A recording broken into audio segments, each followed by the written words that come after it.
portion, please add your name on the list. We still have the list. Have a seat. And also, let me remind the members of the public that are participating on the public portion that you have 3 minutes. And after 3 minutes, you have to wrap it up. And let me just remind also our constituent, our resident about the decorum in the chamber. No profanity. Let's respect the chamber. Let's respect the council. And also, I'm very sure that the council will respect the public as always. Madam Clerk, let's call the meeting to order. Yes, Mr. President, thank you. The meeting is now called to order. I'll take the roll. Roll call for Municipal Council regular meeting of Tuesday, August 15th, 2023 at 7 p.m. Councilman Abdelaziz, Councilwoman Cotton. Here. Councilwoman Davila, Councilman Jackson. Here. Councilman Kalik. Here. Councilwoman Mims, Councilman Udin. I'm here, Councilman Velez. Mr. President. Present, Madam Clerk. I'm sorry, I haven't seen present. I'm here. Mr. President, I just want to inform the Municipal Council that Dr. Mims is away on vacation, so she's not in the meeting tonight. Thank you. Yes, we are aware. Thank you, Madam Clerk. Let's now have a moment of silence. So we have the flag salute and the prayer. Yes, sir. Madam Clerk.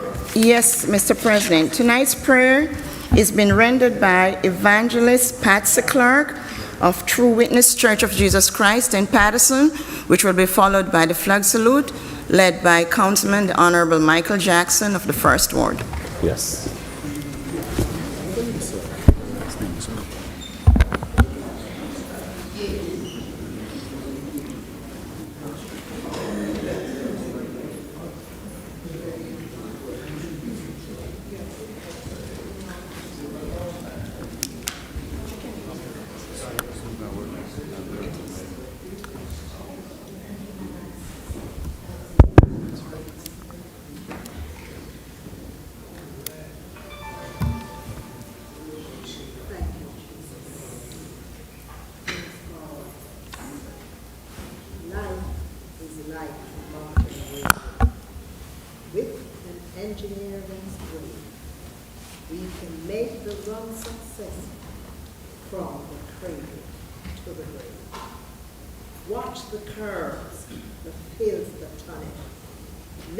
Falter, never fail. Keep your eyes upon the throttle and your hands upon the rail.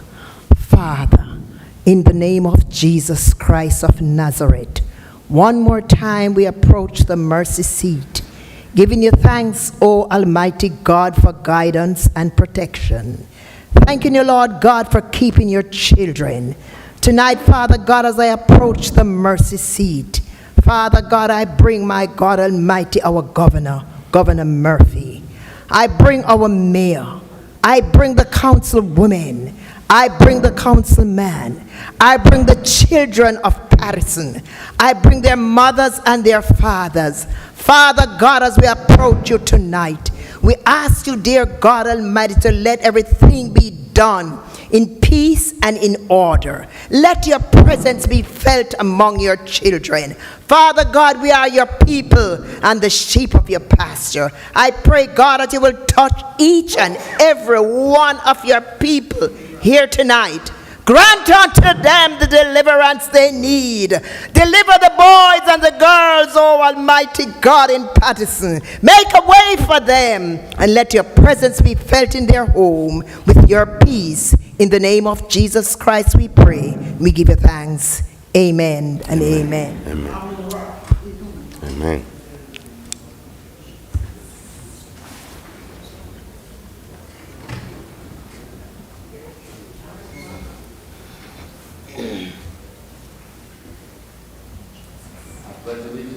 To the flag of the United States of America and to the republic for which it stands, one nation, under God, indivisible, with liberty and justice for all. Yeah. Please remain stand. Let's have a moment of silence for our Detective Lieutenant Shara Easton that lost her mother. Today she was promoted as a detective lieutenant. Today was a promotion. She couldn't be here in the chamber because unfortunately she lost her mother. Also, let's do this moment of silence for our troop and those that lost a loved one in our community.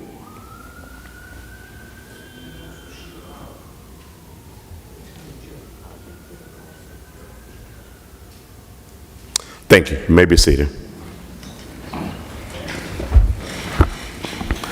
Madam Clerk, can you read the statement of compliance? Yes, Mr. President.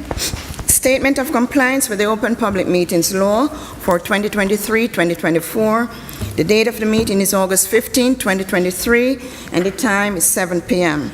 Adequate notice of this meeting was compiled and disseminated in accordance with the Open Public Meetings Law in the following manner. 1.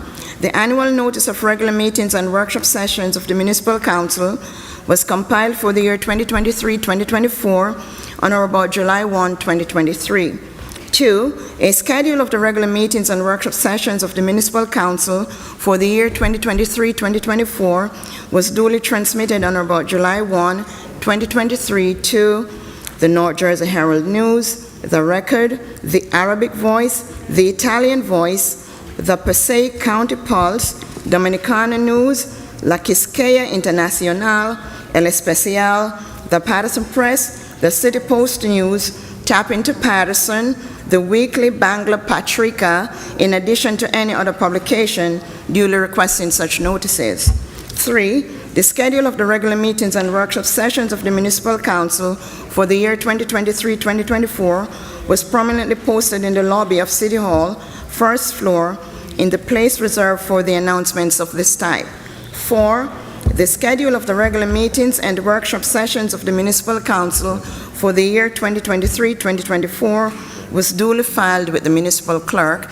And 5, a copy of the schedule of regular meetings of the Municipal Council was mailed to any person who requested and paid the fee authorized by the Open Public Records Act. Mr. President.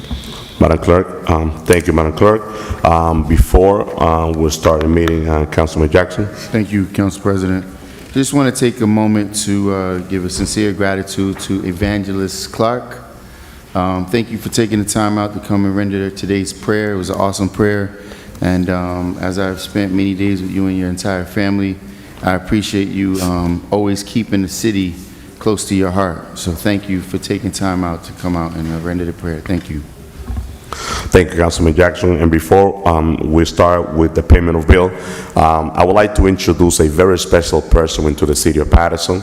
She's not new in our city, but she has a new position in our community and a very powerful position. She's responsible for our school district, the third largest school district in the state of New Jersey. And it's a great pleasure for me to introduce our new superintendent of the great city of Paterson, Dr. Laura Newell, that is here with us.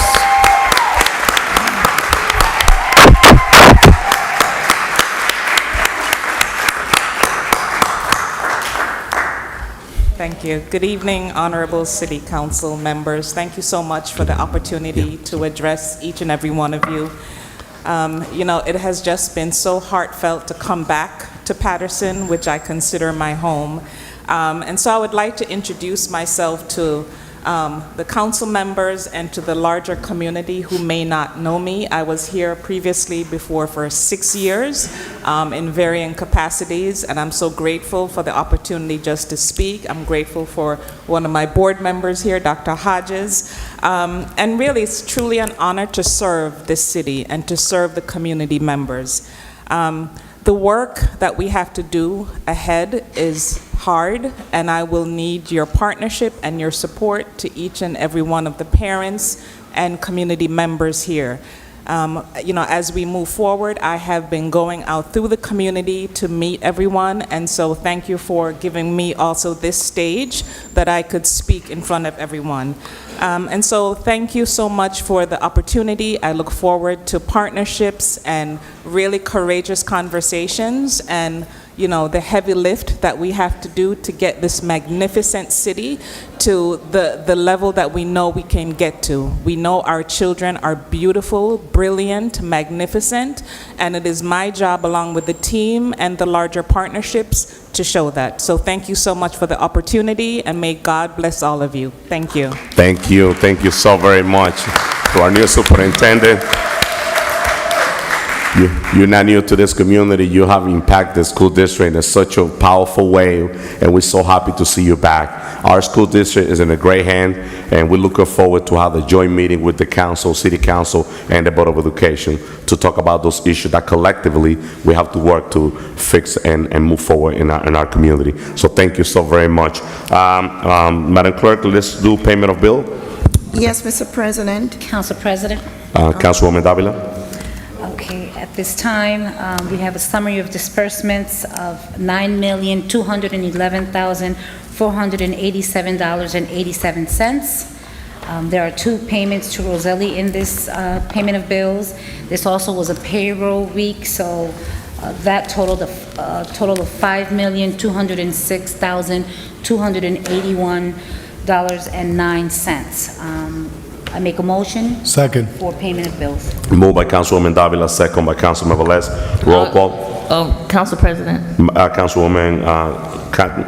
thank you. To the Finance Committee, on here we have 31 Dodge. Have they been delivered? That would be to the administration, but I believe that we have the cars, we have some cars, and I believe that we also have to have, we don't have anybody here from police, right? No one's here from police? Public safety? For what is that? No, the 31 cars. Oh, no, they're in process. I know that they were in process, but we did receive shipment, but I believe there was also, they need to be mounted. They need to have the additional equipment, so I know that was, in our last meeting, we discussed that. Madam Chair? You gonna say something, Madam BA? Yes, I was going to point to, there was an email from Director Spezial that talked about the sort of timeline on this, and let me get the exact date of that. It was on last Thursday, the 3rd, where he talked about how they have ordered that they're installing the emergency equipment right now. It says in December 2022. They're at the upfitter awaiting the final arrival of the emergency equipment. Major Supply will install the emergency equipment, and the vehicles will go to GTBM in East Rutherford to have the computers installed.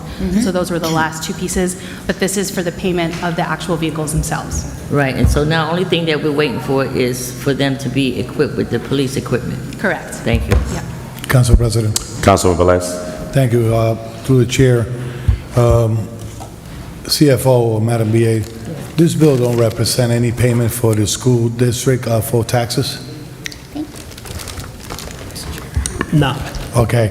Just to, Council President, just to bring it up, I know it's not in the payment bill for this, but for the future. Now we have the new superintendent in-house.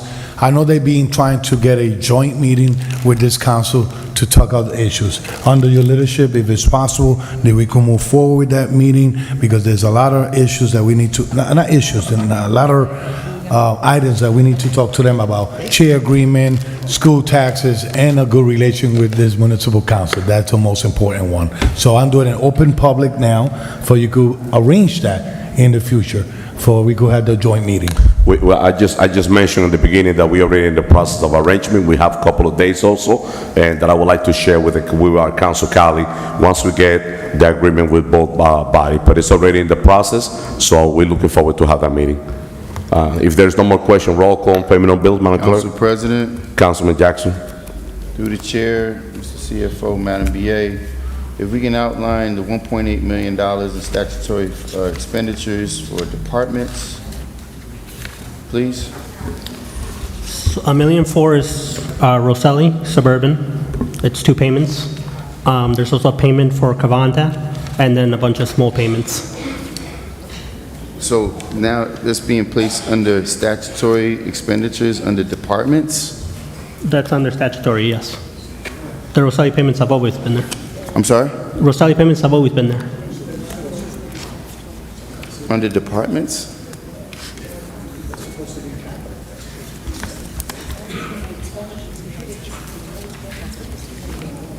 $1.8 million. Can you give us a breakdown of what those expenses, what that $1.8 million is for, please? Council President, yes, I can direct you to page Madam 10 of 11, second to final page of the bills list. You see the 1.867. The details are listed there. Madam BA, I don't want to labor you, but most of the public doesn't have a copy of what you're expressing at home. I didn't ask you to So as- outline it because I can't read it. I'm asking you Sure. to outline it so we can put it on public record, Well, so as- that voting members can understand what they're spending their money on. Okay, as the CFO has detailed, there are two payments for our solid waste vendor. There are also both coastal and Covanta ones for the disposal of the solid waste, so that's the actual transfer station. You see that there's a shredding service for shredding of paper. There's trash reimbursement for residential apartments because that's a city responsibility.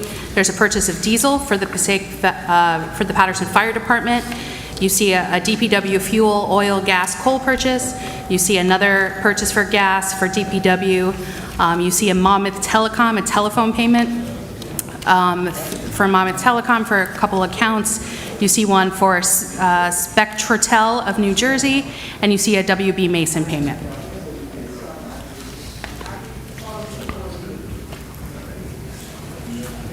So the bulk of the expenditure being two disbursements of $700,000 equaling $1.4 million is directly to Suburban Disposal Company. And that particular payment is for solid waste or for our garbage collection services? That is, solid waste and garbage collection are the same, correct. So when we refer to solid waste collection, it's the garbage collection. I don't understand why we would do that when there's another line item that specifically says solid waste, which would be for a Covanta payment. Well, but- as, Councilman, as I just noted, there is Covanta and Coastal are the two transfer stations, and Suburban is the garbage pickup. We say this pretty much every single time we go over the bills list. Madam BA, I'm not going to sit here and arm wrestle with you. Again, my intent is to inform the public more and better on how and where we're spending their money. It's obvious that you're very reluctant in expressing that. You're very combative at just the notion of me asking a question. The public deserves an outline on where their money is being spent, and I'm specifically stating the $1.4 million is either for the company that picks up our garbage physically, or is it for what we're paying for getting rid of the garbage after they pick it up. There's two distinct different services. There's one for a service for picking up the garbage, but I understand, Council President, there's no need to labor this any further. I think the point has been made, and I'm just trying to express to the public of how we're spending their money. So I appreciate the time. Thank you, Councilman Jackson. Roll call on payment of bills. Roll call for the approval of payment of bills in the amount of $9,211,487.87. Councilwoman Cotton? Yes. Councilwoman Davila? Yes. Councilman Jackson? Thank you, Madam Clerk. I saved the moment because I knew I have at least 2 minutes to burn. Dr. Hodges, please extend my best to the young lady who had to step out. I take my hat off to her, to coming back and understanding and having been here before to understand what she's going through. And it's disheartening when we see articles posted where 90% of the graduating class, 90% failed the state accredited testing. When we're graduating at 80% rate, but yet 90% of those individuals fail to pass the basic skills test that the state requires, I take my hat off to anyone, including yourself, who was willing to take on those challenges, who was willing to put that kind of disdain on their resume. And it says a lot about their intent, their heart, and it also says a lot about the praises that we gave to the former outgoing, who then sued the city for an additional $100,000 for compensation on her exiting contract, which I'm sure you can clear that up if that's a miscue. But needless to say, You know, we have to do better, people. And this is an example. When you have $1.8 million in expenditures going on and we're failing to inform the public on what it's for, and we're failing to outline exactly, specifically what each and every dime and penny is for, this is why our community is in the condition it's in. And this is why, Madam Clerk, my vote will be very consistent when it comes to this type of improper and irresponsible spending. My vote is no. Thank you, Councilman Jackson. Councilman Kalik. Thank you, Madam Clerk. The summary of this disbursement is self-explanatory. If you look at the papers, it has the account number, description, check numbers, check date, what's the name of the vendor, and the amount it was paid. So there is no question from me. My vote is yes, Madam Clerk. Thank you, Councilman Kalik. Councilman Udine. My vote is yes, Madam Clerk. Thank you, Councilman. Councilman Velez. Yes. Mr. President, Thank you, Madam Clerk. So we have 5.2 million for payroll, but also there's a great news. So very soon we're going to have a new company in the city of Paterson who's going to be in charge of collecting our garbage. We have a finger crossed that everything stay the way it goes, and so we will have a new member on the team in the city. My vote is yes, Madam Clerk. thank you, Mr. President. The votes are 6 yeses, 1 no, 2 absences. Payment of bills in the amount of $9,211,487.87 is hereby adopted. Thank you, Madam Clerk. Can we do the consent agenda, Madam Clerk? Yes, Mr. President. Council I just want to remind you also, we have an addendum for an item to be voted on the agenda. Can we do that first? Can we do that first? Well, which one's the addendum, Madam Clerk, that we have on that? So we have Why do we have to vote? an item, is a resolution on the Paterson Code, Chapter 129, entitled Bazaars for Celebrating Paterson, Inc., to be voted on the For the agenda. Great Falls, we have to vote into the agenda, Madam Clerk? I think that's the one, Celebrating That's the Paterson. only one that we have to vote into the agenda, correct? Yes. Okay, Madam Clerk, we do that after, right after the consent agenda. Okay. So all matters listed on the consent agenda are considered to be routine by the council and will be enacted by one motion. The items listed under the consent agenda are numbers 10 through 29. Any item may be removed from the consent agenda by the request of any council member, and if so removed, will be treated as a separate matter. So moved. So moved. Moved by Councilman Davila, Rubicano and Velez. So moved by Councilwoman Davila, second by Councilman Velez. Roll call, Madam Clerk, on the consent agenda. I can't understand. Roll call on the consent agenda, Councilman Abdulaziz. Councilwoman Cotton. Voting. Yes. Councilwoman Davila. Yes. Councilman Jackson. Yes. Councilman Udine. Councilman Kalik left. but- Councilman Kalik, I'm sorry, Yes, Madam Clerk. Councilman Udine. My vote is yes, Madam Clerk. Councilman Velez. Yes. Mr. President, Yes, Madam Clerk. the votes are 8 yeses, 1 absent. The consent agenda is hereby adopted. Thank you, Madam Clerk. So let's do the first reading item, Madam Clerk. We have item 4 through 9 on first reading. Yes, please. For item number 4 is an ordinance establishing handicap parking spaces at various locations on city roads. It's a public works ordinance. The names of the street: 168 East 32nd Street, West Side KA3 JUA, 617 East 29th Street, East Side Z30KMF, 584 East 28th Street, West Side LCP 19A, 808 Madison Avenue on 17th Avenue side, West Side, L84 DBW, 269 East 21st Street, East Side, U16HTL, 936 East 19th Street, West Side, Z40R, YZ, 153 East 16th Street, East Side, Z28 RSB, 252 Harrison Street, South Side, X39KTK, 204 Kearney Street, East Side, G10M, WP, 143 Caldwell Avenue, North Side, WXZ31G, 65 George Street, North Side, Y99MXM, 55 Church Street, East Side, 3806HJ, 80 Marshall Street, West Side, D67RXF. Moved by Councilman Velez. Second. Second by Councilman Shahin Khalid. Council President, Councilwoman Ruby. this is to, I'm not quite sure, Corporation Council or the VA. I've noticed that they're changing it to 18 feet. What I wanted to find out is the ones that were previous done before we do this one, they're going back and changing them. We have never voted on the feet. We've never voted on the feet. It was normally 25 feet. I'm requesting that those that are already in there need to be grandfathered in.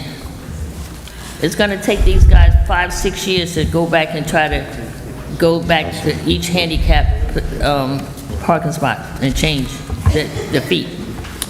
But what I want to say is that we've never voted on changing the feet, and I know that this is Councilman Uden that requested it from the state of New Jersey, that's what it says in the state of New Jersey. But I'm saying now, for those that we done before this today, you've gone back and started changing them, and this should not be changed. So, Council President, if I could... Madam BA. Thank you. If I can clarify, and I just confirmed with the director, but this is the previous conversation that we had with the engineering team, that this is for any of these going forward. Anything that was approved before remains as it was approved, and as it's coming before to be renewed going forward, it would be updated to the 18 feet.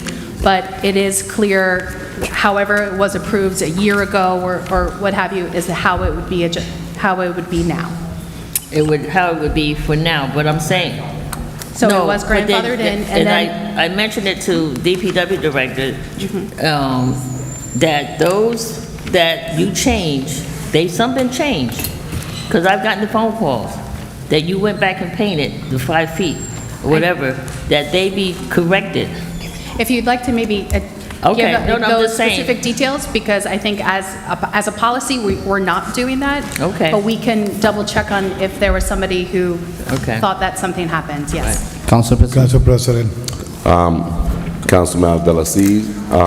Thank you. Sorry, No, Councilman that's Velez. me. Yes. I call the Sorry. shots. My correction, Councilman Dean, Councilman Velez. Thank you. Fine. Thank you, Council President.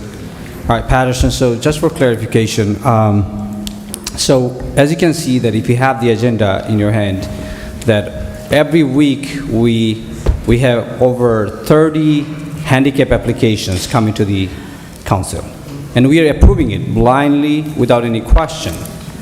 Now think, if we every week we approve 30 applications like this, how many space will left for our resident?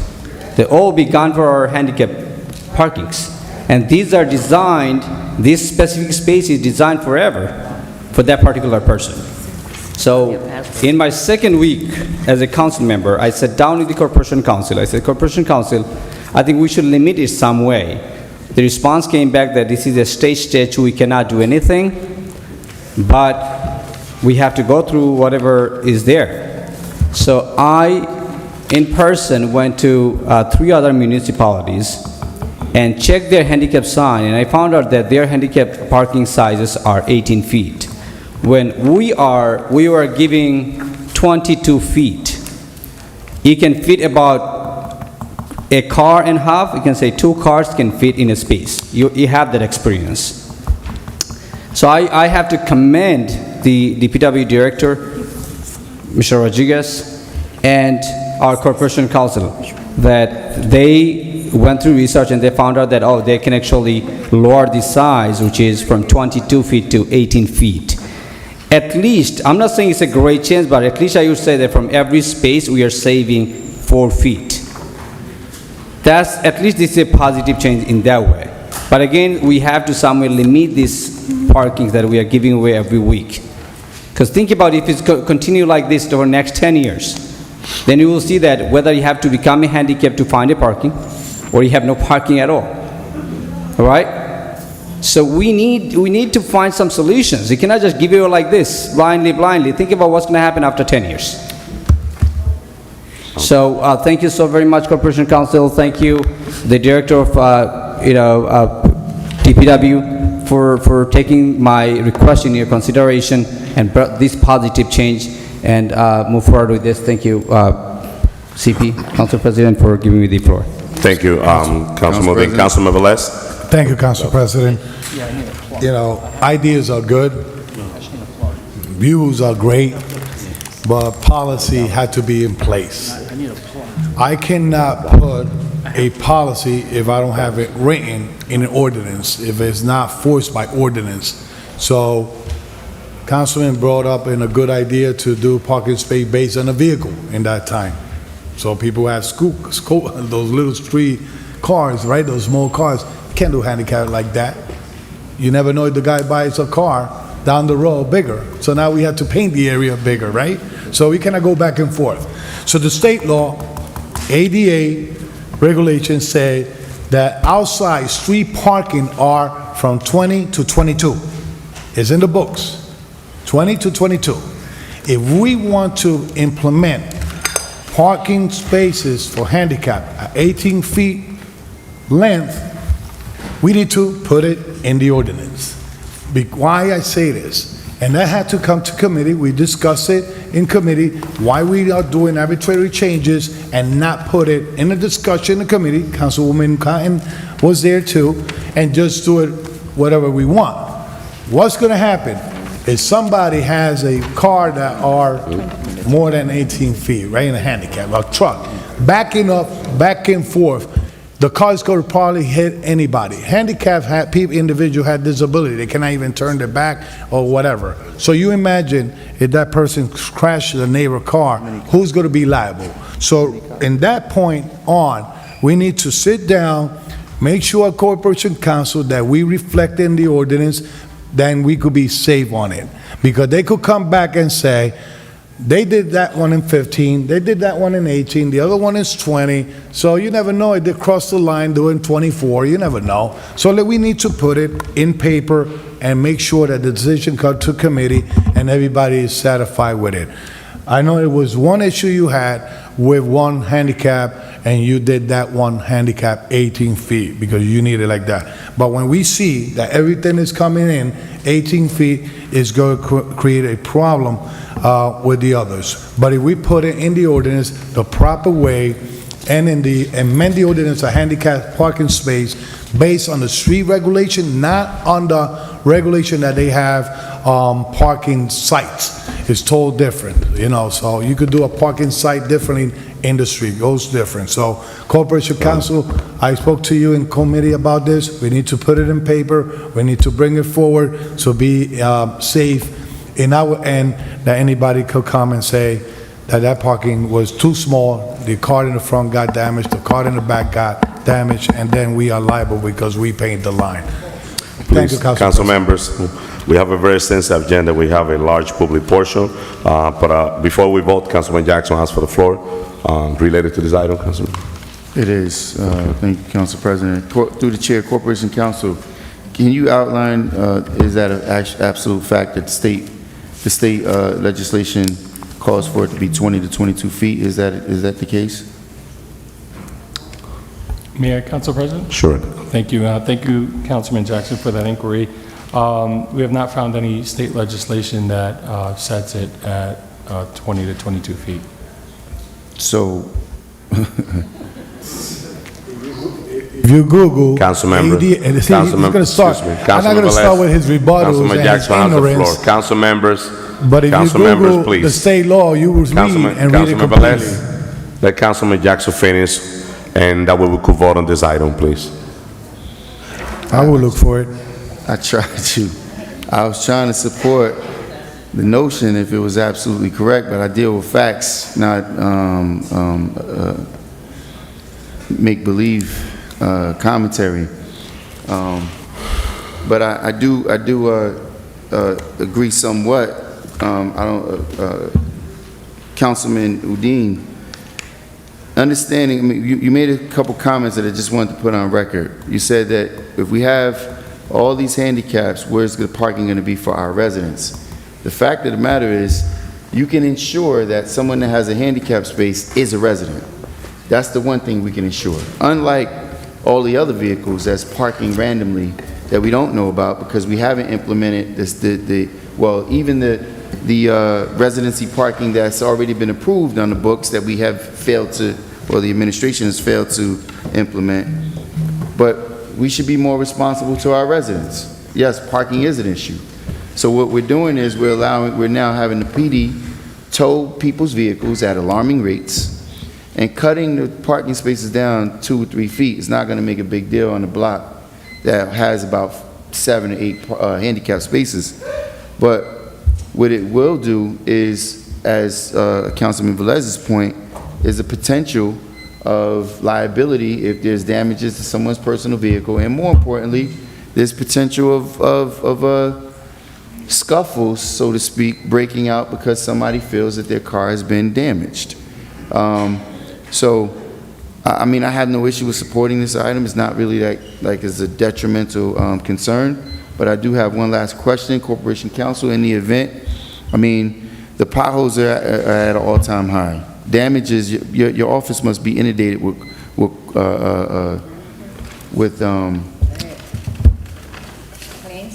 claims, forget the name of those claims, but those claims to your office for damages and the tort claims.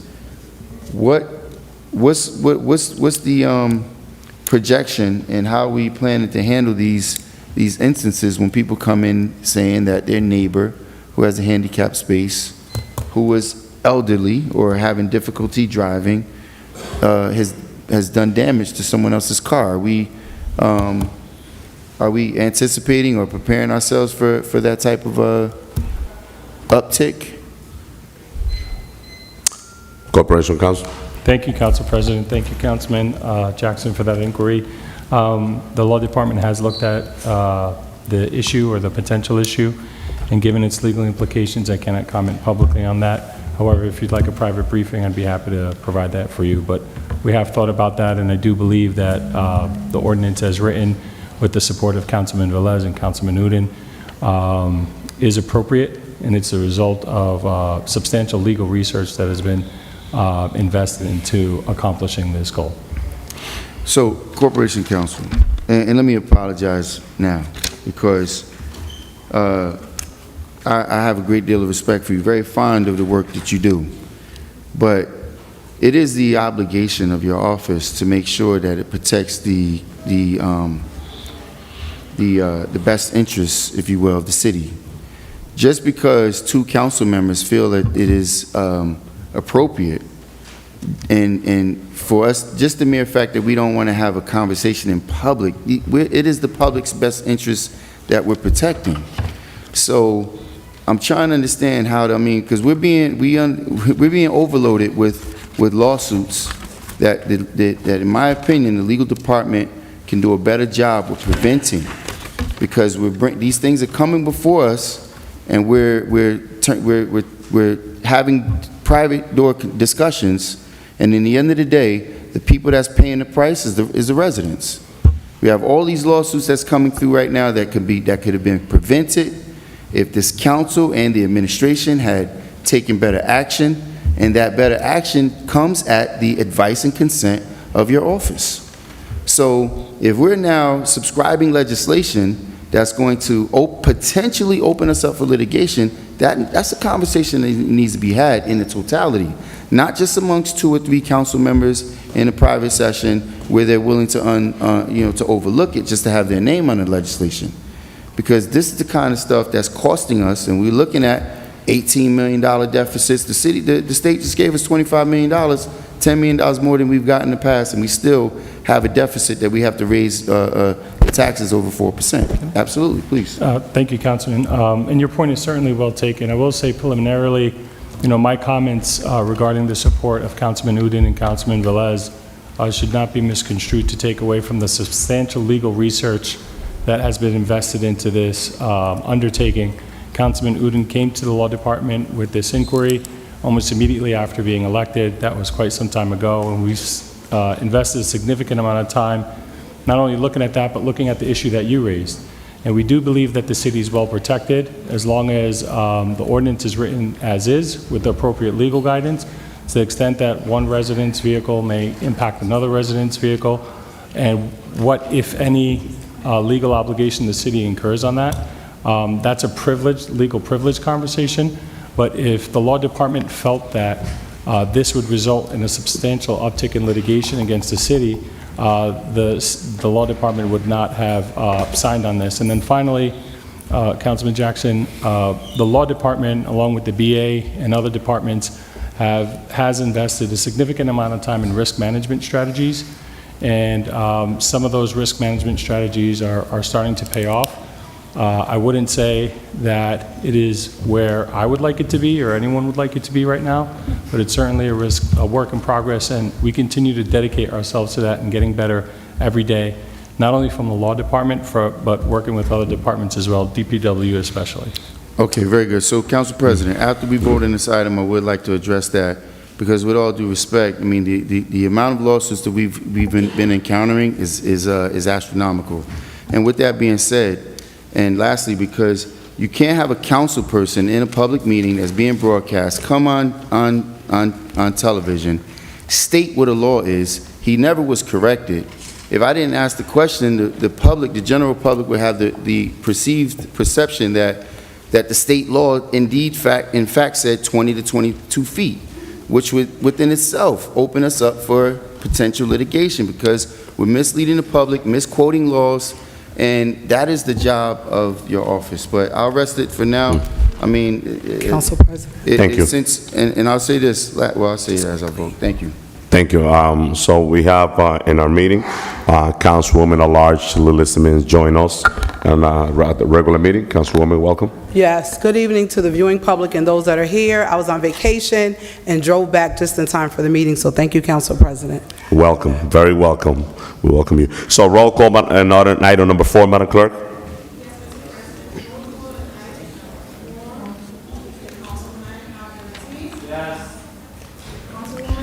Thank you, Madam Clerk. I'm listening to everybody, and actually on this agenda, we have 20 handicaps that we are approving. Then we also now got 69 that we are taking away because either they moved or they didn't renew. Until the law really gets it straight, I just can't agree with this one. So, Madam Clerk, my vote is no. Thank you, Councilwoman Cotton. Councilwoman Davila. So, the law is the law, right? When it comes to handicap parking spots, and Councilwoman Cotton, you said it correctly, that there's also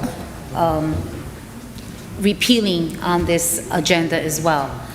But the reality is that you go through the process, you get your certifications to your doctors, the state. We don't hand out handicap signs, handicap licenses, right? Placards. What we do is we approve the actual parking space for a handicapped person. I can't see myself not supporting an item when someone is either an elderly or someone that's sick or someone that's in a situation where they've gone through their process, they've paid their applications, and they're moving forward and doing what we ask of them is to apply for a handicap spot. So at this time, I will support this, just because I also know that there is quite an amount that is being repealed. My vote is yes. Thank you, Councilwoman Davila. Councilman Jackson. Thank you, Madam Clerk. Listen, as I continue to get older, that means my parents get older. And my father is in his 70s. He doesn't have the privilege of being blessed with a handicap space.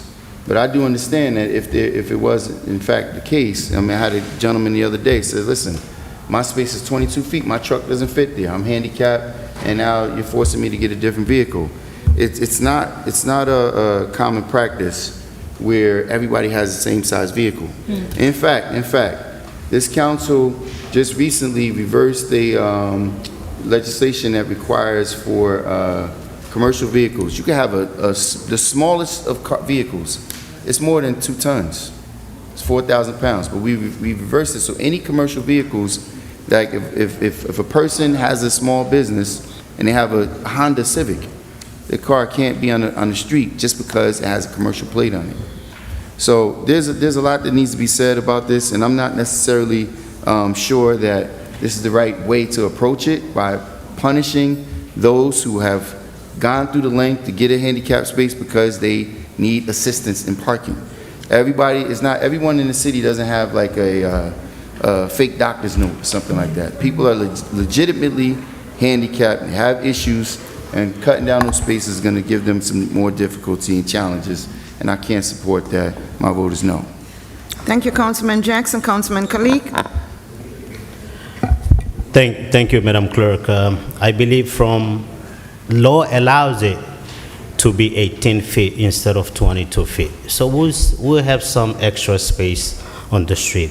Also, we are establishing 20 parking spaces, handicap spaces tonight, and we are repealing 35. So in that case, I think we are doing pretty good.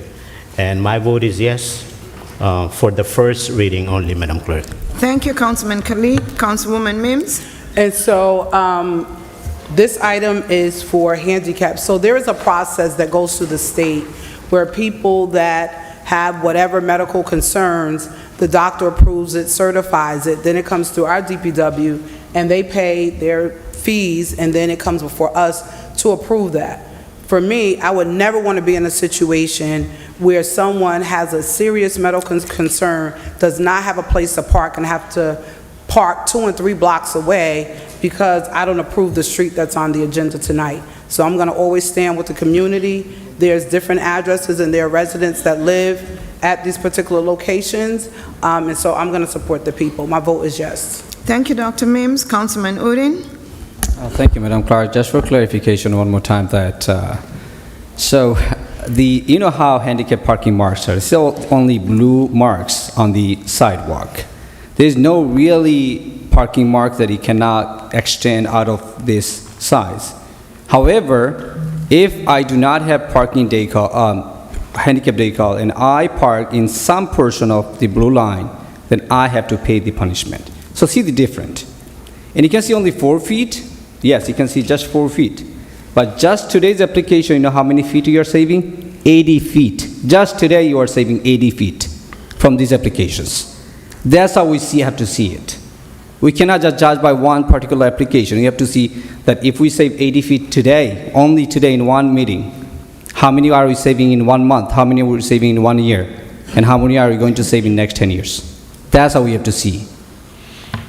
So with that being said, again, I commend the DPW Director, Corporation Council for taking that time. Again, I said that took almost a year because I came up with this idea in the second week of as a council member. And that took more than a year, I should say, to come up with this. So thank you so very much, and my vote is yes. Thank you, Councilman Udine. Councilman Velez. Thank you. I want to apologize. Instead of using the word guidance, I use the word policy or law. I use supposed to use the word guidance. We're human. We're not perfect. The ADA and the state has guidance how to put a parking space in our street and also in a public setting, a private setting. So, saying that, I requested to Corporate Council to look at that guidance that the state have and ADA government have, right? It's a federal law. To put in paper to make sure that we are not liable if some cars out there are damaged or not.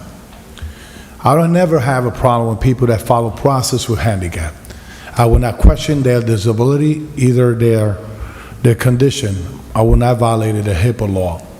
But one thing I have to say is that, especially in the Fifth Ward, I see a lot of people abusing their privilege as handicap. Parking the cars in front of the handicap space, reserving a space, and then when they come back home, husband or girlfriend or whatever, parks there, and then they turn into their parking reserve.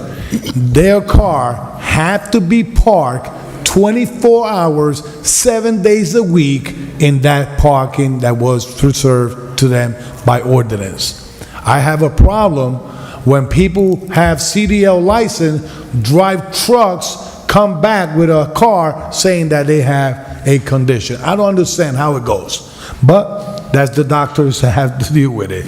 I'm here to deal with the application that we have in front of us, and I'm not going to be against the process that they asking for. I commend the DPW street team that always put in parking, taking out sign, putting parking, taking out sign, because people don't even take notice that they have to renew their parking, and they have to go and renew it. And when they notice that the sign is out, then they go over there, oh, I forgot. And they have to go back and put that sign back again. So if you know that you have to renew, that letter is sent in the mail a couple months before they expire. If you know that you're reserving parking to other people and then moving to your spot, you got probably potential to lose your space, because we put in place with the Corporation Council strict rules to be able to follow and not people abuse the privilege of handicap. So my vote is yes on this issue. Thank you, Councilman. Mr. President? Thank you, Madam Clerk. Just very quick, and I would like to just inform the community that if you see any person that is not utilizing his handicap space accordingly with the law, please report them, call the city, because parking is very, very limited in the city. Now, the problem that I have with this is that on September the 5th, we're going to have our next workshop. And I will recommend the director of DPW, the DPW committee, to let's drop a legislation to adopt an ordinance and agree with 182219, because the problem that I have is that we never voted to reduce it from 22 to 18, and we are the legislative body. We are the one that create the law in the city, and I want to make sure that we create that law and we all agree on the fee. So on September, we're going to have a very good discussion about this item that we can move on. So my vote is yes, Madam Clerk. Thank you, Mr. President. The votes are 7 yeses, 2 noes. Item number 4 is adopted on first reading. Public hearing and second reading will be on the regular meeting of September 12th, 2023. Thank you, Madam Clerk. Item number 5. Council President, Yes. just a rules clarification, because at the beginning of the meeting, are we going to be, it's 2 minutes, the rules of the chamber, are you going to enforce the 2 minutes when we vote? That is correct, Councilman Delacy. So let me remind our council colleague, let's be respectful with the time and the public. We have a lot of member of the community in the chamber. They came because they have a topic that they would like to address the council. So at the voting section, every council member has only 2 minutes to address the public. That way we can make the meeting more effective and we can move this agenda forward. If Madam Clerk, if you could please put us on the clock. I will. That was just a rules clarification. So not in Thank you. discussion, at the voting section, you got 2 minutes. Let's move with Council Councilwoman. President. Council President. Council President. Just I have Councilwoman Mims and Councilwoman Davila before we move with item number 5 and Councilman Jackson.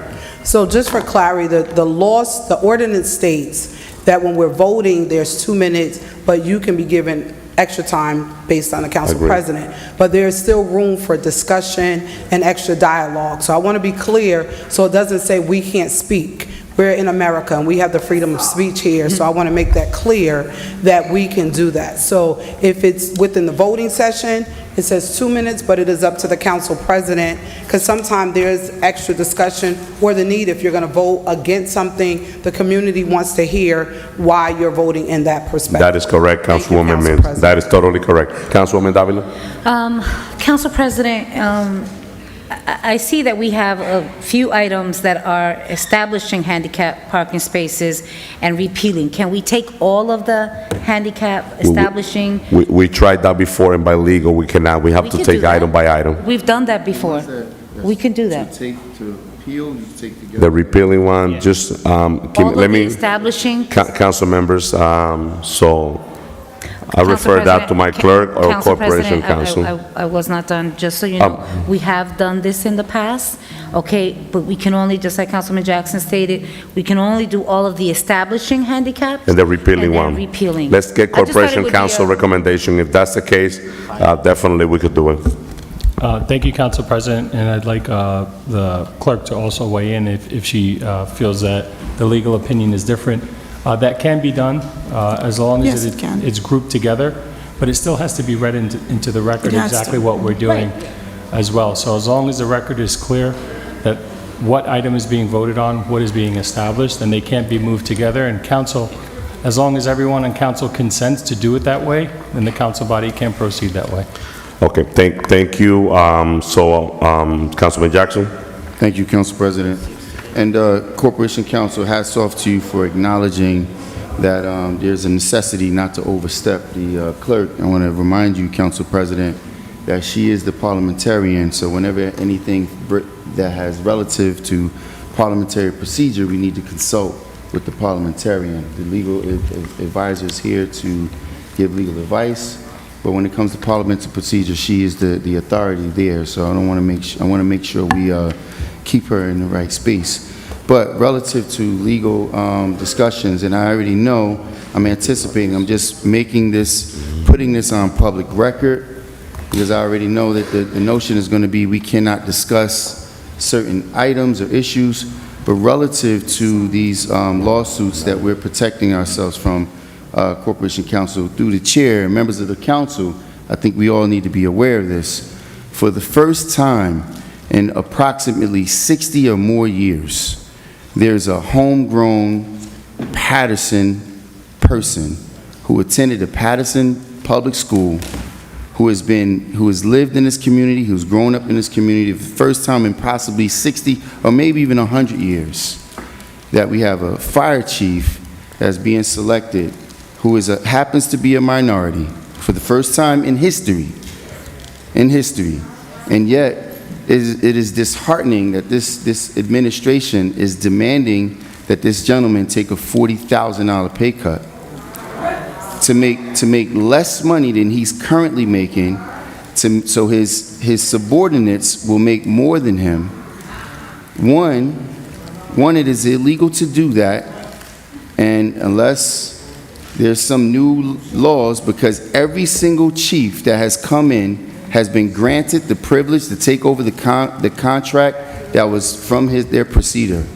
So I'm putting this, because it's pointless to speak to the administration, as they've given themselves $50,000 pay increases, but then want to cut the salary of people. And let me just explain this to you.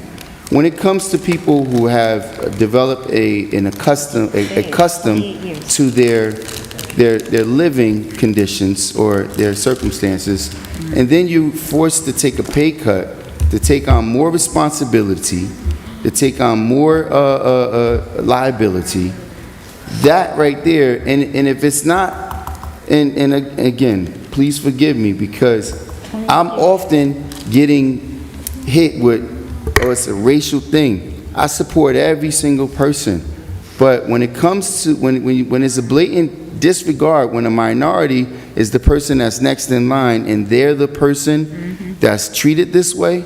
So I hear council members agreeing with me, but it's our vote that allows them to continue to do what they're doing to our community. When you finally have, there were celebrations in firehouses because a homegrown person who they know is going to provide them with better working conditions, camaraderie within the department, and here we are trying to spit in the face of these people who have put in many, many years either because they're from Paterson or because they're a minority. When members of the administration could not have experience in those positions. We just had the gentleman just took over the position for economic development. No previous experience with pay increases. When Della Fisher took over a position, she was hit with a pay cut. Then the moment this other person came into the position, they was given a pay increase. These circumstances are opening a can of worms for more litigation. And what we had done with the former police chief that we tried this with, he took us to court, he won the court case, he got all the money we owed him, we had to take out loans to pay him. So, council members, please be responsible, and more importantly, have a consideration for people from our community who finally get an opportunity, as the discourse that Madam Clerk had to receive. These kinds of practices have to stop. When you're from Paterson, you're not qualified, or you're not eligible to be paid fairly, but outside people could come in here and we give them pay increases. So, council members, I wanted to put that on record. I already know I don't anticipate an answer from the administration. If it is, it won't be a truthful answer anyway. Pay the gentleman. He's next in line. Council members, Councilwoman. Thank you. Councilman Jackson, point well taken. There's going to be a very good conversation about the new position, and we're going to do what is right for that position and what is right for a Patersonian that finally got into that position. So, council member, I want to move to item number 5. Council we have a very President, I extensive ask for the agenda. Councilwoman, brief, please. I just wanted to just quickly, as the Chair of Public Safety, Councilman Jackson, thank you for bringing that up. That is a conversation that already began with the administration. I know that the administration, at the end of the day, we don't appoint the chief, okay? The administration, the mayor does. And with that said, understanding that this young man, not only is he, I believe he's 28 years in the city of Paterson, in the fire department 22 years, military, and as you said, homegrown from Paterson. The only thing that I wanted to share with this council, that I did address the BA, the administration, and the conversation began as the previous chiefs were not giving, this administration did not give the previous chiefs the amount of money that they were allotted. It was the previous administration. This administration hired multiple police chiefs. There was never a pay cut. No, There were we're talking about the celebrations. contract. We're talking about, just, if I may, let me just complete. I'm only sharing with you what the conversation was. We in public safety, all right, Councilwoman Cotton, Mims, myself, and Council President are part of that committee. And I want you to know that we have started conversation with the administration. I, for one, do believe that this acting chief right now, deserves, I think he deserves an opportunity, and he deserves the same as the other previous chiefs. One last thing I do want to mention, because you mentioned something about a gentleman who is in an acting position for economic development. This is not to defend him or this administration, but I need to speak the truth. That gentleman is only there till the national search is done, so we can have a director of economic development. Thank you, So he's Councilwoman. just in a sitting moment, in an acting position. Thank you, Council. Madam Clerk, let's move to item number 5, No, please. no, no, I need to get something clear. Council members, I need to this get something item, if I may, listen, council members, just a minute, if I may, the discussion that we have, it's not on the agenda. I understand that Councilman pertinent Jackson discussion. opened, Councilman Jackson used the floor to talk about this topic, which is very sensitive, and that discussion is gonna come because that person deserves to be in that position, deserve his salary, and the chair of public safety also got her opinion. I believe that we should move on in order for us to finish first reading and open public portion, council members. It's gonna, the time is gonna come when we're gonna have that discussion. With all due I need to make something respect, clear, Council President. Council, so we got 2 council members, so Councilwoman Ruby Cotton, Councilman Abdallah, and Councilwoman Mims. Let me just make it clear, Councilwoman Davila, I did not know that they were offering that job to him. I saw him on Sunday. I didn't know either, he told me. And I saw him, but you said it was discussed in a meeting. It was not discussed. That's not what I said, Councilwoman, You please. said, do not. you That's said not what I public said. safety. You said public safety. I said that we are in public safety, that we can Oh, we're discuss. in it. I just Yes. want to make it clear Yeah. that I saw this gentleman on Sunday. He did not mention to me, we was at the first responders tribute prayer at Paterson Church of God. And he did not, I said to him, have they offered you the position yet? And he said no. So, but just remember one thing, that when it do come before us, we can adjust the salary. Thank you, Council President. Thank you, Council. Thank you, Councilwoman Cotton. Councilman De La Cies. Thank you, Council President. So, Madam BA, I am going to go on the record on this because I have to, Councilman Jackson, I don't usually agree on much, but I do know this person that is in his acting capacity, and I do believe that he should be compensated the same amount as our previous chief. You know, we need to send a message. When we look at this, when we look at our two largest departments, and then we get into these negotiations that kills the morale in the department, doesn't move the city forward, and then puts us in litigation. What I know in any organization, if your leader is stable, the results trickle down to the rank and file. If they see that they don't know what's happening, it really is, it causes a detrimental effect to the entire department. And I'm urging the administration, legal counsel, it's not that hard.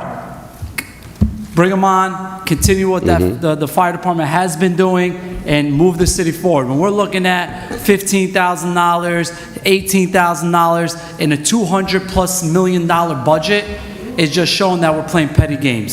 So get this done. Let's move the city forward. I get no complaints about the Paterson Fire Department, and I don't need that department to now have the detrimental effect because the leaders in the city and over there can't put and for peanuts. When we're looking at $15,000 or $20,000, it's peanuts.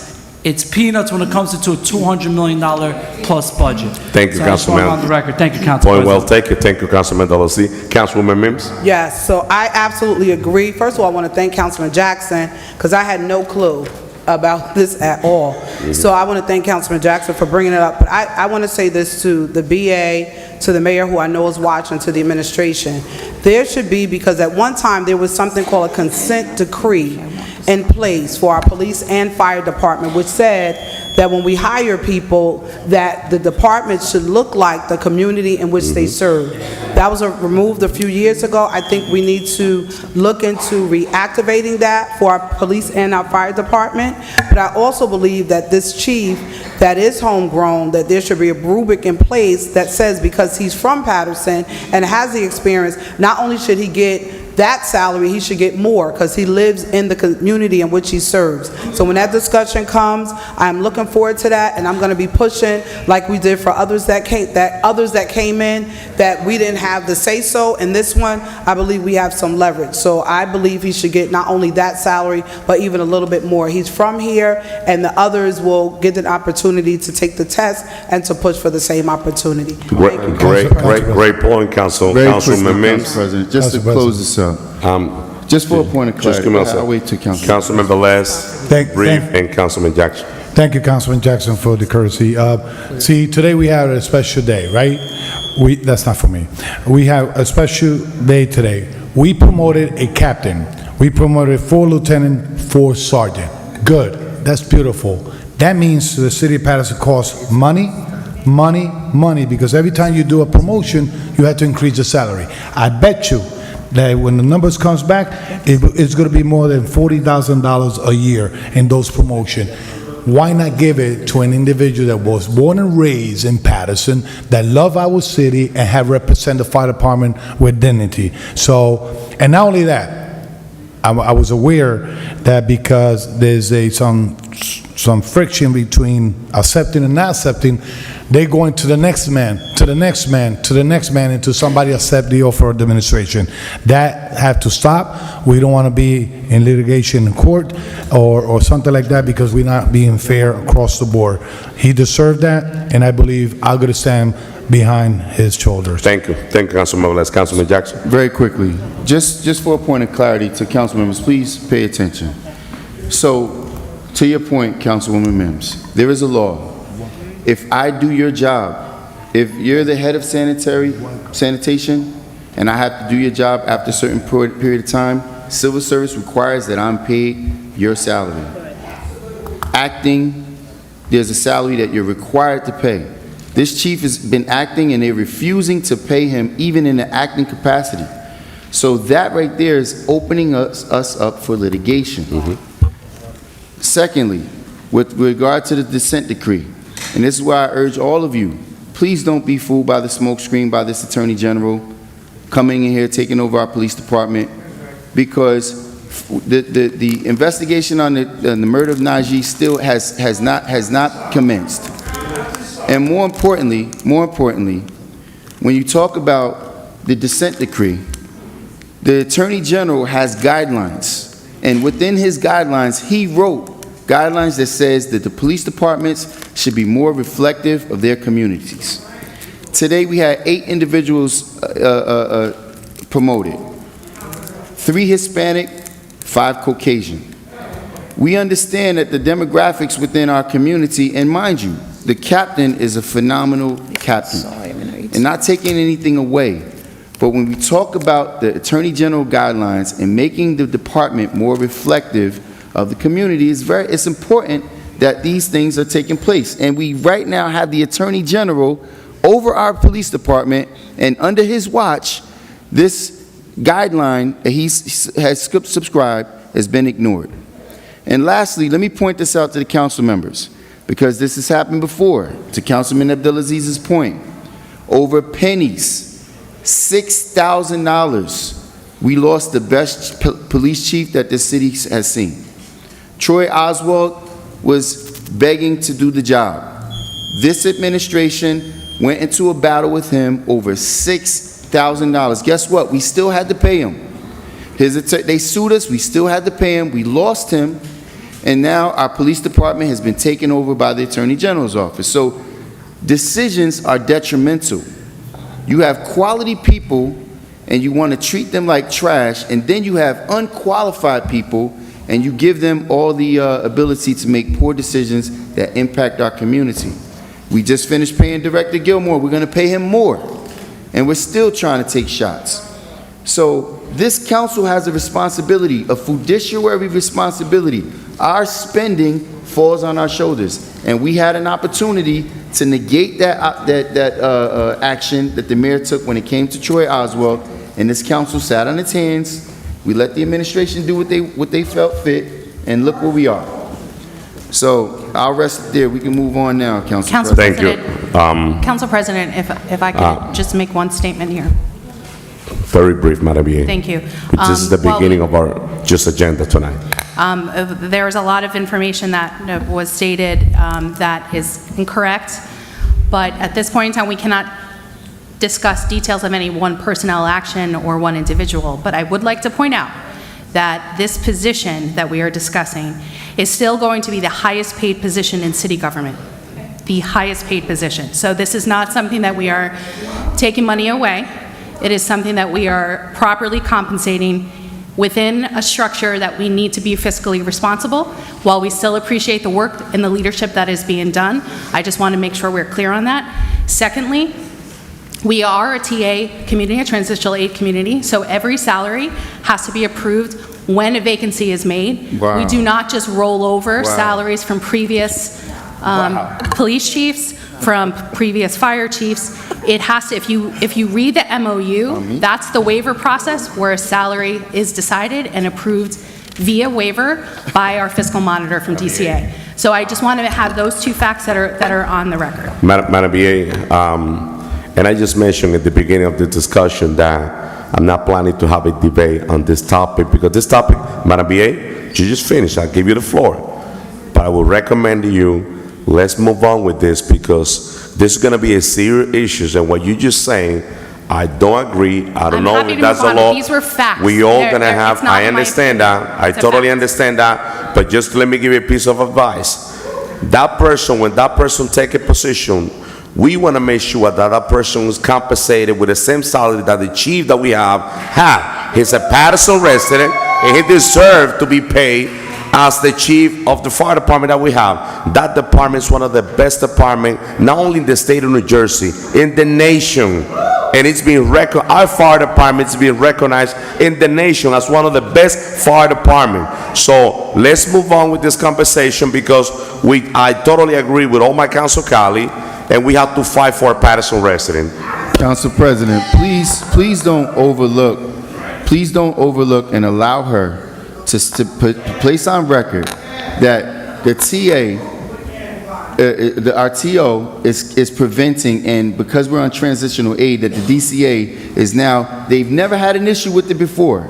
And when the former fire chief was the highest paid personnel person in the city, and they protected him when he had his father's car being worked on, and they hired an outside law firm to defend him, did they take that same position that he was the highest paid personnel person in the city then?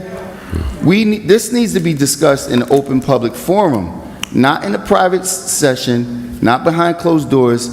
Our people need to be treated fairly. And what she just did just shows her hand. That's not true. But no, Shows her hand.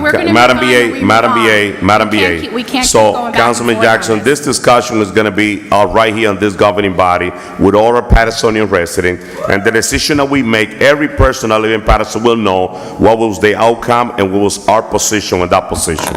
Thank you.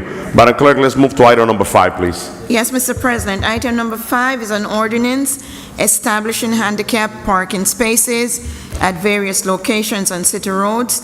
It's a public works ordinance, and it's first reading. 477 East 29th Street, East Side, 576 East 25th Street and West Side, 864 East 23rd Street, West Side, 54 17th Avenue, South Side, 114 Fair Street, South Side, 57 Wayne Avenue, Walnut Side, 44 Manchester Avenue, East Side, and 351 Dakota Street, North Side. Second.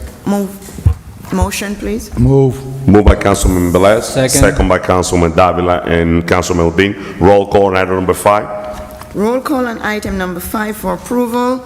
Councilman Abdelaziz. Yes. Councilwoman Cotton. Councilwoman Davila. Yes. Councilman Jackson. Yes. Councilman Kalik. Councilwoman Mims. Yes. Councilman Udine. Yes. Councilman Velez. Yes. Mr. President. Yes. Votes are 8 yeses, 1 absent. Item number 5 is hereby adopted. Public hearing and second reading will be on September 12th, 2023. Thank you, Madam Clerk. Let's take item 6, 7, And and 8, Madam Clerk. They are all repealing establishment of handicap. Yes, Mr. President. Item number 6 is an ordinance repealing establishment of handicap parking spaces at various locations: 717 14th Avenue, 77 17th Avenue, 110 Burt Street, 379 Ellison Street, 193 North First Street, 490 Park Avenue, 566 21st Avenue, 114 Butler Street, 208 Liberty Street, 58 Manchester Avenue, 80 Park Avenue, 425 East 28th Street, 26 Pearl Street, 58 18th Avenue, 247 Temple Street, 18 Rose Street, 80 Keene Street, 860 East 23rd Street, 200 to 214 20th Avenue, 196 200 21st Avenue, 516 East 18th Street, 225 Madison Avenue, 814 East 22nd Street, 243 Toto Avenue, 1048 East 22nd Street, 296 Union Avenue, 111 North 3rd Street, and 550 Market Street. Item number 7 is also a first reading ordinance repealing establishment of handicap parking spaces at various locations: 203 17th Avenue, 57 16th Street, 525 East 21st Street, 195 Fulton Place, 291 Jefferson Street, 258 Preakness Avenue, 402 Rosa Parks Boulevard, 120 Spruce Street, 359 Trenton Avenue, 314 Atlantic Street, 22 17th Avenue, 2-8 Angela Place, 24 Camden Street, 106 Danforth Street, 103 Lyon Street, 261 17th Avenue, and 161 22nd Avenue. Item number 8, also on a first reading ordinance repealing establishment of handicap parking spaces at various locations, 113 Maitland Avenue, 28 Robert Street, 190 17th Avenue, 346 East 34th Street, 20 Jefferson Street, 25 Goshen Street, 13 Robert Street, 11 East 16th Street, 363 Pacific Street, 21 Gold Avenue, 169 East 21st Street, 28 Hines Street, 2 Jane Street, 489 East 25th Street, 124 East 21st Street, 19 Ryerson Avenue, 18 North 7th Street, 28 Oak Street, 828 East 19th Street, 443 East 24th Street, 935 East 28th Street, 282 East 21st Street, 161 East 23rd Street, and 203 4th Avenue. A motion, please. Moved by Councilman Davila. Second. Second by Councilman Udine. Roll call on item number 6, 7, and 8. It's a roll call sheet. Madam Roll Clerk? call on items number 6, 7, and 8. Councilman Abdelaziz? Yes. Councilwoman Cotton? Yes. Councilwoman Davila? Yes. Councilman Jackson? Yes. Councilwoman Mims, sorry. Yes. Councilman Udine? Yes. Councilman Velez? Yes. Mr. President, Yes. the votes are 8 yeses, 1 absent. Items number 6, 7, and 8 are hereby adopted on first reading. Second reading will be on September 12th, 2023. Thank you, Madam Clerk. Item number 9. Item number 9 is an ordinance vacating the last block length of Marion Street, which has not been utilized as a public roadway. So move. Moved by Councilman Velez, second by Councilwoman Davila. Roll call on item number 9.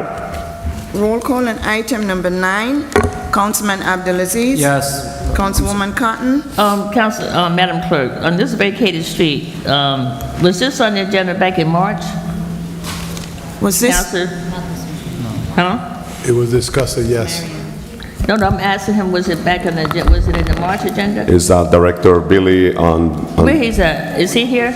because Council President, we're in the middle of roll call. I know I know, where he at. I know. I know. Councilmember, it was discussed at the last workshop, but if we Right. have any question, Director Billy is right here, but I asked a few No, questions. my question is, if Director, that we can't pick and choose what street we gonna vacate, that's all. There's a couple there that's on there, so we need to, I hear, they're saying it was on the last meeting. It was on the meeting last week, so now this is first reading, we're gonna have second reading. Okay, thank you. Thank you, Councilwoman. Roll call, Madam Clerk, on item number 9. This is the first. Councilwoman vote. Cotton, what's your vote? I didn't take part in no discussion. Council, it was on a Councilwoman- workshop. This item was at our workshop. We're in the middle of roll call, Council President. It was in workshop. Doesn't matter. It's an issue that needs to be We're in the middle of roll addressed. call. It Our needs to be discussed. parliamentarian will tell you there is no discussion in middle of roll call. No, We need to there call will for- be a discussion when You we have said, public Madam Clerk, you're the issues. parliamentarian. Councilman, Yes, Councilwoman Council, Cotton, let the your vote. parliamentarian. Councilman Let the Abdelaziz. parliamentarian tell us, is there a discussion in middle of roll call?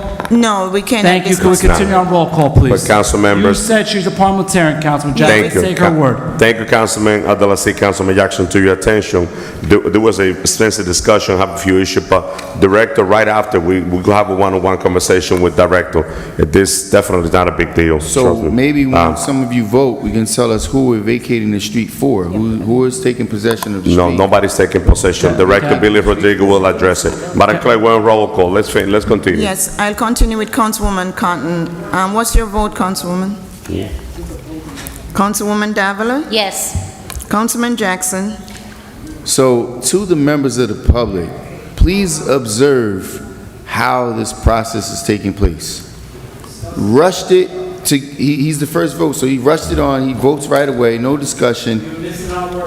Sir, if you're gonna Council follow members, parliamental procedures, you please, should council understand members. that I have the floor. You shouldn't be talking right now. You I'd like should to wait change until my your vote, turn. wait until your turn, and then you can speak. You know, Councilman. the little kid stuff that takes place. But, Continue, Councilman Jackson. but again, change your vote, say whatever. The facts don't change. The fact is, these are the same people who voted no against publicizing and televising the workshops. And then when we talk about these discussions took place in the workshop, when you vacate a public road, somebody has to be responsible for it. You normally vacate it for someone.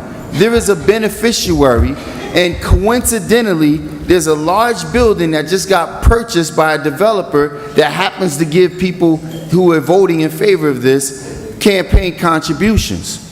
This is the kind of stuff I'm talking about. You have to do things in the light of day. And then, listen, even if we're in roll call, if you're courteous and considerate to the public's best interest, Madam Clerk, I retract my vote. If the councilman has concerns, let's have a discussion. No, press the parliamentary procedures. It's fine.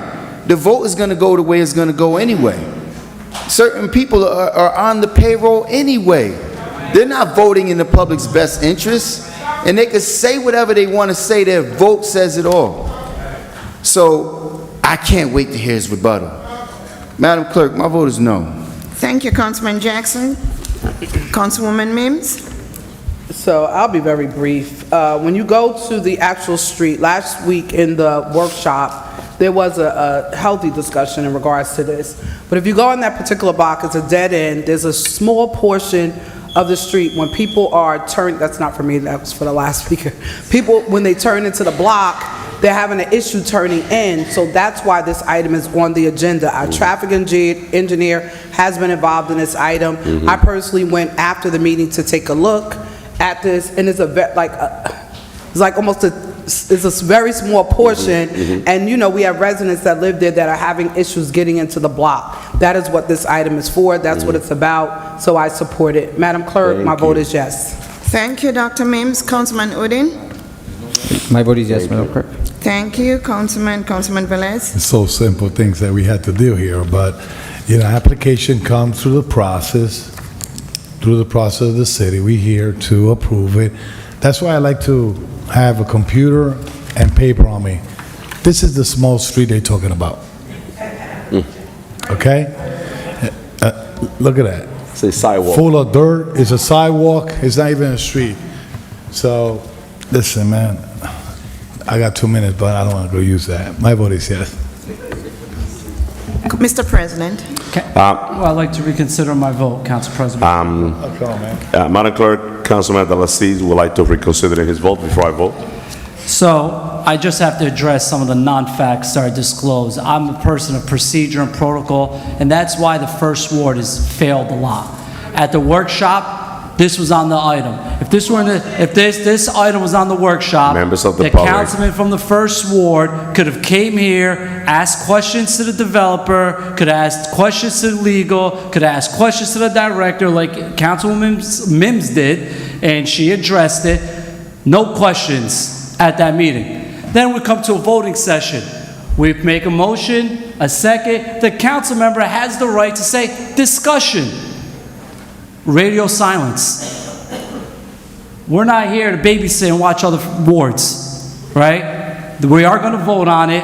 It's not the TV. That's the process. If this is my ward, I would have a meeting with my residents. I will get their input, invite them to the workshop, meet with the people who are doing there. That was failed.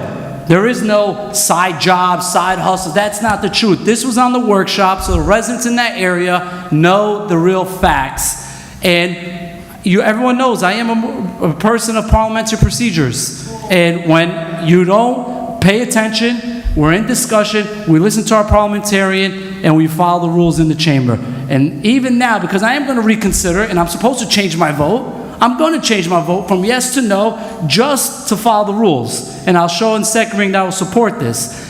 And to the residents, there is a second reading. Guess what? It comes back again to workshop, so you can listen. It comes back for a second reading vote. I urge Councilman Jackson, I'll call for a discussion so you can get that information out. If you forget to bring it up again, I'll have your back. I'll call for a discussion during second reading. and I reconsider my vote, so I follow the rules. My vote is no. Thank you. Thank you, Councilman Abdelaziz. Mr. President. Thank you, Madam Clerk and Councilman Mims. I want to thank you for explaining the concept of this ordinance. I don't need to call Director Billy Rodriguez to the mic because, I mean, I'm very concerned when people talking about backroom deals and all of that. That really affect me. I'm really concerned, and I'm here to protect every council colleague that is here. And that's the fact. That's the reality. So we don't need to move. We don't need more explanation. My vote is yes, Madam Clerk. Thank you, Mr. President. Madam Clerk, let's move to item. Madam Clerk. Yes, Mr. Yes, Before you call Councilman the vote, I Jackson. want to reconsider my vote. No, I voted. I was Okay. I was the last person to vote. I didn't. I already voted. Please understand the parliamentary procedures is not, didn't the announce the vote is not vote. closed until she announces the vote. Sitting in that chair, you should understand that, sir. Go ahead. Thank you, Madam Clerk. Everybody tune in? Now, it's very clear. Yeah, I wasn't present for that discussion. There's many discussions, as you all know. You see the councilman get up and leave at his leisure. Many discussions that he's not a part of.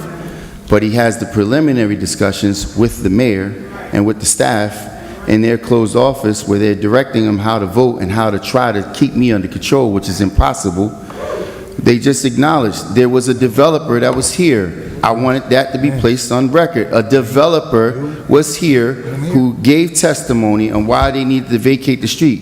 Councilwoman Mims just talked about the residents that live there. There are no residents on that block. I know that block well.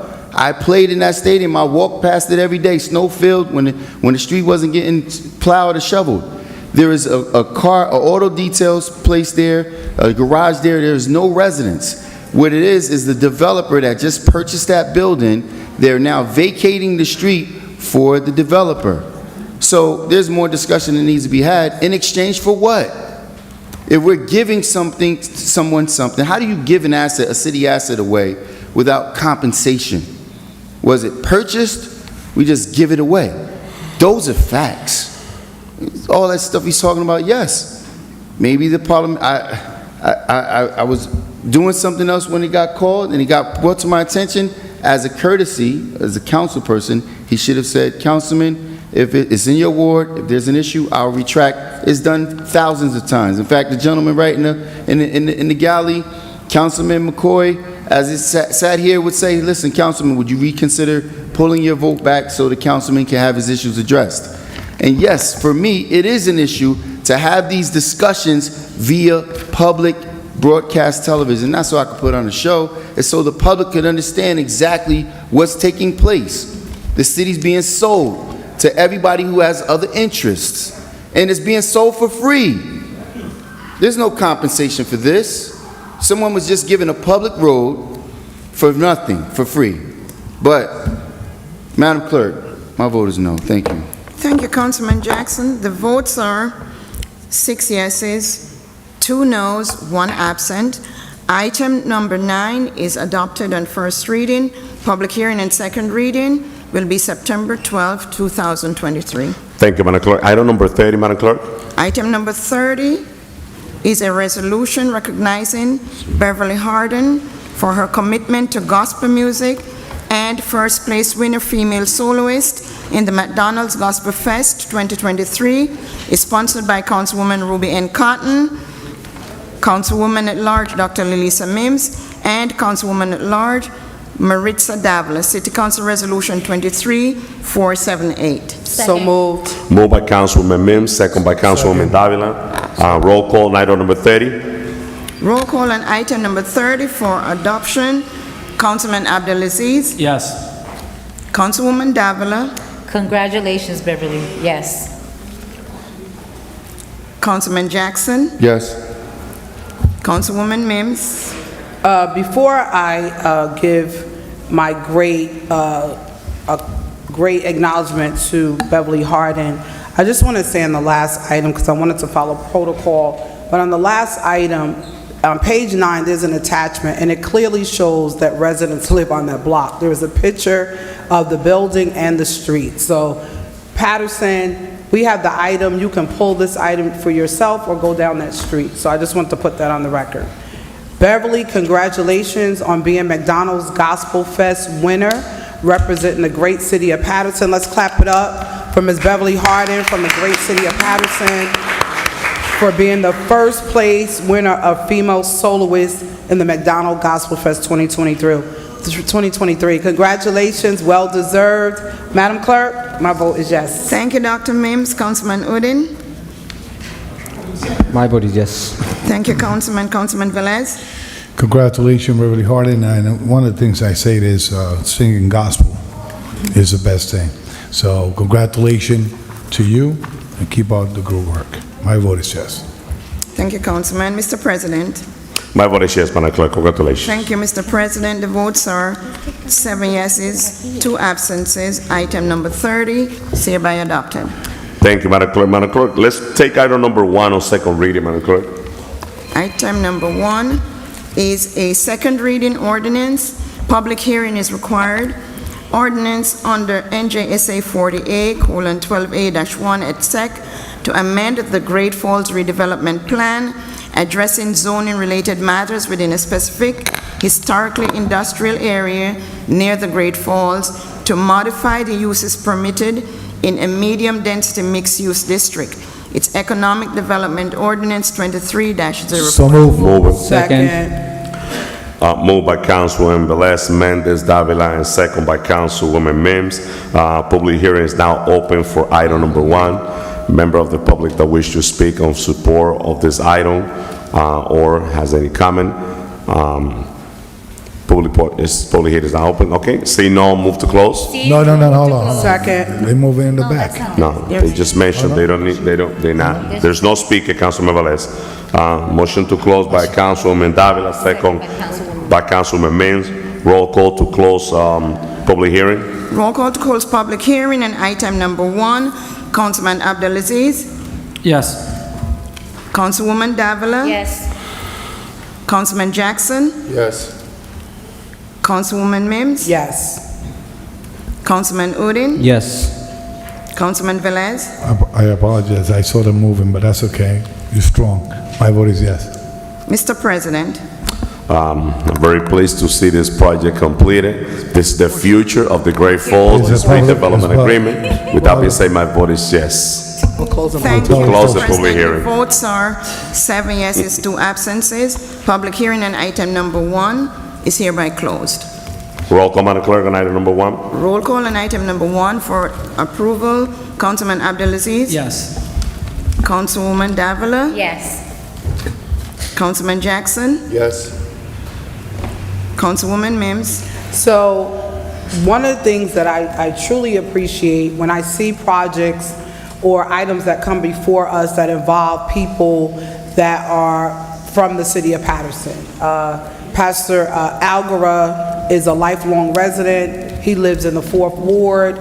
I commend him from the Madison Ave Reformed Church, the great work they've done there. And his wife has walked around this city praying every single day on every block of this city. John Ostak and the Servant's Heart Ministry and the great work that they do, and Pastor Charles Salinas, I want to commend them. If the other entities are represented, such as this one, I'm sure that corridor will be phenomenal. And I definitely support all of their efforts. I've seen their work, and I'm very well pleased. My vote, Madam Clerk, is yes. Thank you, Dr. Mims. Councilman Udine? My vote is yes. Councilman Velez? So, I'm real happy. I'm real happy because this is the new 5th Ward 5 District 10, and whatever comes to the 5th Ward, that means the 5th Ward is beeping good. One of the things I gotta say, it's not just one particular individual that's gonna be benefit on this. If you look at the resolution, the ordinance, it states all the properties that will be taking benefit of the new, extending the new redevelopment zone in the area. So, thank you for everything you have given to the community before this decision, and moving forward, I know this organization is gonna be giving more back to the communities. God bless you. And my vote is yes. Thank you, Councilman. Mr. President? Thank you, Madam Clerk. This item, I'm very pleased to see this item into the end on his second reading. I definitely rushed this item to the agenda because I truly believe that that corridor is part of the future of our great city, and see Pastor Alvarez and all the members involved in this project. I'm very sure that it's going to be a total success. I wish you all the best, and that's what we need, partnership between the governing body, between the community, to move the city in the right direction. With that being said, my vote is yes, Madam Clerk. Thank you, Mr. President. The votes are 7 yeses, 2 absences. Item number 1 is hereby adopted. Thank you, Madam Clerk. Can you take item number 3, Madam Clerk? Number 3. Item number 3 is a second reading ordinance. Public hearing is required. It's ordinance designating a school zone for emergency service vehicles and a drop-off and pickup zone on the Grassy Street for the Briller Charter School. Public Works Ordinance 23-044. So move. So move. Moved by Councilman Velez, second by Councilman Delacy. So we have a Councilman Udine. discussion. It's Just a Udine. minute. You gotta open public portion. Council members, It was second by Udine. it's second by Udine. I do apologize, and we do need public hearings on this. So after the public hearings, we have the discussion for public hearings now open for none. item number 3. Seeing none, move to close. See no move to close by Councilman Delacy, second by Councilwoman Mims. Roll call to close the public hearing on item number 3, Madam Clerk. Roll call to close public hearing on item number 3. Councilman Abdelaziz. Yes. Councilman Jackson. Yes. Councilwoman Mims. Yes. Councilman Udine. Yes. Councilman Velez. Yes. Mr. President. Yes. The votes are 6 yeses, 3 absences. Public hearing on item number 3 is hereby closed. Discussion. Discussion, Councilman Jackson. So, Council President, I've been receiving emails with regard to this, the entity that has failed to receive the proper approvals and zoning for the variance needed for the existence of the school.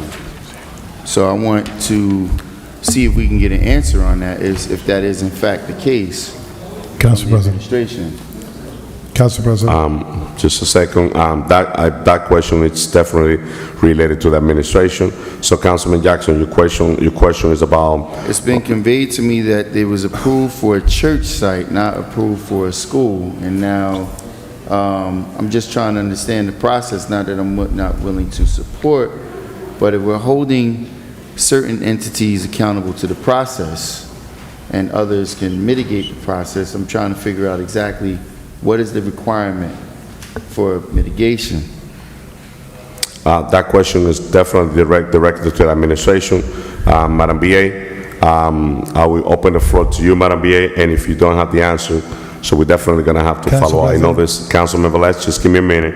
And council members, just for the record, we're voting on a drop-off and pickup zone, but that's a question related with the building. And coincidentally, Council President, we have both the zoning officer and the head of zoning, Mr. Deutsch, both in the room if the administration don't happen to have the answer handy. There's a question on the floor, Madam BA. At this point in time, we would have to look into that, and we can get back to you. So if this is something we want to delay the second reading on, we can do so. But I am not aware of any concerns at this point in time, so I would have to look into it. I know the reason why this, I know this ordinance is on the floor because the school, it's about to start very soon. Very soon school will start, and I know that because it's in downtown, they need this location, this space for the drop-off and pick-up. School started already. This school started already. Start ready, but when I'm saying school start, is that the school district, the entire school district is going to start soon, and it's going to be even more difficult for the surrounding area. Council President. Just a minute. So, Madam BA, the question is that, what was your specific answer to that? I don't know what the concern is, so if there's a concern that the councilman would like to send via email and that we could look into, and the council can proceed with the action tonight. It was nothing that was brought to our attention, so I don't know if it's factual or not. So it would just, the council can make that decision. Point right there. I'm sorry, Council President. No. I can reiterate the question if the Madam BA didn't understand it. So the purpose for zoning and the Board of Adjustments is so that the residents who live in these surrounding areas have an opportunity to understand what's being put in their area and have an opportunity to address their concerns and allow their voices to be heard. If in fact this item has not received, this entity has not gone through the proper process, and the residents in that area has not had an opportunity to hear whether or not it should be there, and the fact that the BA is trying to just disregard those concerns and just move forward with this is rather concerning. But it's a very simple question. We have two members of the board. Mr. Deutsch oversees the Board of Adjustments, and if that is the case, and you have members from the establishment here. Council President. The answer should be put on record prior to us. Council. No, I definitely, I understood the conversation, but I understand the question. I also understand the answer that Madam BA responded. I mean, so you have to gather that information, and we could definitely come back and have that discussion here, because what we're voting in is a pick up and drop off. It's nothing related with the permit. Let me just be clear on that, council member. What we're voting on this is a drop off and pick up zone, a permit.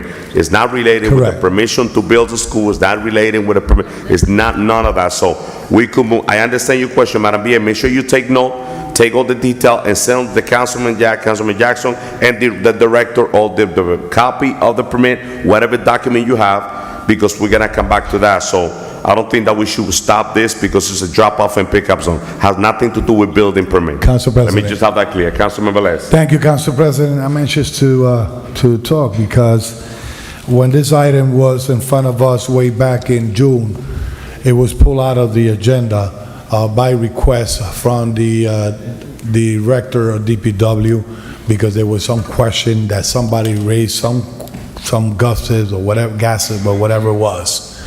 As a chair of DPW, everything that's removed, they send it back to committee, and the first thing I ask, I don't go by he say or you say or whatever. The first thing I ask is, give me a copy of your CO. CO means that you need to get certificate of occupancy from the place. I recall, I was sitting in the planning board, I believe it was, when this went in front of one of the board. I was here. I know it was approved. I know that went through the process. To get a CO of a place, you need to go to zoning, you need to go to everywhere. And let me say this for the record, because it's good to say things and then create this gray cloud and confusion and whatever it is. I got in front of me, I say I like computers. I always like paper to see in front of me what I'm reading. Too small. But here says, commercial change of tenant, occupancy charter school to the same, 2-story, Brillo, New Jersey charter school, TA Robert Garachi, Monsignor Gino, Silva Martin Vergara. I saw whatever her name is here, I can't really see, Soy Ginsemi, 225 students from K to 1 grades, and we're not discussing the legit of it, because if some things comes forward, I don't like to, everybody's gonna go home, or the minister, the priest, the students are illegal there, we have to find out why. Listen, I have a CO here signed by the department, and before you get in a CO, you get the inspections, the state has to go in, they got approved by the state to operate, and now we are here to question if they approve or not. And Council President, may I, and I'm gonna finish. It's not fair to mention names about, we got somebody here from somebody over here. We all know that there's a process to discuss things in the council. There's a legal division that we should address.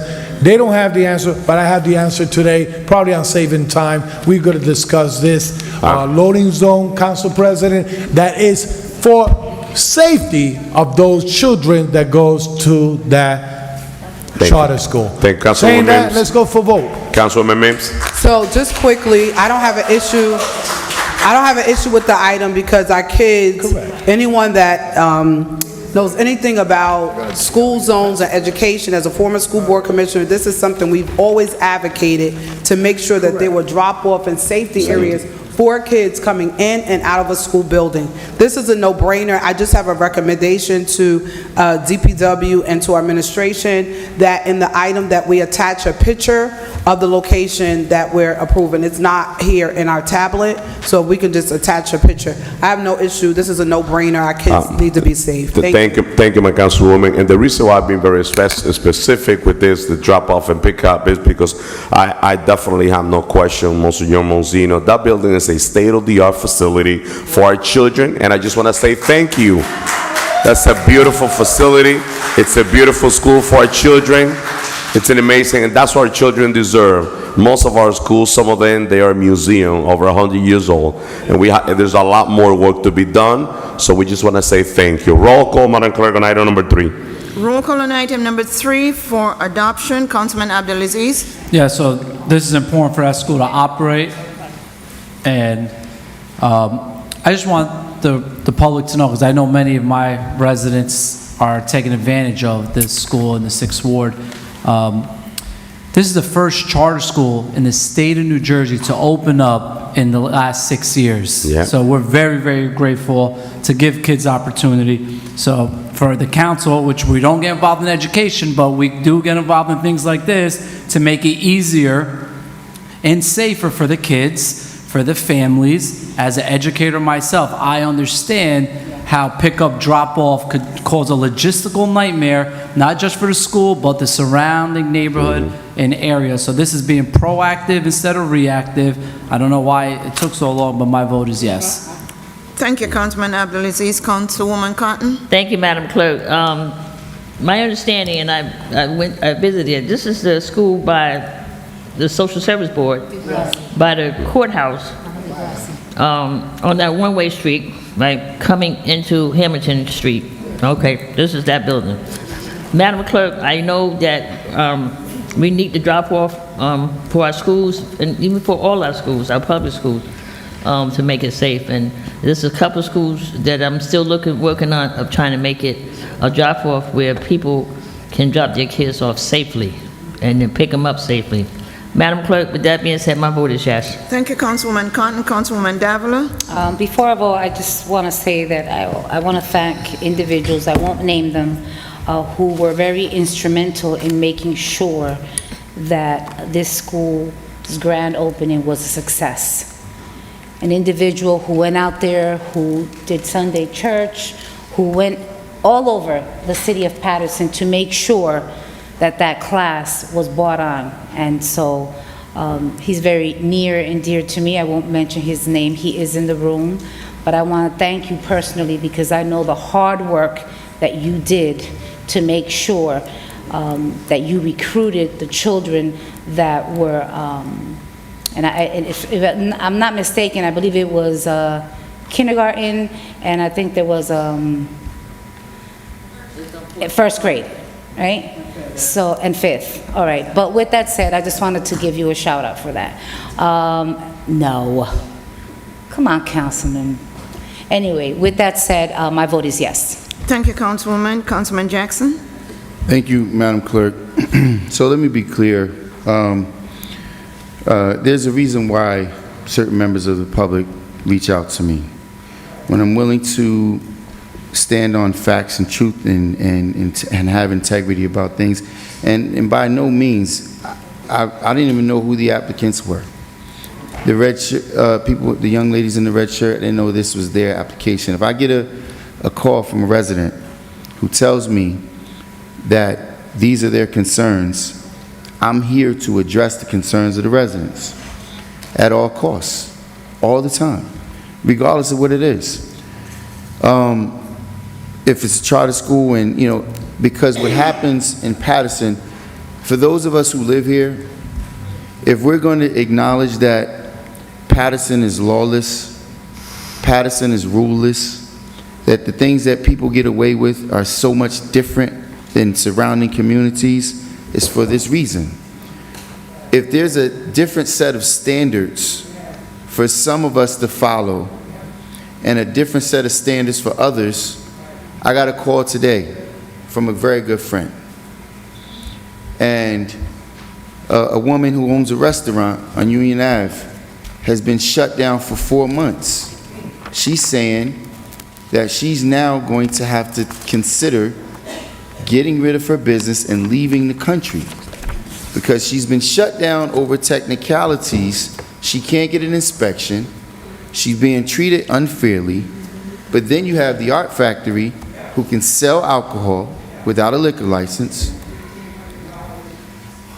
So the relevancy is here, where and how do the rules apply? I'm in support of this entity, but I'm not in support of certain people bucking the rules. That's why the rules are in place. That's what it is. That's how we make a community better. We hold every person accountable to the same measure.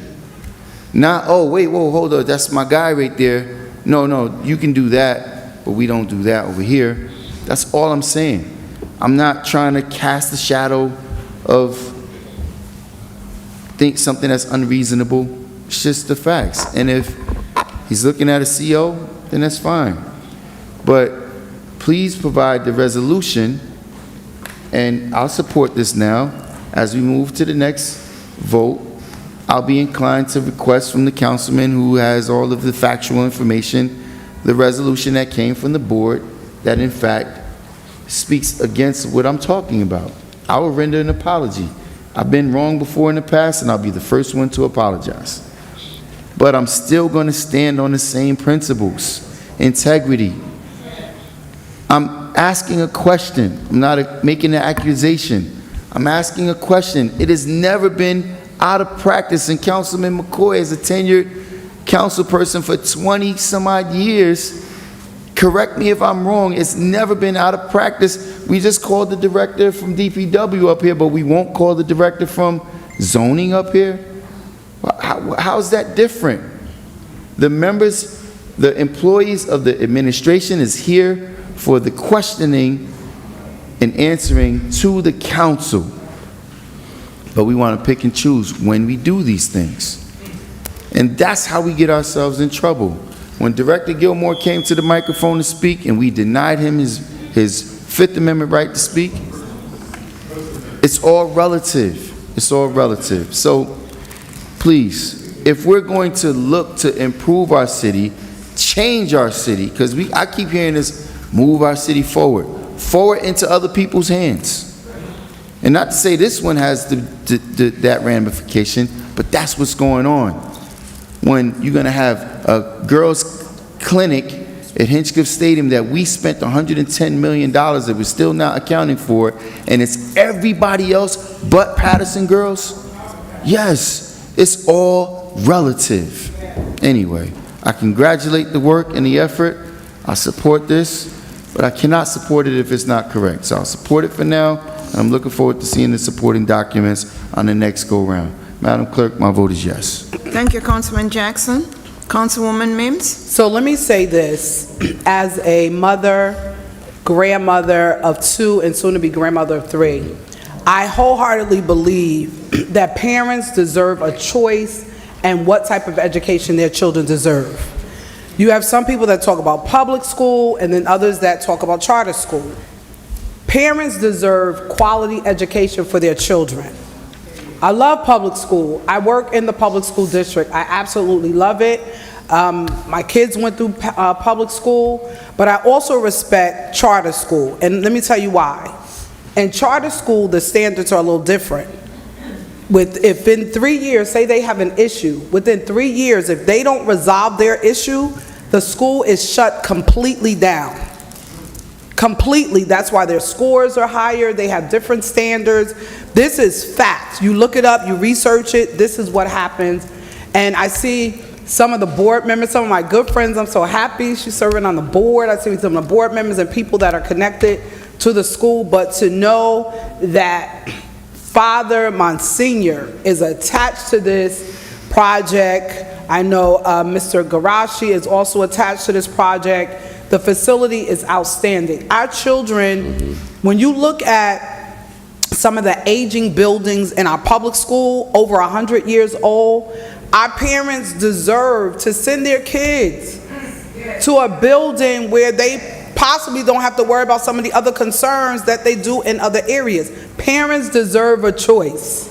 They really do. They deserve a choice, especially when it comes to educating your children. I am in the buildings with our children every single day, and they deserve a choice. So I want to say thank you to Brillia Charter School for thinking it not robbery to come into Paterson, to be here, to help with our children. Our children deserve it. We have so many diversities and ethnicities and so many kids that go here, and I'm really glad that you've given our children and our parents another choice. I would love to come. I'm back from vacation. Please let me know. I want to come and do a walkthrough and see the facilities, take some pictures and like push it forward to the community to encourage, because I am super excited when I see another facility for our children and our parents to get a quality education. With that being stated, I don't have any issues, no dilemmas. Our children, I've seen kids get hit by a car and so many things. To put this in place will keep our kids safe. It's a no-brainer. I'm for the kids. Madam Clerk, my vote is absolutely yes. Thank you, Dr. Mims. Councilman Udine. All right, first of all, I should say as an educator, I always respectfully support any opportunity that will create opportunities for our children to learn. And this is what we are supporting today. And this is just drop off and pick up location, nothing more than that. It's just a small contribution from the council bodies. And if I support this, I will feel that I'm somehow associated with this noble project. And as a councilman, and I would say as a Paterson public school teacher, I can offer you that if you have any after school program, you need volunteer, count on me. My vote is yes. Thank you, Councilman Udine. Councilman Velez. Thank you, Madam Clerk. When I gotta be responsible, I gotta say, when I said that constituents call me, or residents call me, I like to bring the proof how many people call me or whatever, but in this case, I don't know how many people call from social services, the court, the jail, because surrounding that area, there's no residents. It's buildings that serve the city of Paterson. I don't know how many residents call from the Board of Social Service. What I gotta tell you is what I did as a councilman, responsible councilman, is when the application came in, I took a site visit with the superintendent of traffic to assess the area. Had a conversation with Mr. Woodbridge from the social services. He even requests to align the handicapped space the right way, the proper way, because they was all over. They even told us about what they want on their side, what they want on this side, and to fix some things that was not in place. That's the first thing. The second thing is, we serving a population of students that come from everywhere to this place. Yes. The NJPCSA in 2022, June 15, listen up, announced that Brillia Public Charter School is coming to Paterson. That's a year ago and a half, June 2022. To be able to apply through the charter system, you need to have everything in order. Plan, building, approved by the city, approved by everyone, before a state granted you that certification or charter school. That was in June 2022. And before that, they took time to construction and all that stuff. And whoever knows what was that before, it was a safe haven also that was giving people service. Catholic Charity was there. That's a safe haven. I remember the 10th Testament was in front of the place. I'm sorry, I'm taking a little bit, Council President. On November 2nd, 2022, they did a grand opening. We didn't have nobody there from the officials of the city of Paterson. You cannot do that because it's not approved. You don't have the paperwork. You don't have a CO. You don't have nothing. You can't do the grand opening. We did a grand opening. Why? Because everything was in order. Not only that, And I'm still looking here, on November 2, after the grand opening, December 8, they pick first students. Mr. Nieves was out there hiring people from different sides of the city, giving the application to parents could come and participate. You know why? And we're here to discuss a loading zone to put safety in those kids, put order in those streets. But I had to say all this, bring the story in. You know why? Because I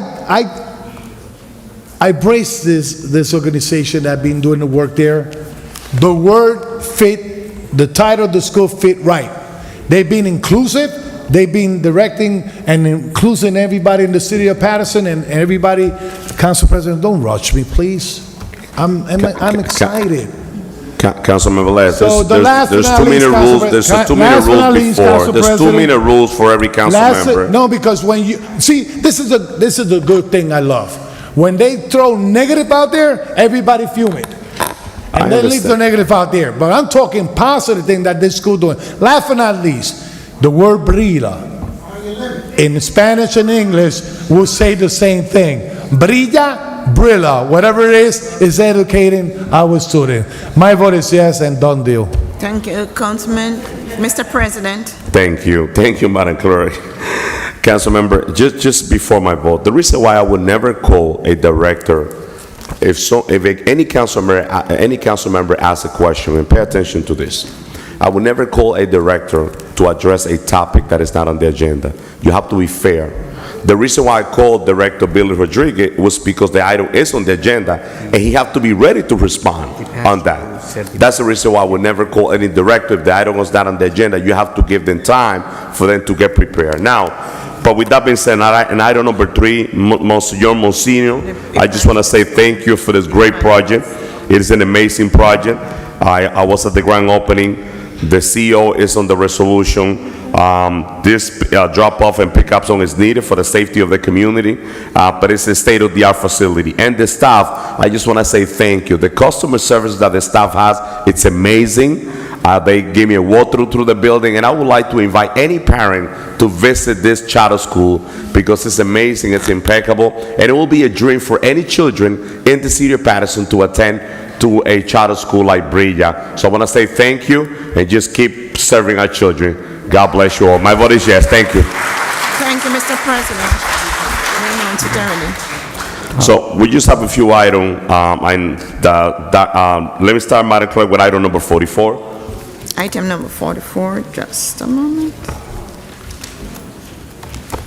Item number 44 is a resolution authorizing the award of contract to AB Contracting LLC for the interior renovations for the lower level of the Paterson Health Division, bid number 23.17 for the Health Division of the Department of Health and Human Services, Health and Human Services Resolution number 23492. Motion, please. Moved by Councilwoman Rubicon. Second. Second by Councilwoman Mims. Roll call on item number 44, Madam Clerk. Roll call on item number 44 for approval. Councilwoman Cotton. Yes. What is he doing? Councilman Jackson. Before I vote, with all due respect, Council President, I'm trying to understand, I mean, this item, I understand if you're taking some of the directors that may have some questions, but we're still prolonging the public portion. This item is something that could have definitely waited. I'm just trying to understand what your rationale is behind the holding the public portion. Are we taking every item before the public today? No, we just have a few more items, Councilman Jackson, right before we go into public portion. Madam Clerk, my vote is yes. Thank you, Councilman Jackson. Councilwoman Mims. I want to thank, I don't see him in the room, but I know he's in the building, Director Joel. At last week's workshop, I made the request to get a scope of the work that's being done with the renovations, which are definitely needed at the Health Department. So I want to thank him for sending that information. Madam Clerk, my vote is yes. Thank you, Dr. Mims. Councilman Udine. Thank you, Madam Clerk. Council President, one more time, your attention that the resident came here to speak on the item number 2, so if you can because if you really go over all the non-consent items, it's going to take a few hours. It's gonna take- So I yeah, would say right. please consider this. It's gonna take a My while. vote is yes. Thank you, Councilman Udine. But we need to Mr. do, President, My vote is yes, Madam Clerk. yeah. the votes are 5 yeses, 4 absences. Item number 44 is hereby adopted. Can we- Thank you, Madam Clerk. So, after two more items, members of the public, we will open the public portion. If your name is down on the list, please add your name on the list. So item 45, Madam Clerk. Did you say 45? Yes. I think we could. Item number go to community 45 development. is a resolution authorizing settlement of litigation That could've with waited. third-party tax lien purchaser arising from cities entering into CSCA with St. Joseph's University Medical Center. It's a law resolution 23:493. Motion, please. So moved. Second? Second, moved by Councilwoman Mims, second by Councilman Dean. Roll call, Madam Clerk, on item number 45. Roll call on item number 45 for adoption. Councilwoman Cotton, Yes. What happened? Councilman Jackson, Can we, Councilman Jackson, Yes. Councilman? Councilwoman Mims. So this is a settlement of a litigation, so when people go forward and they have counsel or they go through the legal system, it comes before us to make the payment. That's what this item is for. With that being stated, my vote is yes. Thank you, Dr. Mims. Councilman Udine? My vote is positive, ma'am. Yes. Yes, okay. Mr. President, Yes, my vote is yes, Madam Clerk. votes are 5 yeses, 4 absences. Item number 45 is hereby adopted. Thank you, Madam Clerk. Item number 46. Item number 46 is, just a moment. A resolution authorizing settlement of litigation with third-party tax lien purchaser arising from cities entering into CSCA with St. Joseph's University Medical Center. It's Law Resolution 23-494. So moved. Motion, Second? Moved by Councilwoman Mims, second by Councilman Dean. Roll call on item number 46. roll call on item number 46 for adoption. Councilwoman Cotton, Yes.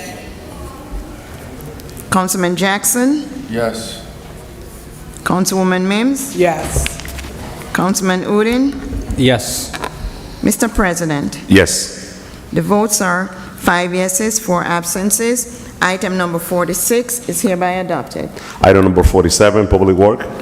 Item number 47 is a resolution authorizing the solicitation of bids for the resurfacing of portions of Manchester Avenue and Cumberland Avenue, bid number 23.23 for the Engineering Division of the Department of Public Works, Public Works Resolution 23:495.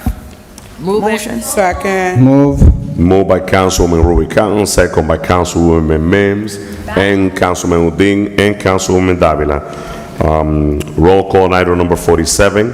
Roll call on item number 47 for adoption. Councilwoman Cotton, Yes. Councilwoman Davila. I want to give thanks to Councilman Kalik, who has been, unfortunately, he is not here right now, he's at a funeral, but I really want to thank him because I know he worked very hard on this, and there are several others that are coming up the pipeline as well, so kudos to Councilman Kalik of the 2nd Ward. My vote is yes on item number 47. Thank you, Councilwoman. Councilman Jackson. No, we don't. I need to go to Councilman Kalik class then. It's Governor Street between Paterson and Bridge Street hasn't been paved in maybe 100 years. 100 years. So what exactly, how does he work hard? Like, what hard work does he do? Advocating, Councilman, Oh, on behalf of his constituents. Oh, I guess I don't advocate hard enough. I don't stand up in videos and say I'm supporting somebody for the next election. But I don't mind any street being paved, but it's to say that is disappointing, because I just gotta, you take your pick. North 3rd,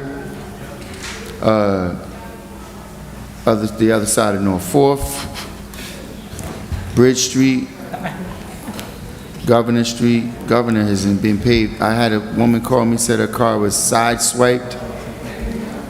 And I just bought my son a new car. The rims is all banged up from all the potholes all throughout the city. Listen, man, I'm willing to take a class. I can pay for it if I need to. Let me see if Councilman Shaheen. I was gonna comment on that.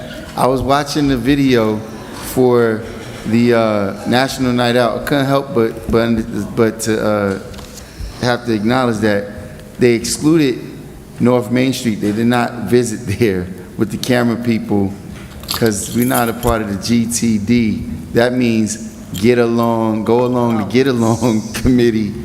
When you bend over. Council members, please.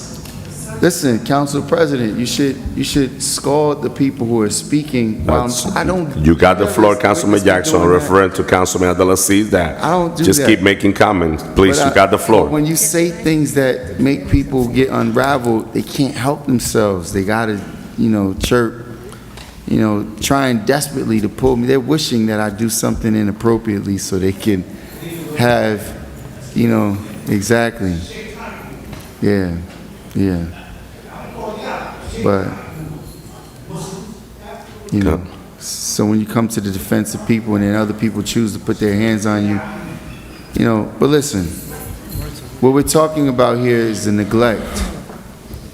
We're talking about a neglect. I get so many people complaining about how, and I consistently talk about, if we just bring these services in-house, we can create jobs and we can get a lot more done. So the GTD committee needs to acknowledge that. Like, let's get that done. Let's create jobs, create opportunities, and get more done. What we're doing is we're putting more and more money in the hands of third-party developers, picking and choosing whoever gets along with whom, how streets are being selected. Again, Governor Street is a big hole in the middle with concrete on the sides. It was probably rail tracks that was on that road. Hasn't been paved in, I'm willing to bet 100 years while we're doing this. So let me take my hat off to this guy. Anyway, Madam Clerk, my vote is yes. Thank you, Councilman Jackson. Congratulations to those residents that's now gonna have newly paved roads, and we continue to pray for those of us who don't. Thank you.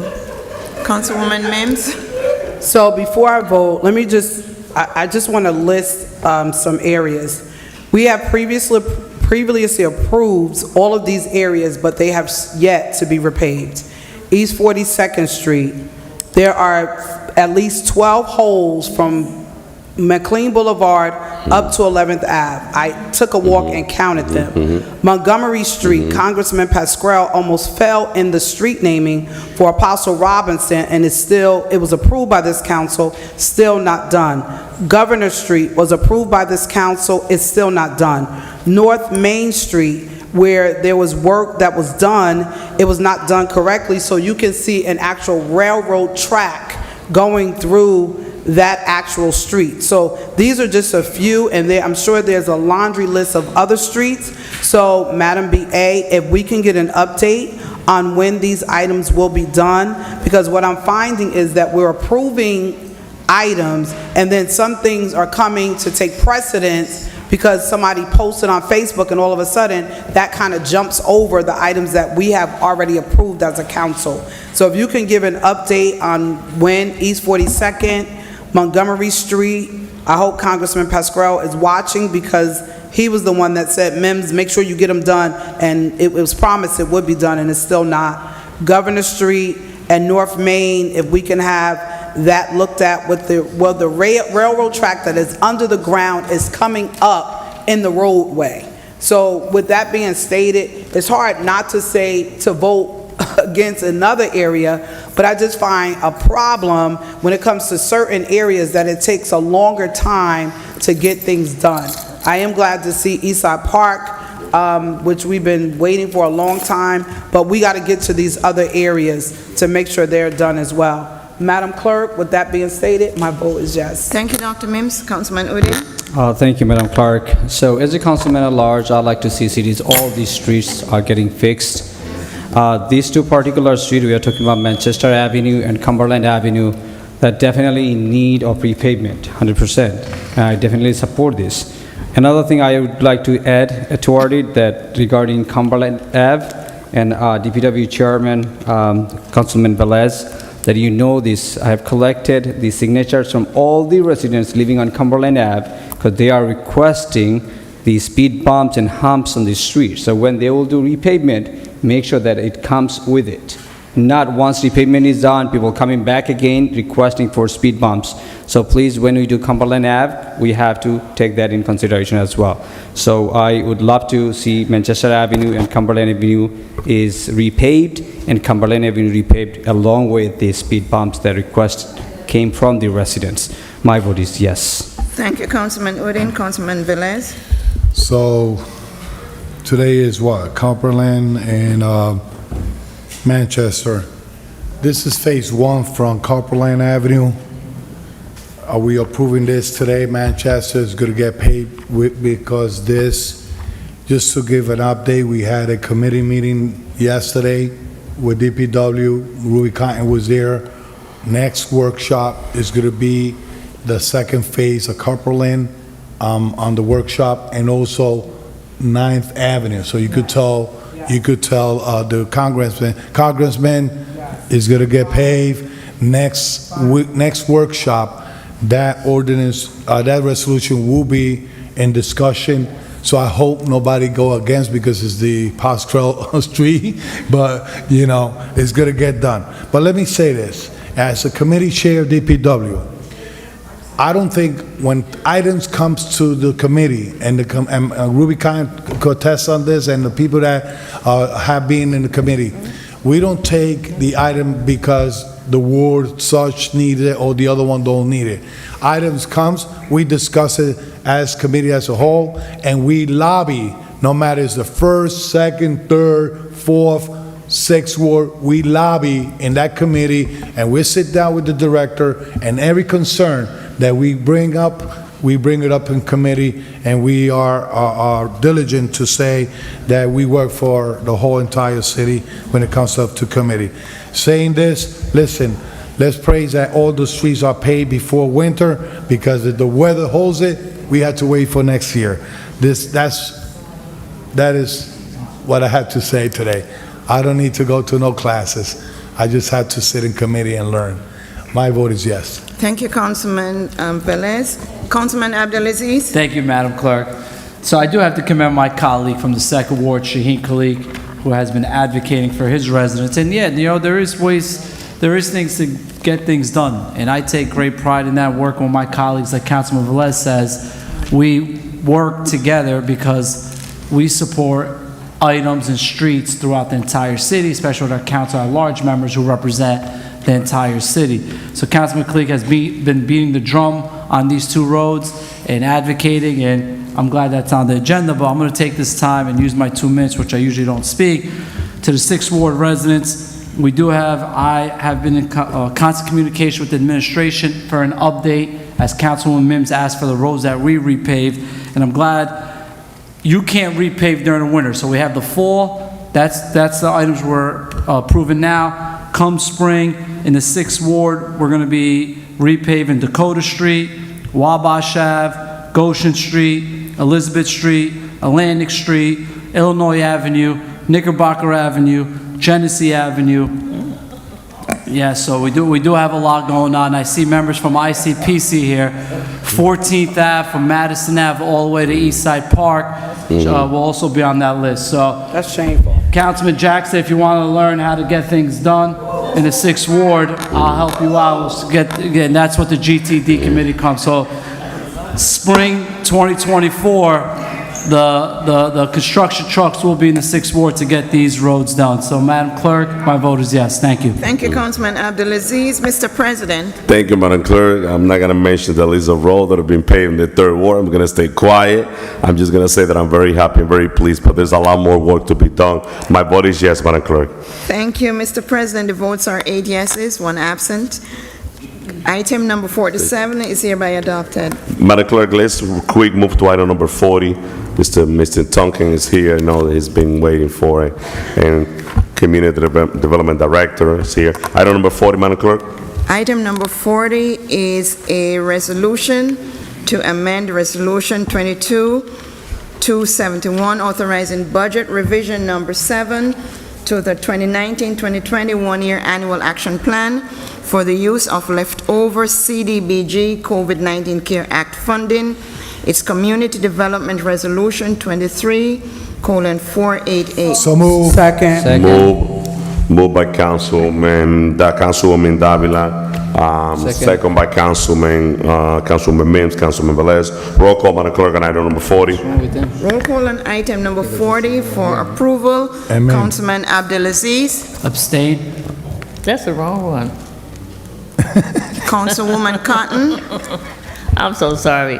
You know, I just have to commend our director, Barbara McClendon, of trying to make sure that we can save some of our COVID money. This is COVID money from 2019, 2020. We were able to use it. I just want to say, Barbara, and with the CBG, there's only certain things that you have to apply things to. And Barbara, you are doing your best to make sure that's what it is. With this item, my vote is yes, Madam Clerk. Thank you, Councilwoman Cotton. Councilwoman Davila. Yes. Councilman Jackson. Yes. Councilwoman Mims. So this deals with our youth again, right? It has Right. Eva's Village, but it also deals with our youth. And I want to commend Mr. G's kids for the great work that has been going on in the city. And I'm grateful to see that their money has been increased for a change. I'm really grateful to see that. I know she was here, and I think she left. So with that being stated, looking at the resolution, item number 40, my vote is yes. Thank you, Dr. Mims. Councilman Udine. My vote is yes, Madam Clerk. Thank you, Councilman. Councilman Velez. 2020 up to 2022 was tough years. We are blessed that we received funding from the federal government to address a lot of issues, and this is going back to the community. My vote is yes. Thank you, Councilman. Mr. President. Yes, Madam Clerk. Thank you, Mr. President. The votes are 7 yeses, 1 abstention, 1 absent. Item number 40 is hereby adopted. Thank you, Madam Clerk. Right after item, we go into public portion. Item 41, before we go to public portion, Madam Clerk. Sure. Item number 41 is a resolution to amend resolution number 22047, authorizing budget revision number 1 to the 2021 one-year annual action plan, and authorizing budget revision number 1 to resolution number 23:213 to the 2023 one-year annual action plan in order to fund the Hamilton Square Affordable Housing Development So Project. move. Community Development Resolution 23:489. So move. Second. Okay, moved by Councilwoman Davila and Velez, and second by Councilwoman Mims. Roll call on item 41. I second Roll it call too. on item number 41 for approval. Councilman Abdulaziz. Abstain? Councilwoman Cotton. Thank you, Madam Clerk. This resolution is for affordable housing, which is so very dearly needed in our community here. Everybody talks about it, but you're not getting many people coming here to want to do affordable. I look at them other cities where people are being sued because they don't want to put affordable in their community because they think affordable is for people that should not be there, and that's not true.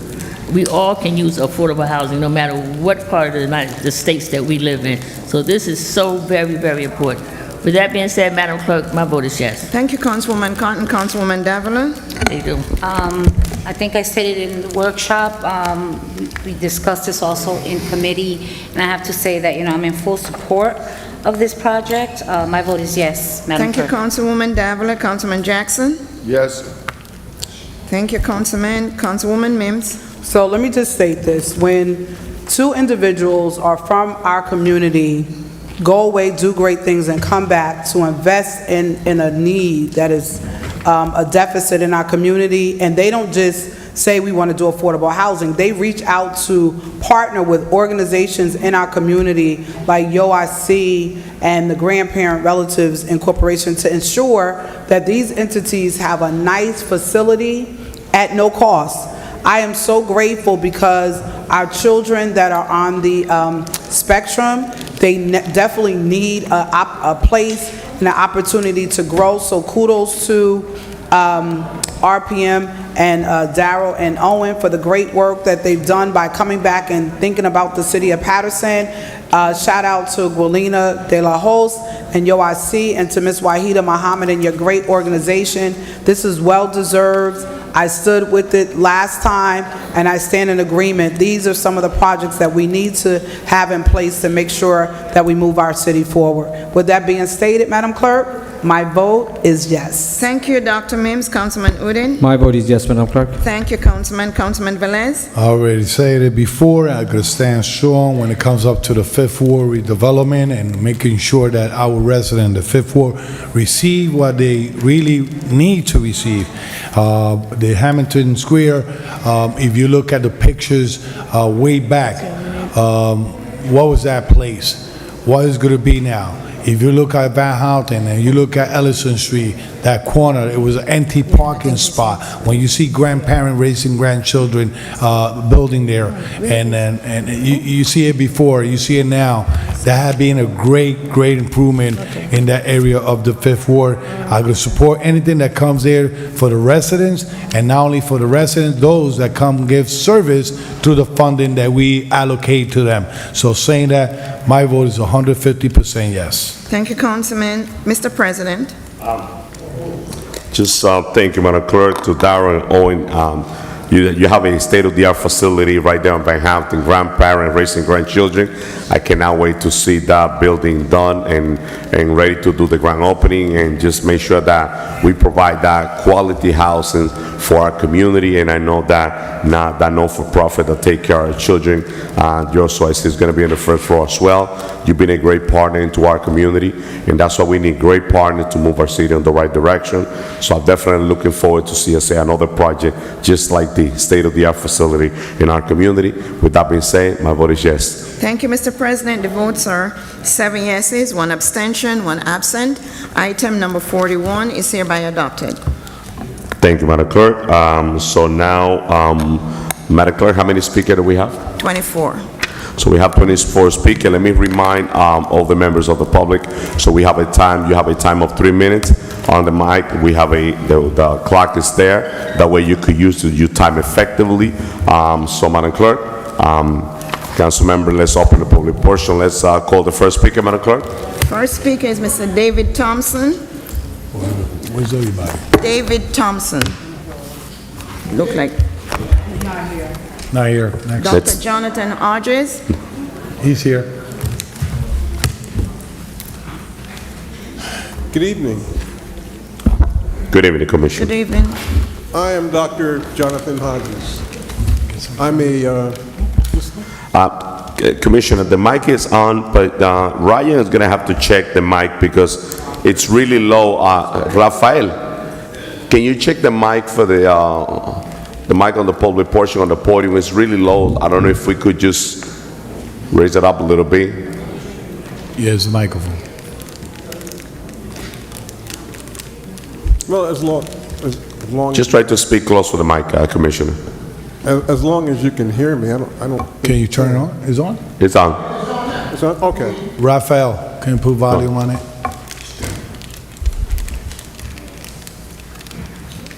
Volume. Yeah, go ahead.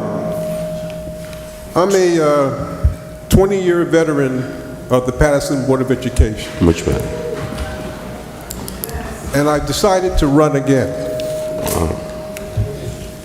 I was here when the district was receiving $5,000 per child because the money was stolen by the state from your city. And we fought along with the Education Law Center, and the Paterson Education Fund to get that money back. I was part of that fight.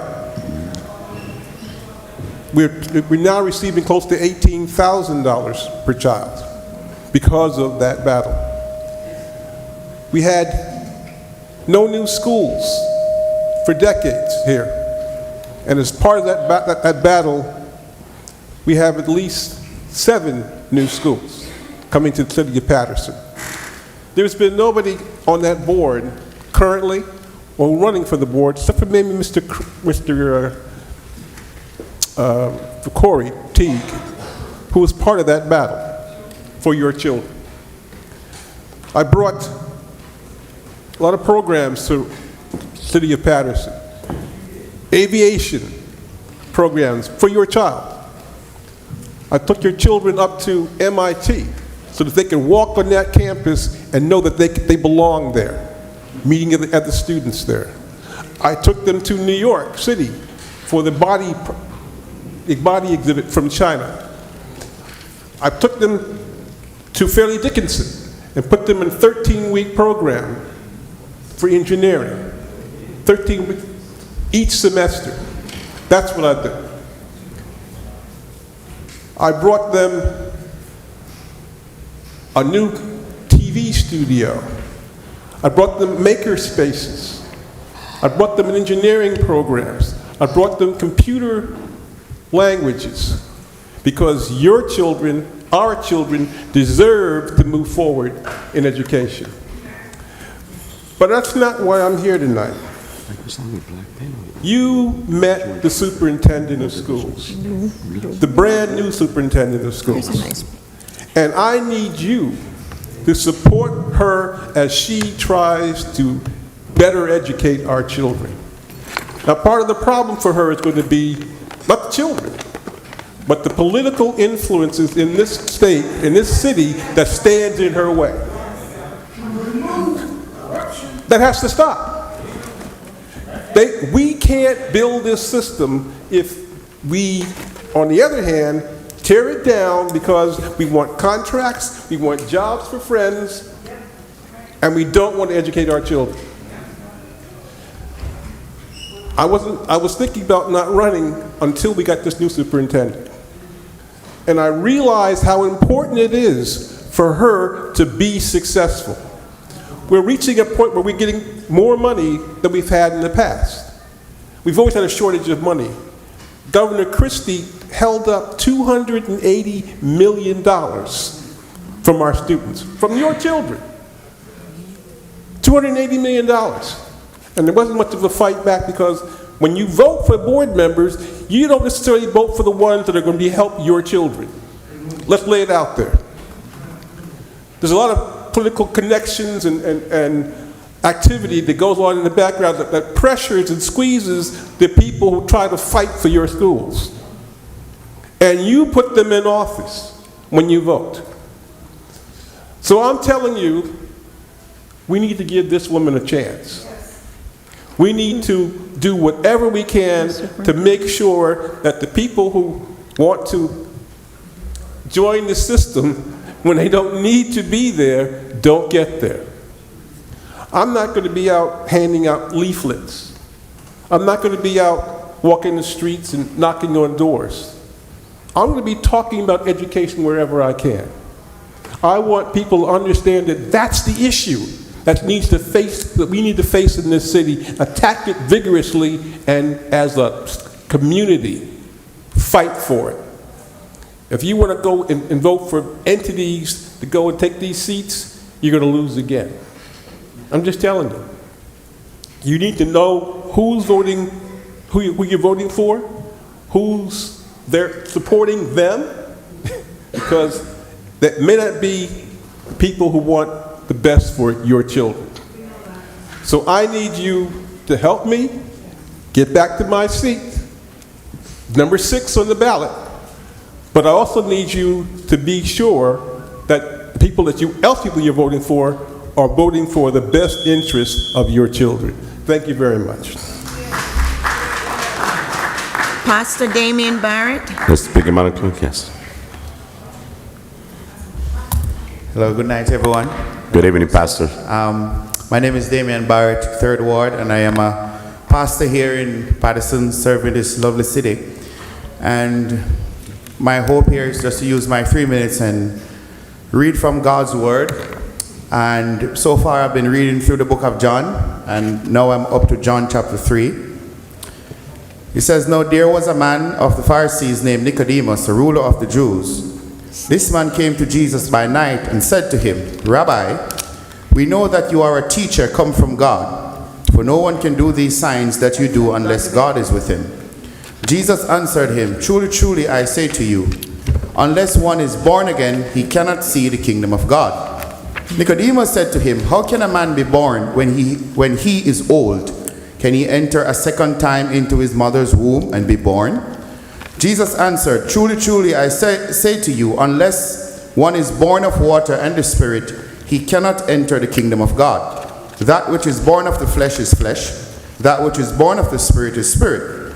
Do not marvel that I said to you, you must be born again. The wind blows where it wishes, and you hear its sound, but you do not know where it comes from or where it goes. So is it with everyone who is born of the Spirit.' Nicodemus said to him, 'How can these things be?'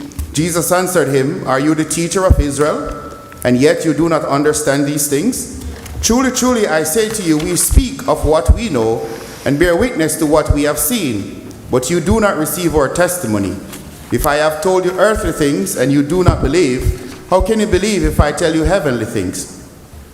No one has ascended into heaven except he who descended from heaven, the Son of Man. And as Moses lifted up the serpent in the wilderness, so must the Son of Man be lifted up, that whoever believes in him may have eternal life. For God so loved the world that he gave his only begotten Son, that whoever believes in him should not perish but have eternal life. For God did not send his Son into the world to condemn the world, but in order that the world might be saved through him. Whoever believes in him is not condemned, but whoever does not believe is condemned already, because he has not believed in the name of the only Son of God. And this is the judgment. The light has come into the world, and people loved the darkness rather than the light, because their works were evil. For everyone who does wicked things hates the light, and does not come to the light, lest his works should be exposed. But whoever does what is true comes to the light, so that it may be clearly seen that his works have been carried out in God." After this, Jesus and his disciples went into the Judean countryside, and he remained there with them and was baptizing. John also was baptizing at Aenon near Salem, because water was plentiful there, and people were coming and being baptized. Thank you very much. Thank you, Pastor. Next speaker, Madam Clerk. Mr. Elvis Durham.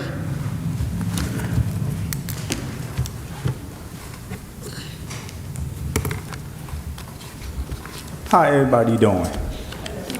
I'm speaking to 25,000 people on cable, 16,000 people on Verizon, and God knows how many people watching on YouTube. God bless each and every one of y'all. I came today at the city council meeting to let everyone know, got a lot of events going on in the city of Paterson. Gospel music is back in Paterson, New Jersey. But before I get into that, who like football? Like football? Okay. I'm not talking about the NFL, y'all. I'm talking about our own, very own football team in Paterson, New Jersey. 2023, Sioux City Sharks, adult football home schedule. August 19th, it's going to be at Bunker Field House at 6 p.m. That's B-A-U-R-L-E Fieldhouse at 6 p.m. August 19th. September 10th, the Sioux City Sharks will be at Hiskell Stadium. Tickets is $10. The game start at 2 p.m. You could contact Mark Fisher, 201-310-1069. 201-310-1069. And September 23rd, Sioux City Sharks will be back at Hiskell Stadium, beating this other team. At 6 p.m., tickets is $10. You can contact Mark Fisher, the best football team in the world, Sioux City Sharks. Support our team. This team is from Paterson. This is a soon-to-be professional team, and I'm looking for some big things to happen with this team. The New Jersey National Acting Network, I hope I'm pronouncing the name right, Boot on the Ground, Chapel, and Jumpstart. Gospel Hilton Fest. Oh yeah, this city do need a Hilton, y'all. This is going to be Saturday, August 27, 3 p.m. to 7 p.m. It's too much walking, y'all. Come on, y'all. 3 p.m. to 7 p.m., August 27. That's a Sunday. It's going to be at Eastside Park, 810 Broadway, Paterson, New Jersey. And guess what? Paterson, New Jersey is going to be featuring me, Churchman, going to be live in concert, along with one of the best gospel soloists in the world, Ashley Motley. Also, Anointing Friends going to be there. Also, the #1 gospel group in the world, Eric McKenzie and the Highlight Juniors, and many more. Y'all do not want to miss this event. It's going to be at Eastside Park. My bad, at Eastside Park, 810 Broadway, Paterson, New Jersey. And it's going to be so amazing. So y'all, council people, I want to see each and every one of y'all there. This is a Paterson thing, y'all. A Paterson thing. That's right, that's right. I want to see everyone at Eastside Park because you know what? The best recording artist is going to be live in concert, and that's me.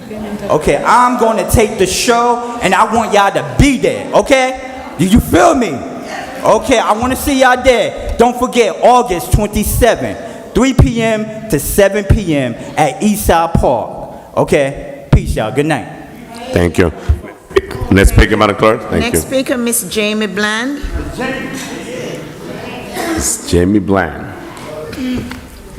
Thank you, Mr. Elvis Churchman. I appreciate you, and I think he said everything I was going to say, but I will say that I came to make sure that you guys have not forgot Jumpstart, the community kids, young people. We have about 52 young people, preteens and teens. So I know that Councilwoman Cotton, you have been coming by and everything, and I appreciate it. I try to stay on Facebook, so if you can't come by, please check Facebook out. Anytime you want to support, we have our college tour on Friday, and I'm taking 25 young people down to Florida again, and we have 7 chaperones, and we're doing a college tour, and they have at least a day in one of the parks. So, and we have of course, the Gospel Fest the day before that.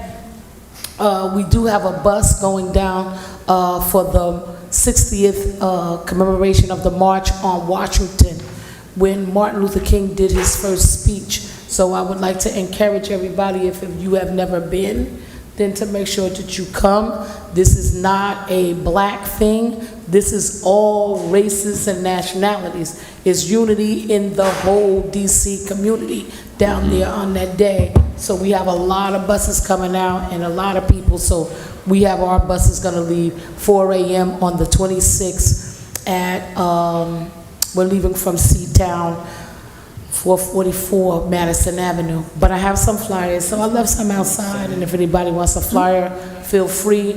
But council, please don't forget Jumpstart. You don't never have to like me, you don't never have to look at me, but make sure that you know that those kids are the community kids. So anything that come across this board, anything come across, we are watching, and we are hoping and praying that you are using your humanity, your inner soul, to make judgments on what you see for Jumpstart.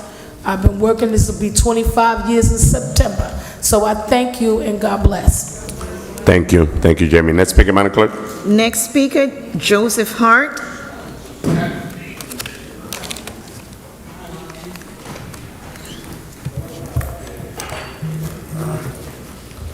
Good evening, everyone. This is my Good evening. second time here. And there's things that, I'm a Patersonian for life. I was born 1961, August the 24th. Downtown used to be beautiful to me, but it's crap. That's why I see it, because nobody gives a damn. The thing I hate, I'm disabled now. I lost my job at 29 years when this COVID thing came out. So I ain't been right, you know, I'm trying to keep my head together, you know? Things I hate, you know, it's like people don't care where they park at, especially when it comes to the crossing. You got handicapped people in wheelchairs and disabled people in other things, you know? And then by that Chase Bank, if you're not emergency vehicle and you got your car parked up on the sidewalk, what happened to the people's sidewalk to walk on? Yeah, I hate that. And McDonald's. When I take New Jersey Transit buses, some of them will tell you what I usually say, but I'm not gonna say it, you know, because, you know, it's no good. They gotta make that turn on Ellison Street and drive up on the sidewalk. Somebody could be walking and get run over. All those cars by that Ellison Pizzeria, they need tickets. I like to see more enforcement in the parking. That's what I would like to see. I got tickets back in the days, and everybody knows Joe White. He write your ticket up, then tell you to move. We need somebody like that again. Or Paterson should have parking wars. I watch that every morning. But anyway, that's all I got to say right now. Oh, another thing, people that got dogs, pick the dog's crap up. They don't do that. And that's everywhere. And that's all I got to say right now. Thank you, appreciate it. Thank you for coming. Next speaker, Madam Clerk. Next speaker is Mr. Sebastian Mejia.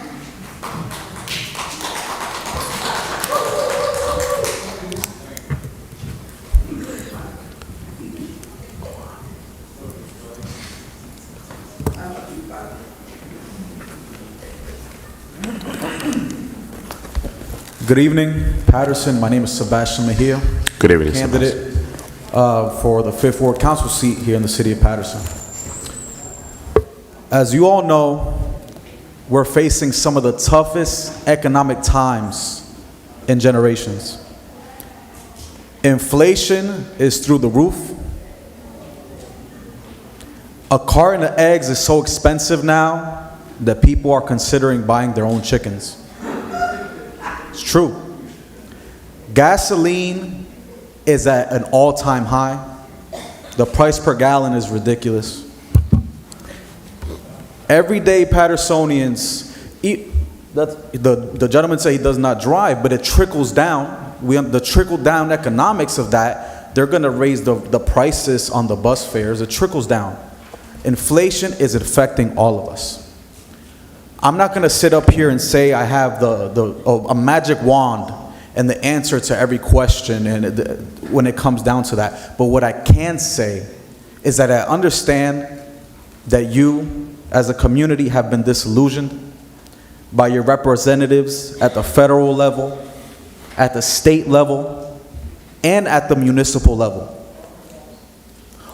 I can't sit here and promise you pipe dreams, but what I can say is that I will do my due diligence and I will refuse to support any legislation or any budgetary items that will lead to the average everyday Patersonian, the average taxpayer, to have a higher financial burden on their shoulders. They're already going through enough. They already feel that they're not being given the services that match up to the increase in their taxes. So no, I will not be in support of that as your future 5th Ward councilman, because I understand what you're going through. I understand that you're crunching pennies, you're budgeting, you're scratching your head trying to make ends meet. And in good conscience, I cannot be in support of things, whether it's raises, whether it's giving certain developers tax abatements. I can't wholeheartedly support that if I'm claiming that I want to represent the citizens of the Fifth Ward, the citizens of Paterson, period. Because as every single council person up here can tell you, as a member of this legislative body, people from the entire community will come up to you for help. I think all the time about my seniors that are struggling to survive off of Social Security. Yet they go to the store. They have to decide on what to buy, and they're going hungry. While some of us are indulging, while others are starving. And that makes me upset, but it also motivates me to be a voice for those seniors, for those hardworking men and women, heads of households, with children in our school system that are struggling to make ends meet. I also want to say that I find it educational when we say, oh, it happened at the workshop, but yet these same people who say it happened at the workshop refuse to support the televising of our workshop city council meetings. That's why even if I'm elected or not elected, I will continue to live stream every single meeting in these city council chambers, because it is my duty and responsibility to make sure that my constituents are educated and empowered on what is going on. My name is Sebastian Mejia. I look forward to one day being your future Fifth Ward councilman here in the city of Paterson. Thank you for your time. Thank you, Sebastian. Next speaker, Madam Clerk. Next speaker, Ms. Eva L. Razak.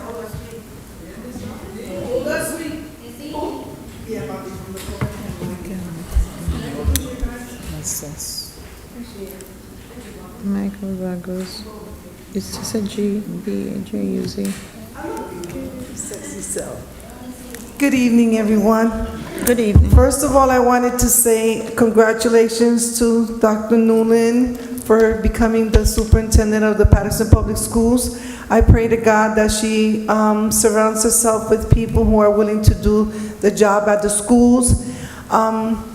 When you have a building that you have parents, teachers, administration all in one, you have it going. If something is broken, we will never make it there. Second of all, I wanted to acknowledge the signs that were put up on the third ward. I wanted to say thank you to everyone who had the input, because I know sometimes they see me like, oh, you again? Yep, me again. So, and I bumped into a few people, so I wanted to say thank you. Second of all, I wanted to say, I see that a lot of constituents in our town are really complaining about the gentleman that he was talking about, the issue with the poop. That's not a lie. I see people walking around with their dogs, and I scream at them, yo, my man, pick up your poop or eat it or send it somewhere else. No, you have to. You can't be rude on that. Also, I wanted to acknowledge something. I was invited to Mr. McCoy's anniversary. Ooh, sorry. I know who that is. Stop.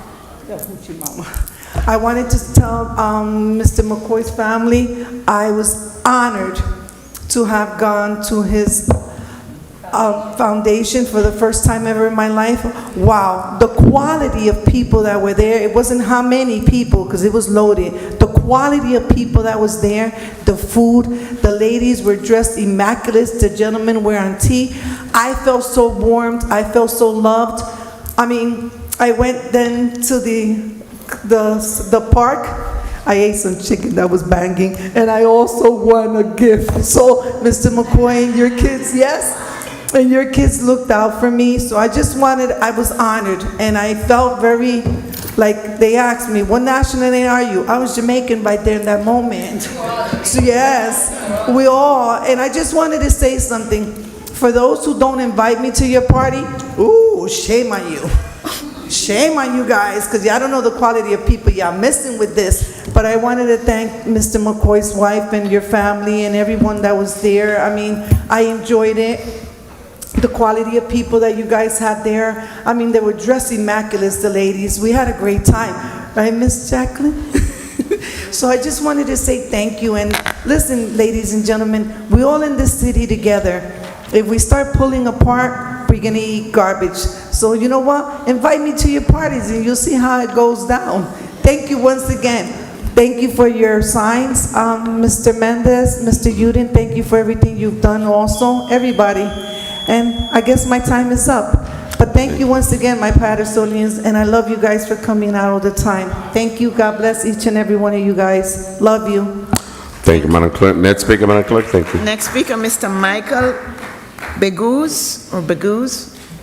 Please state your name for the record as well as your address. No, it's foreign. Bayous. Beguz. It's foreign. Bayous. Bayous. Yes. Good afternoon, everyone. Good evening. Good evening. So first and foremost, I'm Michael Bayous. I'm the CEO of Green Eye Manufacturing LLC. I'm looking to open a cannabis manufacturing facility here in Paterson. I'm currently waiting for conditional approval from the NJCRC. However, I can submit my application packet in front of the council now, but I'm holding off for the conditional approval. The reason why I'm here is to do it properly. I want you to introduce yourself. I'm not a big multi-state organization. I'm a U.S. Army disabled veteran. We're a small mom and shop operation. And we're really community, local, supported owned. For a quick background myself, I'm an immigrant. I came to this country when I was 11, and I'm homegrown. Congressman Pasquarel nominated me for West Point, and I went to military academy. I served my time in the U.S. military, and after sustaining injuries, I was honorably discharged.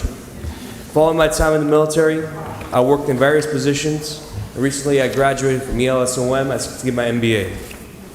The call to service and giving back to my community always resonated with me, and I know that Green Eye Manufacturing has a chance to fulfill this and really help out Paterson. And I really want to accomplish this by three things. First, cannabis and education. As a U.S. Army disabled veteran, I have firsthand experience with the devastating effects of chronic pain, PTSD, and other medical conditions. Many of my teammates are suffering from these issues. I know there's also a negative stigma associated with cannabis. However, as the National Library of Medicine pointed out, cannabis has many positive medicinal qualities, and there's a decrease in 25% in opioid overdoses following cannabis legalization. Number two, service. I joined the U.S. military to serve my country and to serve my community. I'm always thankful for Paterson and Congressman Pasquarel for giving me the opportunity to attend West Point and serve in the Army. With Green Eye Manufacturing, I plan to pay it forward and continue to serve my community. We plan to use and hire local Paterson contractors to build up a facility, and then we plan to hire at least 7 or 10 Patersonians. Third, tax and safety. I am the recipient of public education. I realize how blessed I am to be in the position that I am. And I realize that there's ever growing need to help out and really fund local projects.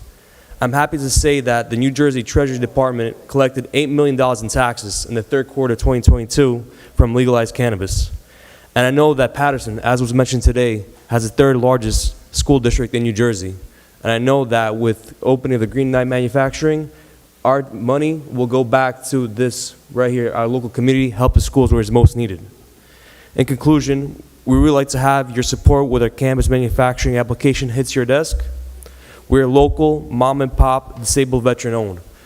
I'm not a lawyer. I'm here and standing in front of you. There's no other representatives. It's myself. And I can't wait to work with you, and I can't wait to make Paterson proud. Appreciate it. Thank you. Next speaker, Madam Clerk. Next speaker is Ms. Chanel Fields.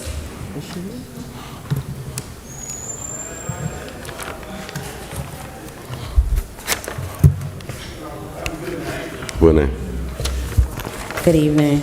Good evening. Good evening. I wanted to start by saying injustice anywhere is a threat to justice everywhere. I wanted to focus on the mayor's video that was put out with Eastside Park being paved. And I wanted to know why did that take precedent and seem more important than paving the streets of Paterson for the taxpaying residents.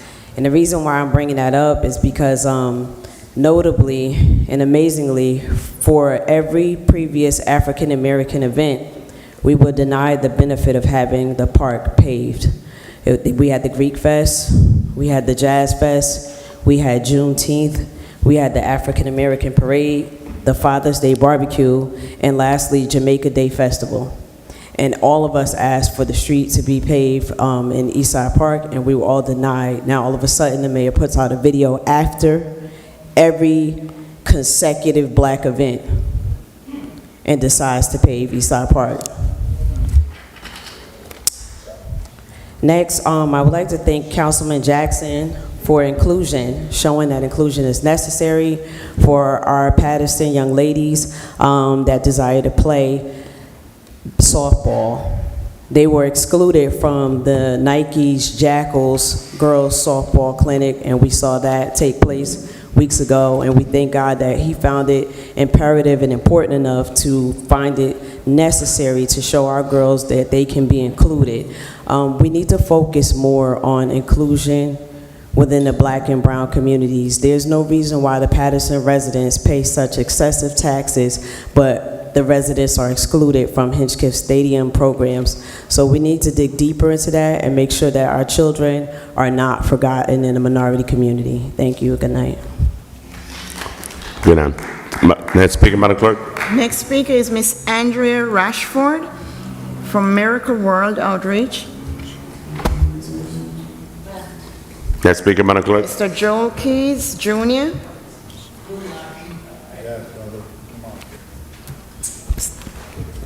Joe Keys, Paterson. Good evening, brother. Good evening, brother. If we want to bring democracy to Paterson, another obstacle of corporate imperialism we have to overcome is the function of what the critical theorists call the culture industry. According to Appleroth and Eddles, quote, "The culture industry is constantly working to turn everyone basically into the same person so that they'll buy the cultural products that it produces," unquote. In corporate imperialist capitalism, the number one priority is profit making, and the culture industry is implemented to shape the consciousness of the people to get the best results towards that goal. In regards to these efforts of the culture industry, Appleroth and Eddles asserts, quote, "The essential lesson is that individuals are not to be treated as autonomous, free-thinking persons. Rather, in a pursuit of efficient profit-making, individuals themselves are to be created in order to fit into a standardized model that mirrors the standardized products being sold to them," unquote. Philosopher Martin Heidegger composed a theory about the outcome of this process of standardization of people that result in everybody having the same sense of taste and the same perception of thought. And in the following example, he refers to the culture industry as the they. And he affirms, quote, "Do not mistake the they for politicians or the media, even Instagram or your parents. The they is everywhere. And how do you know what the they thinks? You know what the they thinks because that's what you think," unquote. Professor Jeff Salvato embellished Heidegger's theory about the they during dialogue with his students, and he recalls, quote, "Some of you in your opinion papers, I asked you about what tech you buy and what you wear, and you say, I like the tech because I just happen to like it. I find it comfortable and attractive. No, you don't. You find attractive what the they find attractive," unquote. Sociologist George Simmel, in his essay, The Metropolis, describes this phenomenon in the following way. He said, quote, "So the point is being unique and special, but there's a paradox built into the modern experience, and that is the very thing that we want the most is the most elusive. How can I be unique and special if I'm swallowed up in the machinery of the modern culture with its emphasis on transactions and calculability? Uniqueness, qualitative differences, and the freedom to call our own shots are impossible, unquote. The question becomes, what's the significance of the culture industry regarding this Bring Democracy to Paterson movement? And the answer is, just as the culture industry and the they control our perception and our choices concerning consumer products, they accomplish the same thing regarding our perception about what democracy truly represents. And if we're going to be successful Please wrap it up, brother. in bringing democracy to Paterson, we have to break from the perception we're given from the culture industry and the they about what exactly democracy really is. I reiterate, it is the people organized to mobilize as a united force. Thank you, brother. Next speaker, Madam Clerk. Next speaker is Mr. David B. Gilmore. I think the director left. Ms. Wahida Mohammed. This one.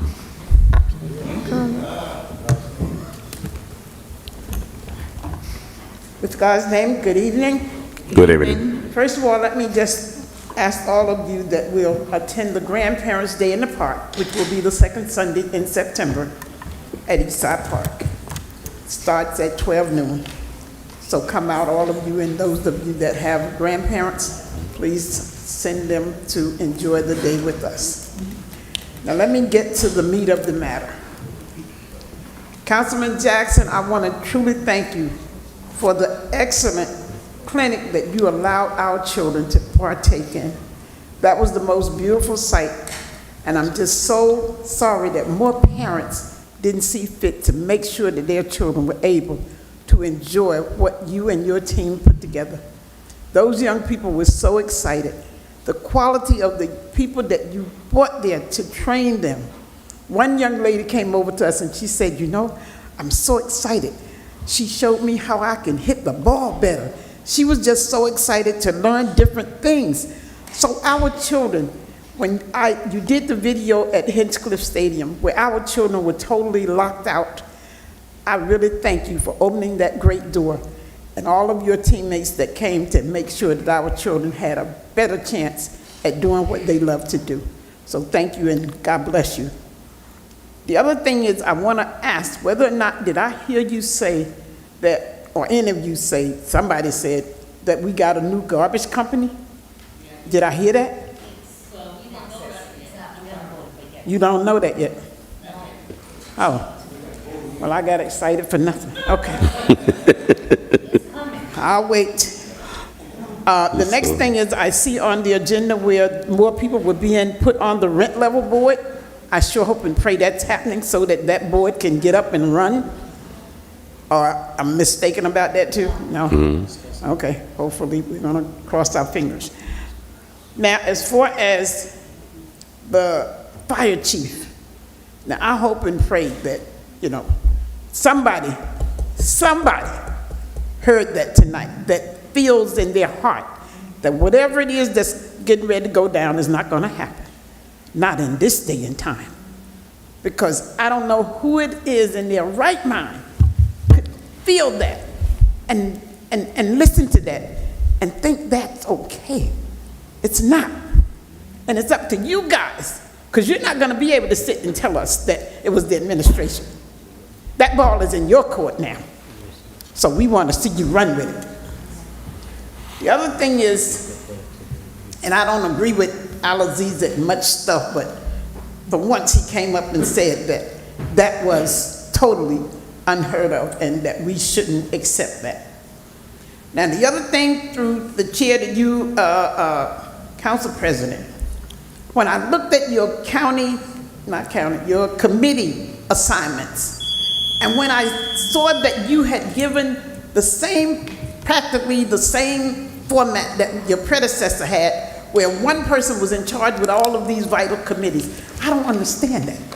It looks like you think there's nobody else on this council that can do those jobs to make sure that those committees are done correctly and that we can get the information that we've been asking for. Every single time that somebody asks for a report from either one of those committees and it's not given, because the BA has totally shown you that that's not going to happen under her watch. And then you sit there and allow the chairperson of those committees to just totally ignore the information that that person should have. Because that's what a chairperson does. They gather the information so that they can then deliver whatever it is. So I really want to say to you, I really think that, that was really a mishap on your part. The last thing I'll say is, as far as the Board of Education election coming, and we don't make sure that Hodges go back to that board to make sure that whatever it is that this new superintendent can help our children to accomplish, then parents, you can only blame yourself. And also with this whole new thing about they're getting their tickets together, they're making sure that this team wins and that team wins, and making sure that they're putting people up to destroy whatever good things that Councilman Jackson hopes for his first ward. First ward people, I'm going to tell you, and especially over there at Brook Slopes, you all better be listening and getting yourselves ready, because you're getting ready to have a battle. And if you all are going to allow someone to come in and give you somebody that's going to rubber stamp whatever this administration is doing, then that's on you. Because then if you look around and you're outdoors, it's because you put yourself there. Thank you and God bless. Thank you. Next speaker, Madam Clerk. Mohammed El Filali.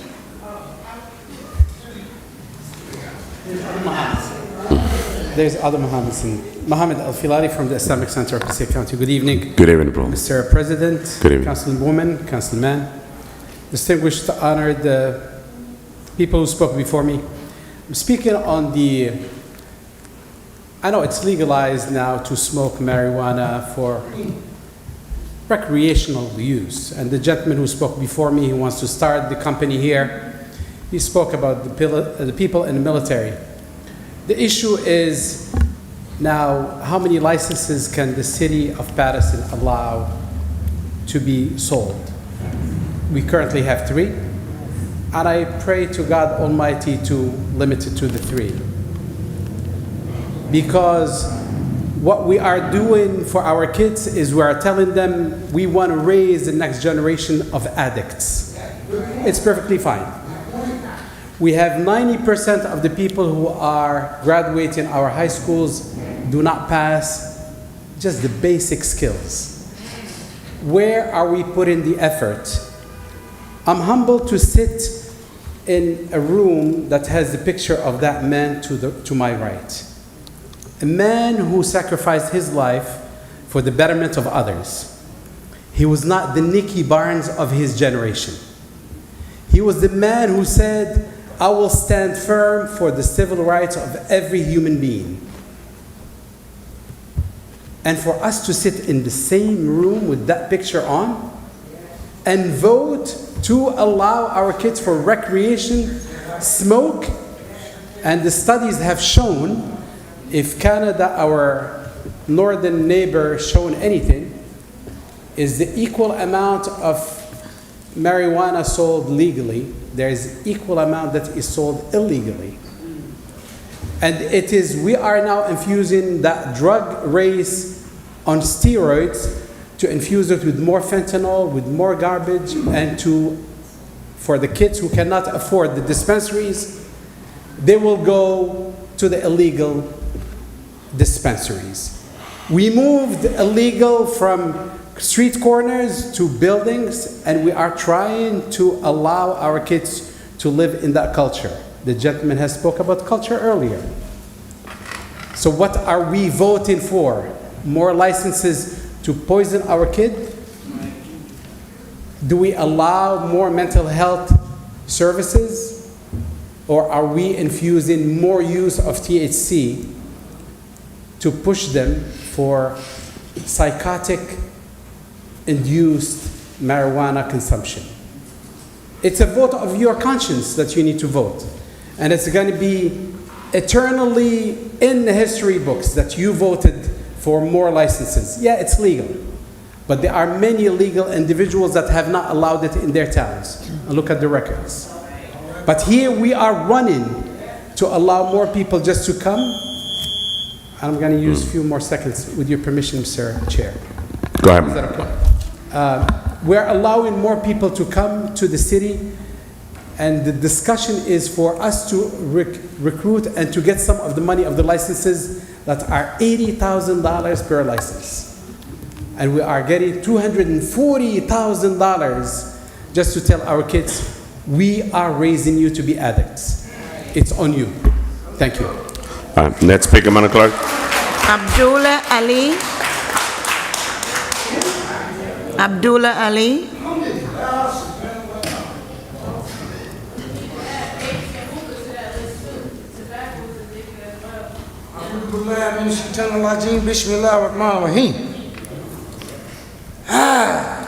Excuse me, sir. You going somewhere? I need to share something with you. Alhamdulillah. I did some research on the separation of church and state. I do a lot of research because I need to know. Church represents spiritual, moral nourishment. It's just not the church. It could be the mosque, it could be the temple, it could be the synagogue. The state is politics. Now, why do the politics want to separate itself from the church or the spiritual and moral quality?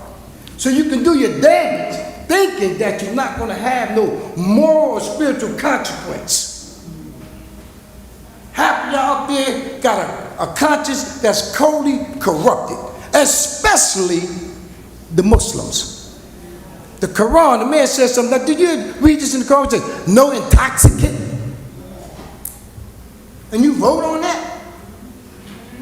I want to say another thing. I love my African American people. You raised that flag. I wasn't here June 9th or June 6th when you did the flag raising. Talking about we free. No, we're not free. Physically we free, but psychologically we still embedded in some slave ideas. And we need some education to get us out of that spot. This electing this president thing needs to be a rotating thing. First ward, second ward, third ward, all the way to the councilman at large. For one reason.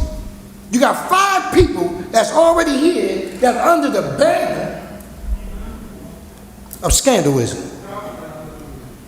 I don't want to name you, know who you are, because if I name you, Ali, my sister, yourself, and that self. And you ain't going to tell me you're not.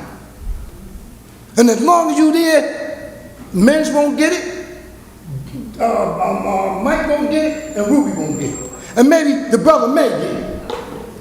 And I'm going to tell you something about Andre. Andre been a councilman a long time. McCoy probably can bear witness to this. And all the time that was here, how many times was he the president?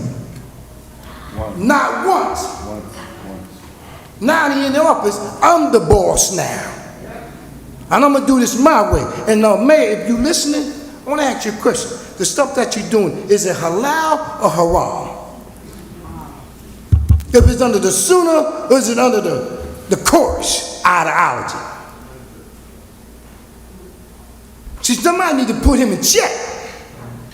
You run around talking all the good stuff you think, look at the bad things you're doing. And thanks for talking about our children. Our children are important.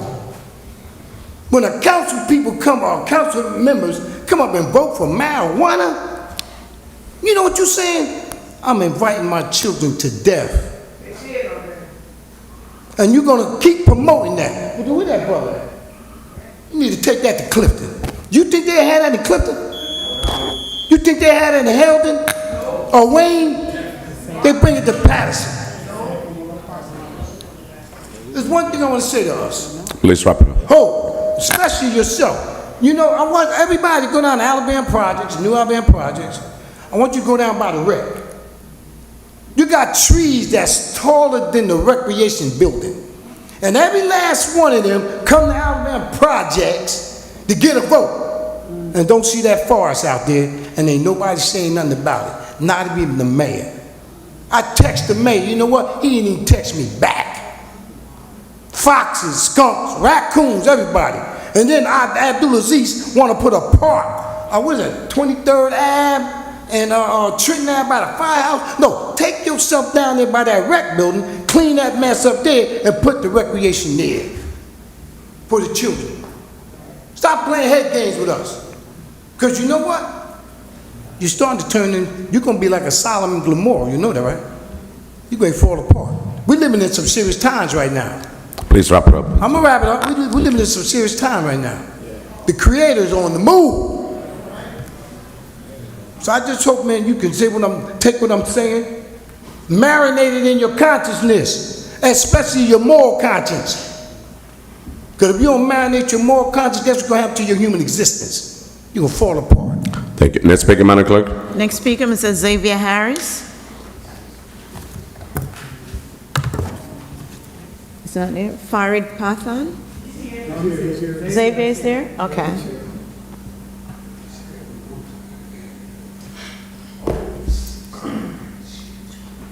Xavier Harris, Paterson. First, I want to say to Councilwoman Mims, I could attest to a couple things you said about charter school earlier on, because I went to charter school, and along with how I was raised, a big part of how I am and how I speak and how much respect and how I hold myself and the people around me, what I put myself around, is because I went to charter school. It gives you a great environment.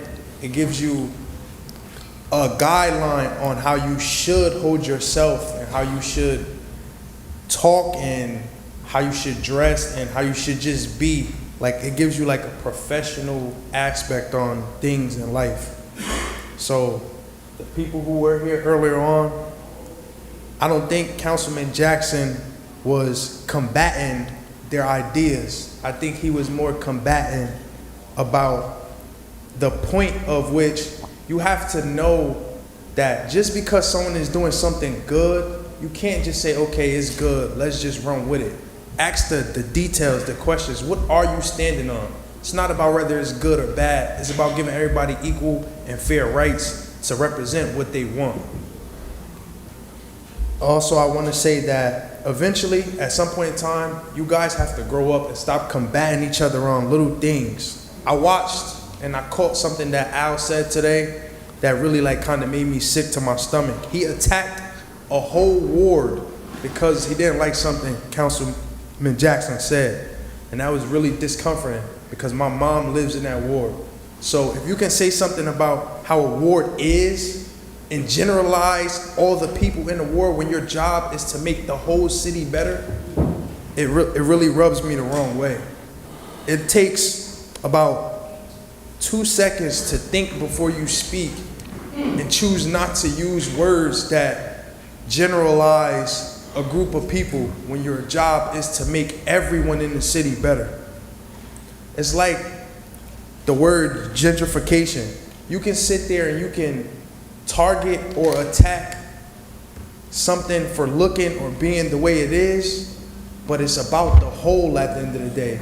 It makes no sense to dress up the 6th ward and the other wards and pave the streets in certain places where you think, or develop certain places where you think most people are gonna go, if they still have to drive through the 1st ward, the 4th ward to get to these places. You have to focus on the eyesores we have in the city before you can sit there and let's make this part a better place. Let's bring in and attract publicity and people to come to places that you want to look good, but forget about the places that have the high crime rates, that has the pothole streets and all this other stuff. It makes no sense to be this way. If it's about making the city a better place, why single out ward by ward? Let's get all the business done. If we want to make Paterson look better, let's focus on making all the streets look better. Not just the streets where we want to have something nice and we want people to come out and show their face and do all this extra stuff when the real problems are still on the table. Every time we come here, we get nowhere with the real problems, and it's very, very, very sickening. Last thing I wanted to say was about the Silk City Sharks. I am a player for the Silk City Sharks. Coach JB, who spends most of his time with his kids and he can't be here, is a player for the Silk City Sharks. We would love if everyone would come out and support. This is something that we do in our spare time, like coming here. So like support is key. It gives everyone hope that, okay, I'm doing something positive and it's being seen and we have support. So that's what makes people continue to do things, when they have people backing them. So if anyone and everyone could come out and show face, it would mean a lot to not only me, Coach JB, but the city. Thank you. Next speaker, Madam Clerk. Next speaker is Farid Pathan.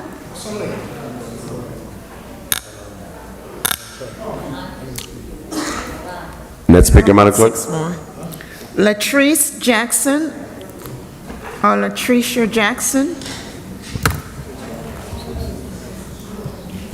4 more. Hi everyone. Hi. So I'm a single mom and my son, he's been like very depressed the last 2 weeks because he was told that he could no longer go to a charter school that he was accepted into. And I gave all the paperwork and I was told to come pick it up. And when I went to pick it up, they told me that his seat was gone. So of course I said negative things like, well, let me guess. Did you give it to one of your family members? So then she's like, oh no, don't accuse us of anything like that. You didn't come on the right day. There was no urgency. It was any time before 1:30. I had went into the hospital because I was suffering from foot spasms and I had everything on record. So I went off and said whatever I said, and I said, you know what, I didn't even want him to go there no more. So after a couple of days went by, his friends started texting him like, oh, well, what happened? How come you didn't get into school? And he was telling them, and they was like, what? We just got in. Like, the coach just got us in. Like, what you mean you couldn't get in? So they sent all these messages, and I told them, I said, listen, I'm not going to make it a big deal now, but if any of those kids get in that school for September 1st, I will put out a lawsuit on the charter school. But when I started calling around, Paterson started saying they have nothing to do with the charter schools. The Board of Education, we have nothing to do with the charter schools. That is out of our jurisdiction. We don't deal with them. You know, just giving me the runaround. And then I got a phone call from somebody that I'm not going to mention her name because I still have not spoken to her since we last spoke on the phone. She said, they're speaking about you now. Like, it's a meeting going on right now about you because I went on websites and I copied and pasted everything to about 16 different people, like all over the state websites, just for somebody to hear me. 2 people reached out and they started, you know, having that conversation. Like they said, it was a dialogue going on. But when they finally spoke to me, she was like, you're fine. He's gonna get his seat back. We see that you submitted everything. Everything is good to go. I'll call you back at 1 o'clock. She know who she is. I'm sure she probably watching this. I'll call you back at 1 o'clock. She called me back at 1 o'clock. She said, the meeting is still going on. I'll call you back at 4. 4 o'clock came, never contacted me. The next day, I thought the school was closed because I couldn't get through. So something told me to call blocked. I called it blocked and it went through. They took my number off the list. I can't even call the school. So when I finally did start calling again, I started calling on 3-way phone calls with lawyers so that they can hear what's going on. And they was like, wow, this is like really unacceptable. So now I just want to put it out into the public that this is going on because I don't know who other kids this is going on with. And on top of that, my son was super happy. Like he's not a bad kid. He didn't want to go to East Side of Kennedy. He didn't ask to be accepted. They accepted him. And I gave them all his paperwork. All they told me to do was come get his transfer packet and take it to the Board of Education so that he could be officially in the school. And then they refused to give me the packet. Wow. So that's it. I just wanted to put that on record. And I spoke to people that, say they're going to help me and everything like that, but I still need to make sure that everybody knows what's going on outside of just the people that's going to help me on the sideline. The thing is, I don't want my kid going to these schools, and we were like super happy. Now he's upset, I'm upset, and then it really hurt me for him to tell me that his Hispanic friends sent him this message. You want to come tell him what your friends sent you? It's okay. What charge? What school? What school? What's the name of the school? They just told me that basically they got inside the school because the coach that they play for an AAU team, the coach got them inside the school. That's pretty much it.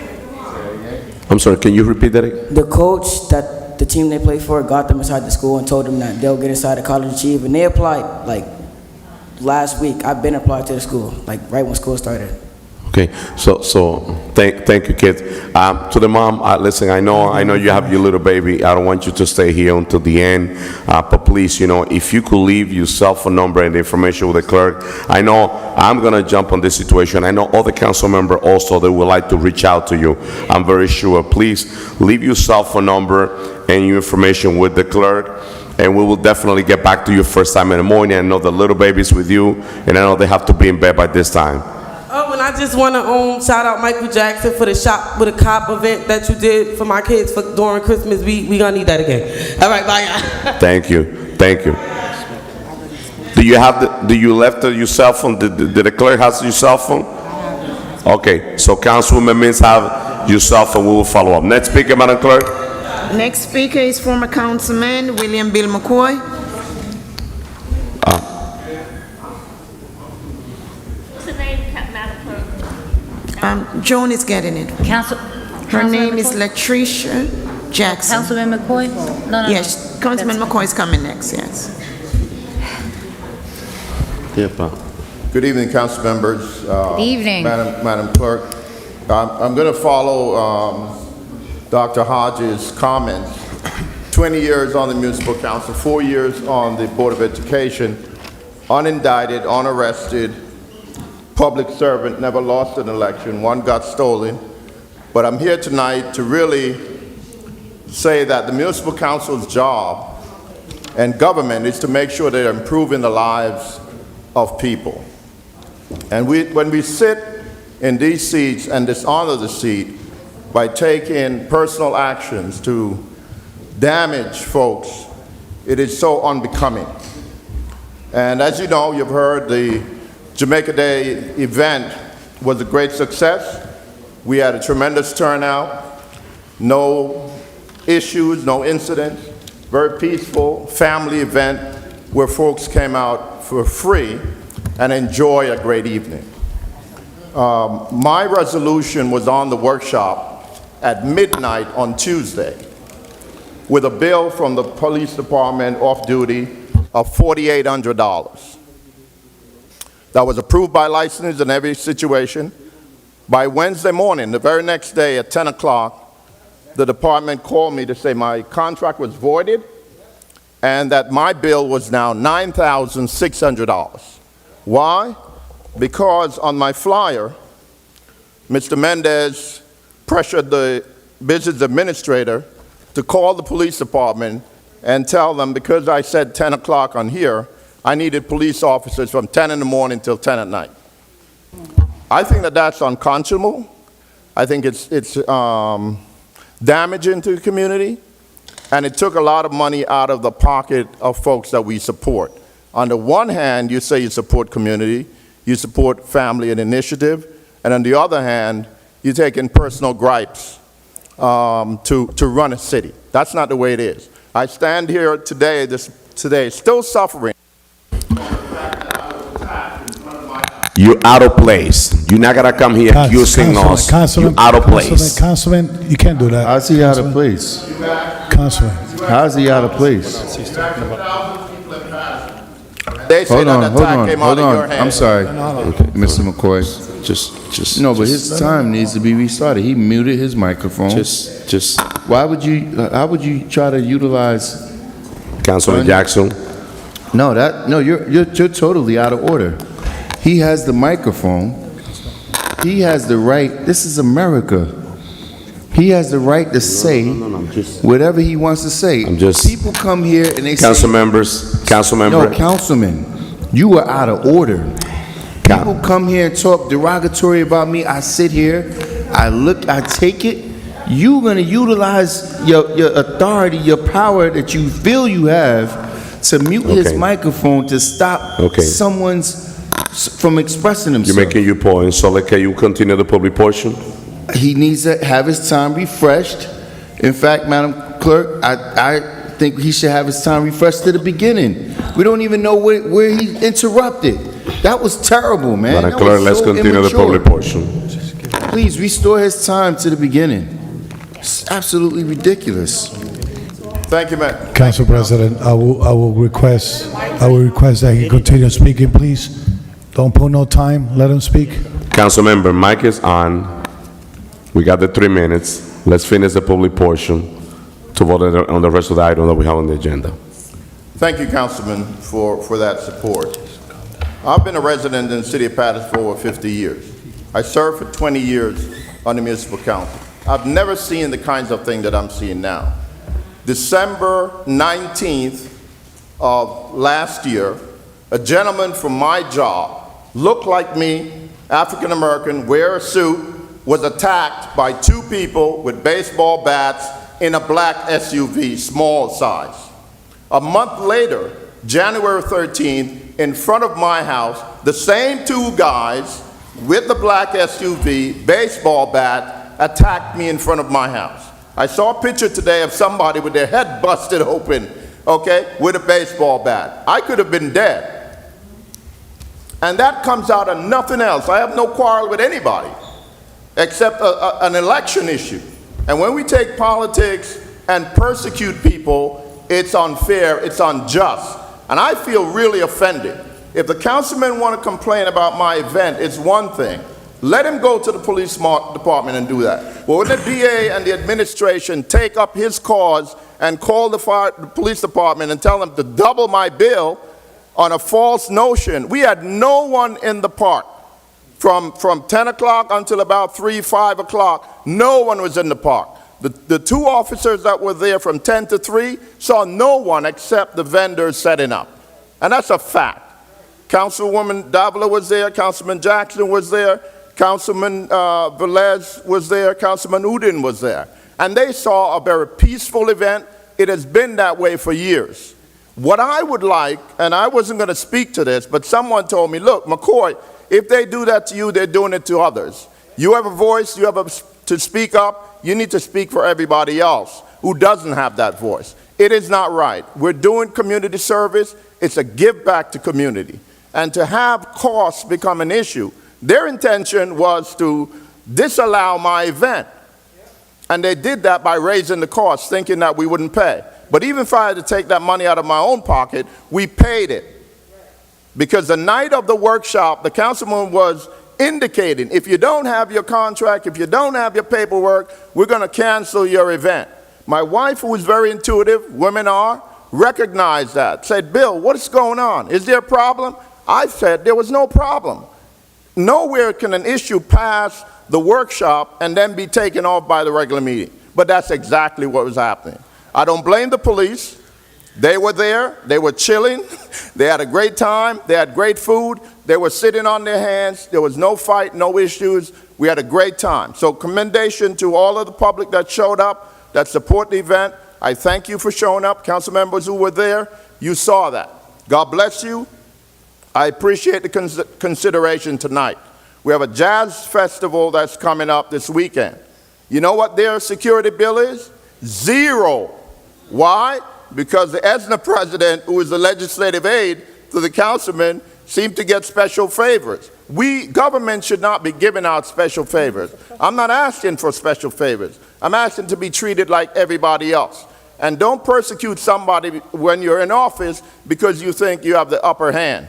Election is coming, and we're going to face that process. The Attorney General can do whatever he feels he can do. I don't know what's taking so long to resolve these cases and have people sitting at the table acting immorally, unjust, and unreasonable. Madam BA, I'm telling you from my perspective, I talked to you personally, I was offended by that. I think that that's an ill use of your authority and your power.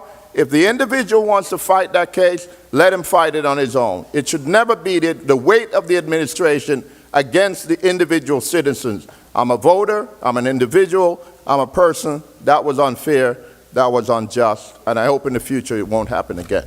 God bless you and good night. Next speaker, Madam Clerk. Jalen. She's coming. Jalen. Jalen. Jalen.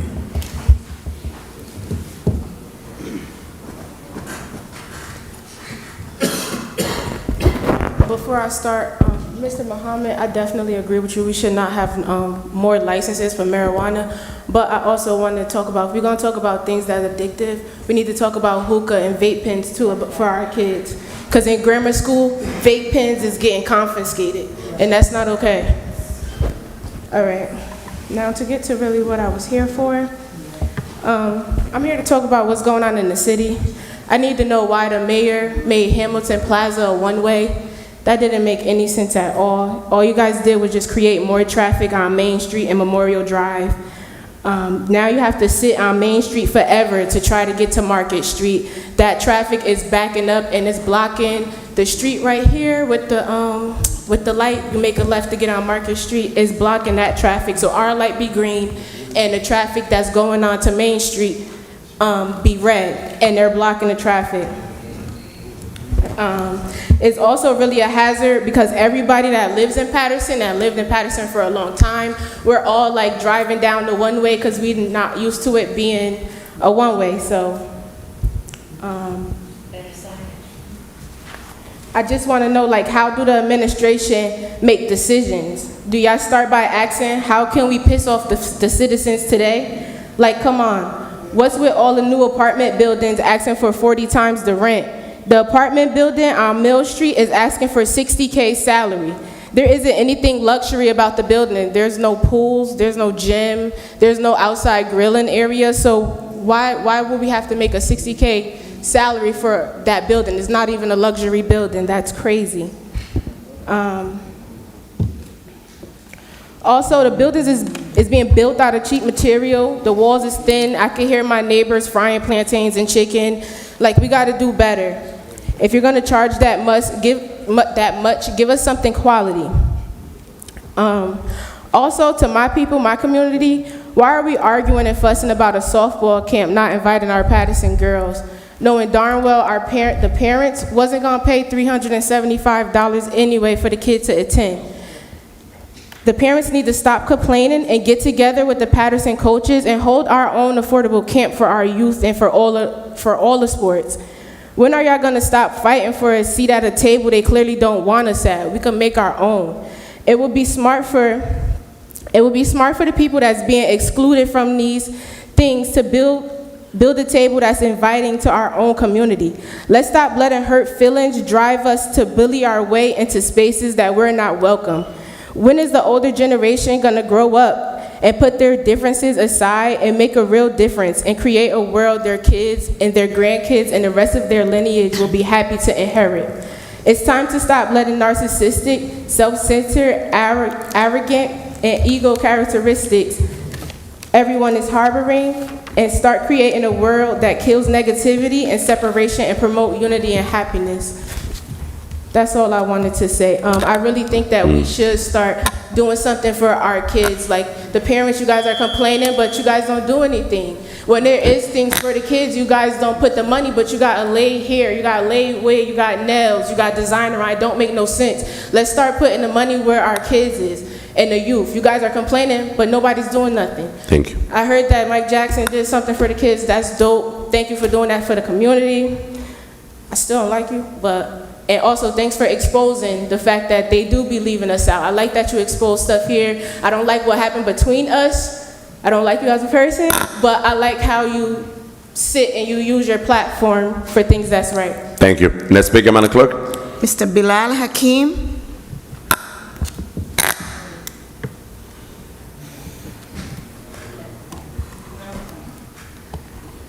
I had to just get some tissue for a minute. Excuse me. Good evening. Because, you come through these here corridors of diplomacy, and all of you here, those that are watching TV and those that are present, I just want to talk about education. I have some other things to talk about, but I want to start with education. We need to be supporting Dr. Hodges to make sure that he returns back. back to his seat. We don't understand, you know, Mike Henry ran for the Board of Education. He has since passed. Governor Christie, who opened up the dams, right, and ran the water down on us in 2011, and the city did not sue him, let him get away with that. Mike Henry told Governor Christie that at that town hall meeting at St. Luke's Baptist Church, fix the public schools. So I just want to put on the record, yes, choices. We should have choices where we want to send our children. But you have to understand, people, there has been afoot a calculated, diabolical plan to undermine and destroy public education for quite some time. And it's in full steam right now. So you can talk about all this here choice stuff all you want, but that is what has happened, and it's happening right before your eyes because you're being made blind, deaf, and dumb. You're being made blind, deaf, and dumb. It's like a Bugs Bunny animated cartoon. The parents are moving forward and progressing, and you're going backwards. These charter schools, money comes from the public treasury, okay? Don't have enough time to go into all that, so I need to get to what I want to talk about. Mayor Andre Sayer is a pathological liar. He's a liar. He's always switching and baiting on issues. You have developers in this here city who have done so much building around here, tax abatements that other cities, neighboring cities, would not allow them to do. But because of money, and the appearance of progress, we allow them to do it. We have millions of dollars that have not been paid.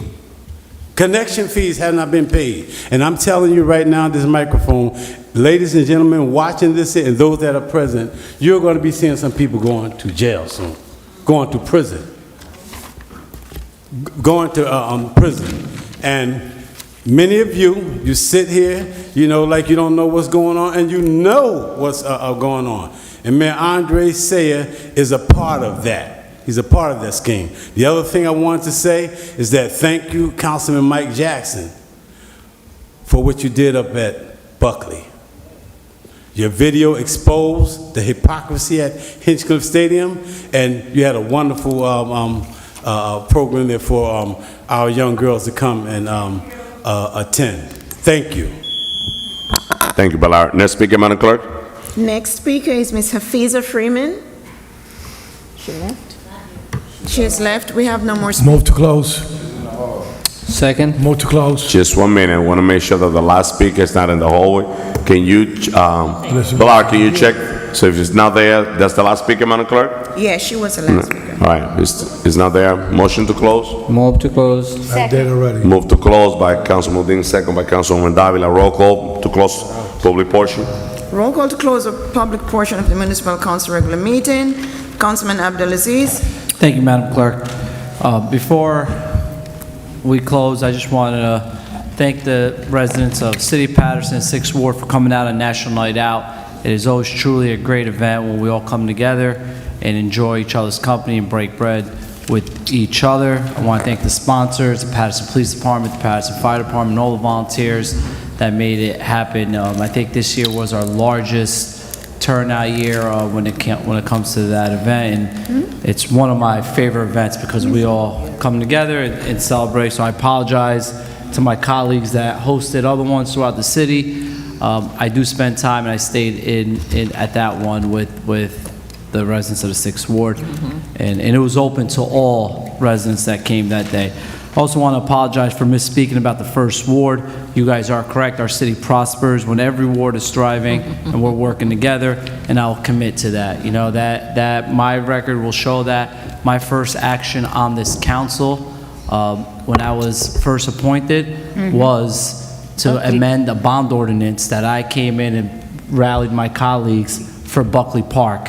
And to see Councilman Jackson's event that day at a new refurbished, redone Buckley Park is something that I will always support, and I'll work with all my colleagues to make sure that I support their projects. So when I speak about the 6th Ward, it's not about that I'm saying I only care about 6th Ward, but I am the 6th Ward Councilman, and I'm using this platform to communicate with my constituents on what's being done in the ward. On that note, Madam BA, and I'm sure my colleagues will have the same issues in their wards, and they can speak onto that, but I have to speak a specific issue at the 6th Ward. The schools are about to open up, and I know we had a charter school in front of us. I think that we should have a plan with the Paterson Police and the traffic units on how we're going to navigate that, right? Our schools are in our residential neighborhoods, they're in our commercial districts, and once they open up in September, it causes gridlock throughout the entire city. I know my colleagues deal with that in their areas also. So if we could get the police department and administration to put a traffic plan in place and work with the schools on that and the superintendent, because I am going to have those issues on Wabash Ave at the charter school, School 25, School 16, School 19. Thankfully, Hani Awadallah is on the outskirts and the traffic pushes into Clifton, so we won't mind about the Clifton side, but I do want to put that to your, or bring that to your attention, Madam BA. On that note, Madam Clerk, my vote is yes. Thank you. Thank you, Councilman Abdulaziz. Councilwoman Cotton. Thank you, Madam Clerk. There were quite a bit of issues that were talked tonight, and on one of them that I want to say with Dr. Hodges, Dr. Hodges and I have been around for the last 25 years. I hear people talk about charter schools, and I hear people talk about, and you know, you want the best for your children. But 20 years ago, 22 years ago, I think Dr. Duroy was superintendent, and he came up with all these charter schools. And I said to parents, a school is not for you to sit in a room. A school is for a library, a computer room, a cafeteria, a gym, classroom to travel, computer lab. And I said that, and what happened was, and Dr. Hodges can say it, by him creating those charter schools, pitted our kids at Eastside and Kennedy. They started hating each other because those kids who went to academies thought they were better than the kids at Eastside and Kennedy High School. So that's when Dr. Hodges and I went down to Baltimore, Maryland, and we looked up a program called Talent Development. And we started bringing academies inside the two major high schools, where in each academy, it was maybe 300 to 400 kids. It could be computers, it could have been drama, it could have been something. So they were like, but I say to parents, you have to be careful of where you put your children, because something may look good. And I said to them, when you go to those other schools, those academies, they can't offer your kids college prep courses because they can't have the teacher. They can't offer the AP classes. They can't offer the honors classes. They were told, I put my son in honors classes. I'd rather see him get a C than an A in a regular class. Because at least with honor class, you learn more and the setting is smaller. So I just need to bring that out, Dr. Hodges. This has been going on, and it's been a fight. And I say to people all the time, if we can get our parents to fight like we did back then, I would get off of work at 6 o'clock in the morning, be on the bus at 7:30, going down to Trenton, fighting for early childhood, fight for all-day kindergarten. Those are fights that you want to make sure, not only for my child, but 30,000 kids that's in the school system. So things like that, we have to take a good look at everything that has happened in this city, say, in the last 25 years. Also, I just want to say, too, and it's so important, like, and the money do siphon comes out of the school budget. We do have the red leveling board going. They're going to get sworn in on August the 31st, I believe, at 5:30. There's so far 6 commissioners that has been cleared to serve. And I just want to say to you, Dr. Hodges, keep up the fight. It's been a long fight. We was there when Dr. Howell was principal. We was there when I've been here with 5 superintendents, Duroy, Evans, Glasgow. I love Glasgow, but Chrissy didn't like Glasgow. So he only had a 3-year contract. Because when he went to court, when we had Abbott districts, I said to Glasgow, I said to the interim, I can't think of his name, If you talk about helping children, you ain't gonna have no job. And that's exactly what happened to them. They talked about saving our children, and the job wasn't there. So there's many things that we can do. And Councilman McCoy, I had said before, if you don't do one right, you can't pick and choose who you mess with. Because you can clearly sit up here sometimes and you can clearly see it. Who picks on who does what, and who likes who. We're not here to do that. We're going to make it fair for everybody. For you, everybody out there, it got to be fair. It can't be, I don't like you, I don't like you. But if you come here and you got the same issues, how am I not going to like you, but I like him? So you can't, to me, decide who you're going to do something for, who you're not going to do something for. So I just want to say to you all out there, too, who's watching tonight, that there's a lot of issues. And, you know, we talked about the cannabis. We talk about affordable housing. That, you know, I want to say to Councilman Jackson, you know, thank you for putting that together. You know what? We all in here together. And I want to say this last time. My daughter graduated Rosa Parks. When she went to college, she went straight to college. She had no remedial classes. When my son left Eastside High School, 1/3 of his classes were remedial, even him being in honors classes. So, you know, you have to like put ourselves and make sure that we get what we have to get and make sure that things are in place for us. And I just want to say too, also to all my council colleagues, we're here for you guys. We're here, you elect us to work for you, to do for you, to make sure we do the right thing, to make sure we put the right things in place. And there's so much stuff happening that we can probably do better at. But just put it this way, that there's a lot of issues going on. That young man was here working a job for 29 years and he lost his job. You know how hard that is? We got a lot of people out there in the city like that. And we get a lot of calls like that. So I want to say, even when I sit in here in the council chambers and people come upstairs and they don't care who they see, I just want to see a council person. I just want to talk to elected officials. That's what they ask for. So we have to be mindful and take calls from people because, you know, I think sometimes people think that we don't get calls. They're calls, like, but you know what? They need to be guided. You know, and the last thing I'm going to say, I did make a phone call, several phone calls. Some of these streets that's got to get paid, we're 2.5 years behind.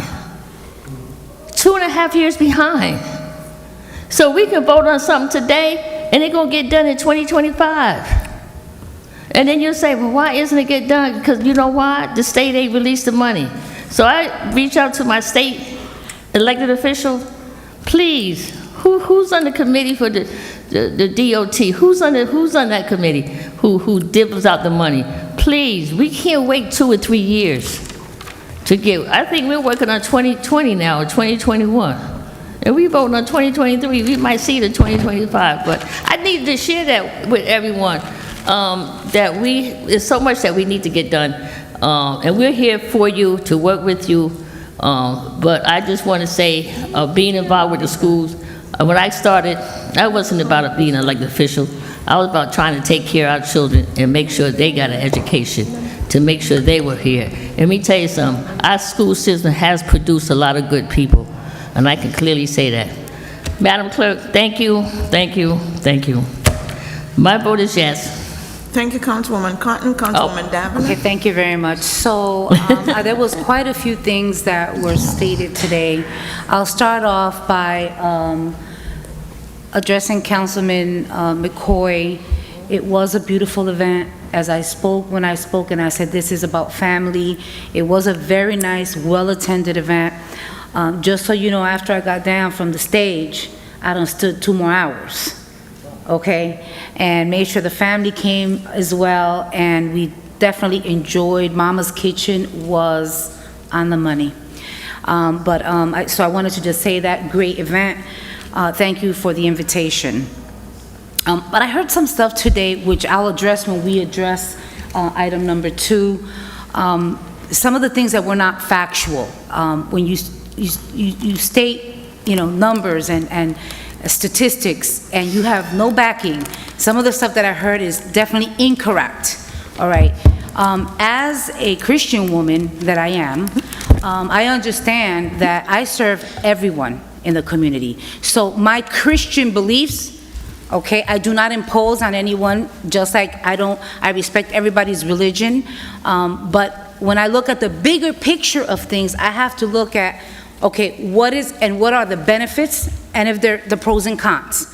All right, and so with that said, I will continue my conversation in terms of that when we touch base. But, you know, there's pros and negatives for everything. But to make certain statements, and it really was making me uncomfortable because some of the things that were stated were incorrect. The young lady, the mom, the single mom that came with her son, that really broke my heart, you know, that you have to go through things like that. But there was something that she stated, and it's not that the school board or Paterson Public Schools don't want to address that issue, but it is true. It's a different entity. They're not ran by the Paterson Public School District. Therefore, you can have whatever complaints about charter schools, but they do not go to the Paterson Public Schools. I hope that, you know, her situation, you know, gets rectified. I don't know, as a parent, I will probably just say this, after having, you know, a back and forth and animosity with the school, I don't know that I would want to have my son, you know, in a school like that. But with that said, I know we have a lot of more things on the agenda to take care of, so with that said, and Dr. Hodges, it was very nice seeing you here today. I understand there's a lot going on, and a lot is at stake, but I believe that what God has for each and every one of us is what He has for us. So with that said, good luck. My vote is yes to close the public portion. Thank you, Councilwoman Davila. Councilman Jackson. Thank you, Madam Clerk. I got quite a bit, so please be patient. First, I'm not necessarily, I leave the pastoring to the pastors. The sayings of that God, we got to put the work in if we expect the results. And one of the things that has really triggered something, Dr. Hodges, and one thing that I have to say, you and I, we've had many conversations, we've had differences, we have agreed upon many things, but one of the things I respect most is your commitment and dedication. No chair jumping. You didn't jump in the seat, say you love the kids, and then next year you love something else. Now I'm looking at all of these people jumping into this school board race to have influence over the largest budget in the city, and it's concerning. It's concerning. You go from school board, councilman, council president, get a good job at the county, wife gets a job, now you're going back to the school board election. Interesting. I say the things that people think they would like to say, just maybe they're afraid to say those things. So you will have my full support as usual, and I often put the word out as best as I possibly can. It's imperative, and I'm hoping, I'm optimistic with the new leadership that we have in place, and best believe if things will turn, I will continue to be as committed and honest as possible. Relative to Hamilton Street, I cannot agree with the young lady more. This council, we got to be more responsible. The legislation, Corporation Council, is there a statute of limitations on legislation that was passed that was not enacted upon? You know, at a certain time, these things need to be reevaluated. That legislation was passed by this council, I believe, in I want to say 2007 or something like that, to turn Hamilton Street into a one-way. We didn't approve that. That didn't come through us. That was approved years ago when Mayor Torres was the mayor. In fact, McCoy and Andre voted on that thing as council members. And you know, arbitrarily, without warning, without discussion, without traffic studies, we just allowed it to be changed back. changed, which was a very, very big issue. So I would like to have a discussion, Corporation Council, when time permits. Relative to this weekend's outing, and I will say this: there were no invites that went out to any people actually, but coaches and players, because it was done, as a last-minute event, and but everybody, hit the ground running. I want to, take this moment to say thank you to everyone who helped make the event successful. We had, well over 100 girls that came out, which talks about the need or the desire. So the fact that we can allow 5 weeks of a Nike-sponsored camp. This camp wasn't sponsored by Nike. This camp was sponsored by yours truly. And we did have some sponsors make some contributions, but we had well over 100 girls that came to participate, and everybody, they didn't even want to leave. And when I'm telling you that the effort was minimal, 4 days of planning, it wasn't a great deal of money. They charged Councilman McCoy more for police officers than we spent on this event, which means this could be done all the time. It could be done not only just for girls softball, but for soccer, for cricket, for football. Our kids should not have to be second class citizens in their own community. We should not be second class citizens. My daughter should not have to walk through a stadium that we just overspent $110 million, that we refuse to show where the money's been spent. We refuse to show the contracts. We refuse to show who's making the profit. And then the developer has the audacity to say, well, you can have it here, but you got to pay me $5,000. How asinine is that? Somebody on social media was going in on me. They said, well, how dare you? You're not having it at the stadium. Well, so what? They was charged. You should have paid it. So my question to them was, if this was held in Prospect Park, Elmwood Park, Totowa, Wayne, and those municipalities spent the taxpayers' dollars, $110 million of their taxpayers' dollars, do you think they would have allowed Paterson-only exclusive children to come into that facility and break it in, not even having to have their own communities participate? Do you think that would have happened? H to the no. It's like a famous Jay-Z record. But we sit here and we find justification in it. We allow developers who are making the money to lie. This is private property. They called the cops on me because I'm there as an elected person, as a citizen of this community, as a person, if I had sentimental value of certain things, I probably still have my championship, undefeated state championship ring, Dr. Hodges, or my jacket at least. But I played in that stadium, and I have a gentleman who's not from this community tell me, no, you can't be here, and this private property, and he called the cops on me.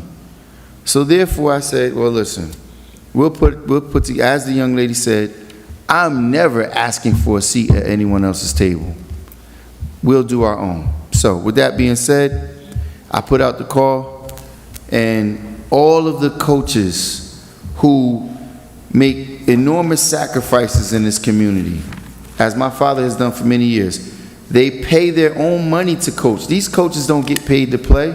They pay to coach. They buy gas in their car that they gotta move kids around, pick kids up for practice, buy kids something to eat, give them a glove, pay for them their uniforms, pay for them to go to tournaments, and then we give them a hard time by not allowing them to have the fields that they only ask for. They don't ask for anything, or we try to charge them. When the football teams, the midget league football teams want to have a program, we charge them for 2 ambulances, for 4 firemen who are working, getting paid by the city. We charge them in excess of like $1,200, $1,300 because they want to put on a free program for our kids. We should find ways to pay them. But no, we charge them. This is what this city does. So, Coach Term from Lady Ballers, Coach Tammy from Victory, Coach Leroy from the Mustangs, Coach Mike, who came up big for the Pirates, the young lady that came from the Divas. I apologize. Her first name is I don't want to mispronounce it. It's slipping me at the moment, but she inboxed me on social media and said, "Hey, I love what you're doing. I want to volunteer. I want to be a part of it." She came out early.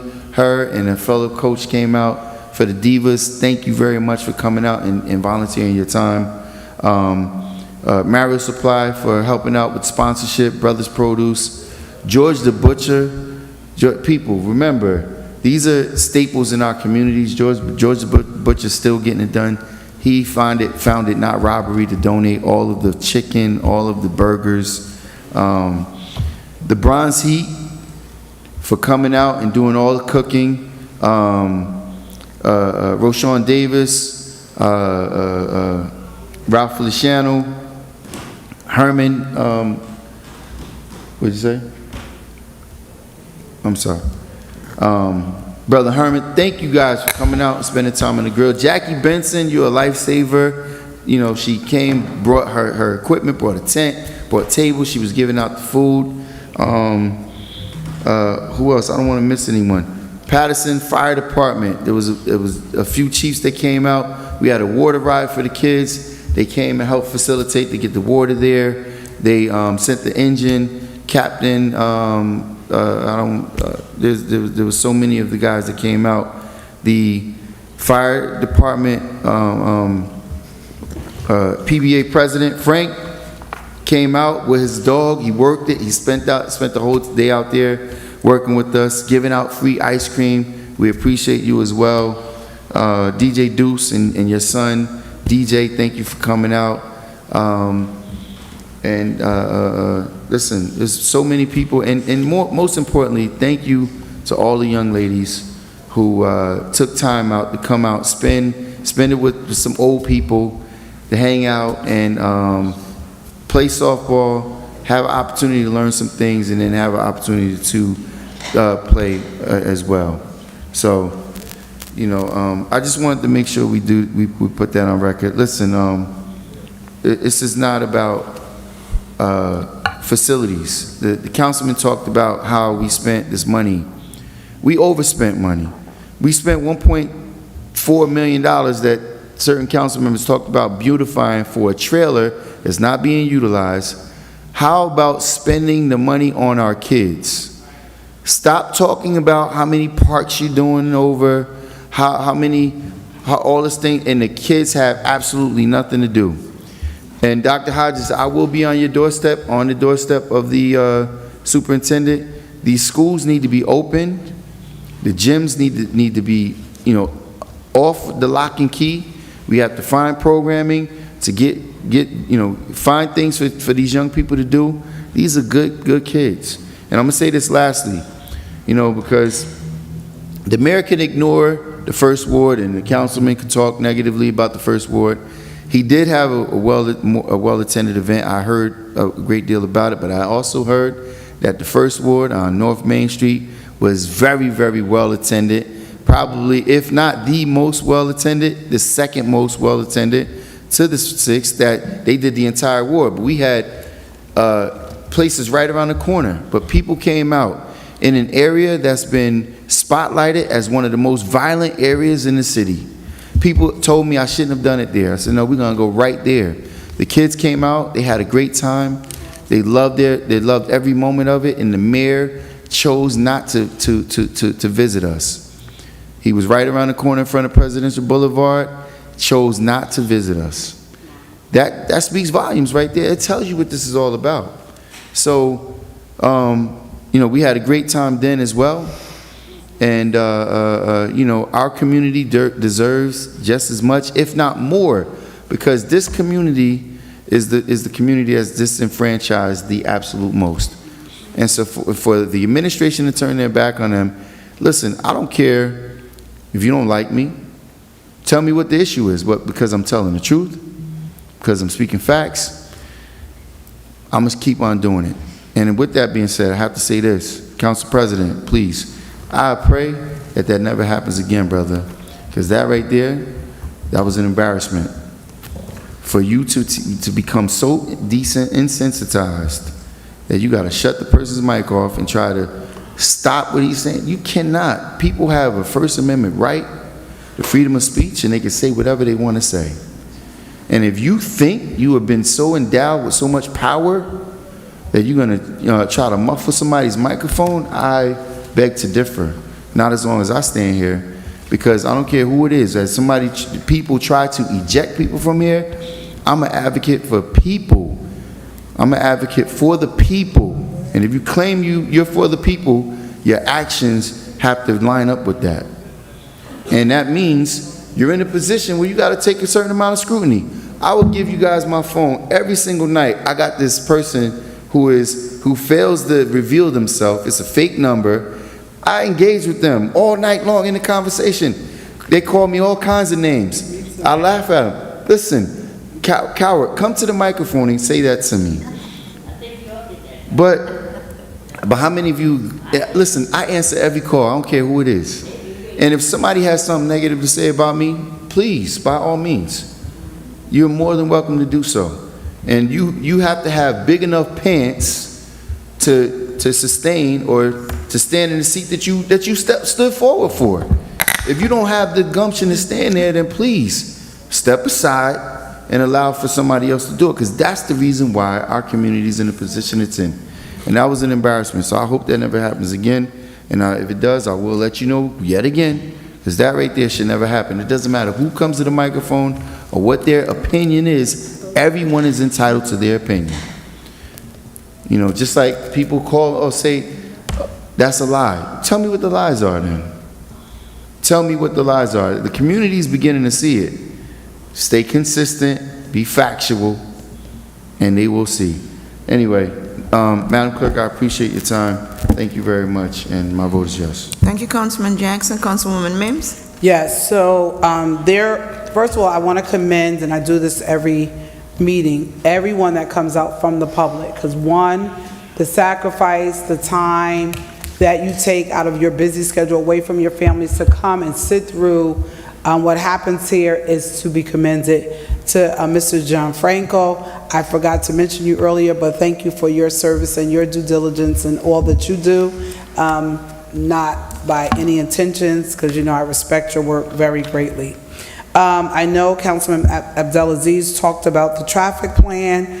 Madam BA, I would like to put it on record to get a report from our police department to ensure that there are crossing guards at all schools and to get a full plan of what that looks like. In times past, we've had situations, and we know the turnover rate is high when it comes to crossing guards because for various of reasons. But we had a situation where there was no crossing guard at a school. I made a few phone calls, and inadvertently a kid was hit by a car at that location, and there was no one there. So, Madam BA, if we would take a look into that. Also, to all events that took place over the last couple of weeks, I've been on vacation. I'm still on it. I just chose to come back tonight and fly back, to drive back in on tonight for our meeting. But to Councilman McCoy, you know exactly how I feel about you and your wife and your family. And as your wife knows, I was away. But when you said it the first time, I was like, who said it? That's why I was asking, how did that happen? Because I knew for sure I would never make those type of phone calls, because one thing we have to learn, and I don't know what took place, but one thing we cannot use this position as a way to have our personal vendettas directed at the community. Even if you don't like someone, I tell people, if you don't like them, you at least have to respect them. But to have, it stated or assumed that, on this side of the day is that a call was made and the fees were raised and all that stuff, I'm just flabbergasted, because I heard it last week and then you came back, but I'm really glad because I wanted to get some clarity on who it was and what happened. So to hear that, but I heavily support all your events. As you know, they are well. I really miss having my festival and I feel bad about that, but I'll make up for it on tomorrow. That'll be my lunch at Mama's Kitchen when I pick up my porridge in the morning, then I'll go back for lunch and make up for all that. To all the events that took place, as you know my heart, I always support every and all of you, but I need a break. Everybody needs a vacation. My daughter's having a baby. She's due in September, and I wanted to go and make sure that her bags were packed and the baby room is ready. And I got to rub my little granddaughter that's coming, my second granddaughter that's coming, rub the belly. Madam B.A., and I know Director Billy left, the one-way street that was done on Clark Street, can you please send the resolution of when that was approved and who approved that? Because I would like to submit to this council that it be reversed. On Clark Street by Estrelita Del Sur. Yeah. Well, Hamilton and Clark. It's right by 100 Hamilton Plaza. Is the side street. That's on the front side. So if we could get that, I would like to resubmit it to this council. It needs to be reversed. It is causing a lot of problems. And then when the school starts, see what we have to take into consideration. You have the Center City Mall, you have 100 Hamilton Plaza, which will soon be renovated into an apartment complex. You have the courthouse, you have the Y, which you have people that live there, and then you have the traffic of all the businesses on Market Street, right? So I don't think that was taken into consideration. I think that needs to be reversed and made back into a two-way. Council President, if that could be on the agenda for September's meeting. The 5th. For September's meeting, we could do that. I know you want to speak, but September's meeting, because that needs to be reversed. Also, I want to send condolences out. There has been so many people that have passed over the last couple of weeks, days, and even up until yesterday that have passed away. I want to give my condolences. The young lady that came, she talked about charter school. It was not a charter school. It is a privately funded school. It's not charter, it's not public, it's privately funded, the school she was referring to. And I gave her my information. I'll be making some phone calls tomorrow just to see if there's any assistance that I can provide or just to have somebody follow up. Dr. Hodges, we've served together on the board, and you've been there for a long time. And one thing I always say about your work and your service, you've always been consistent for education. You never strayed away. Now, I always hear people talk about people use this, they go to the board and they go here or whatever.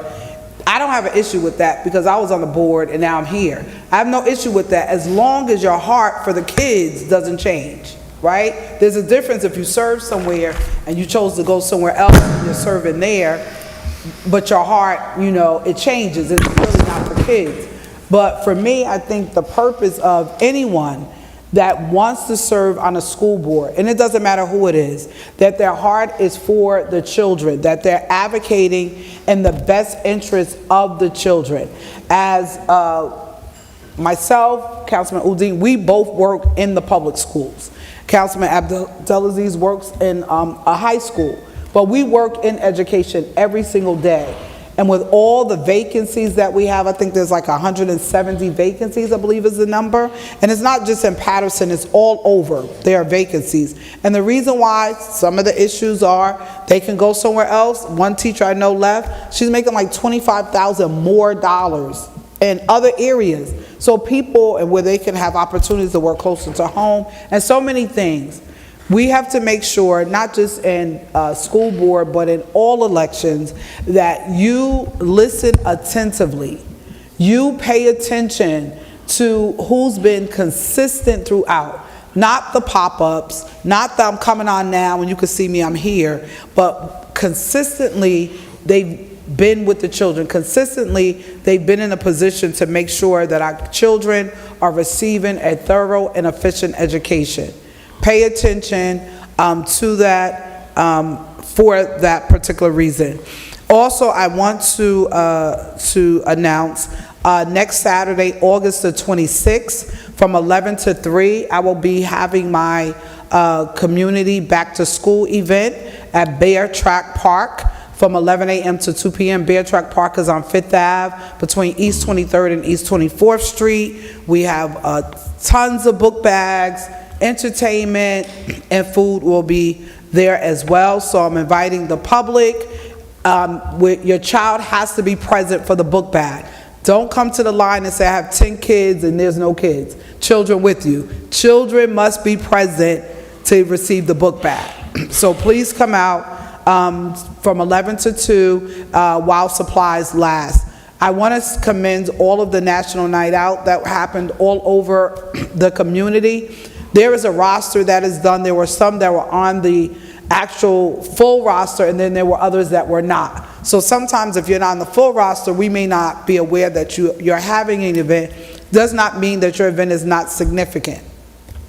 I had an awesome opportunity as councilwoman at large to go to every ward.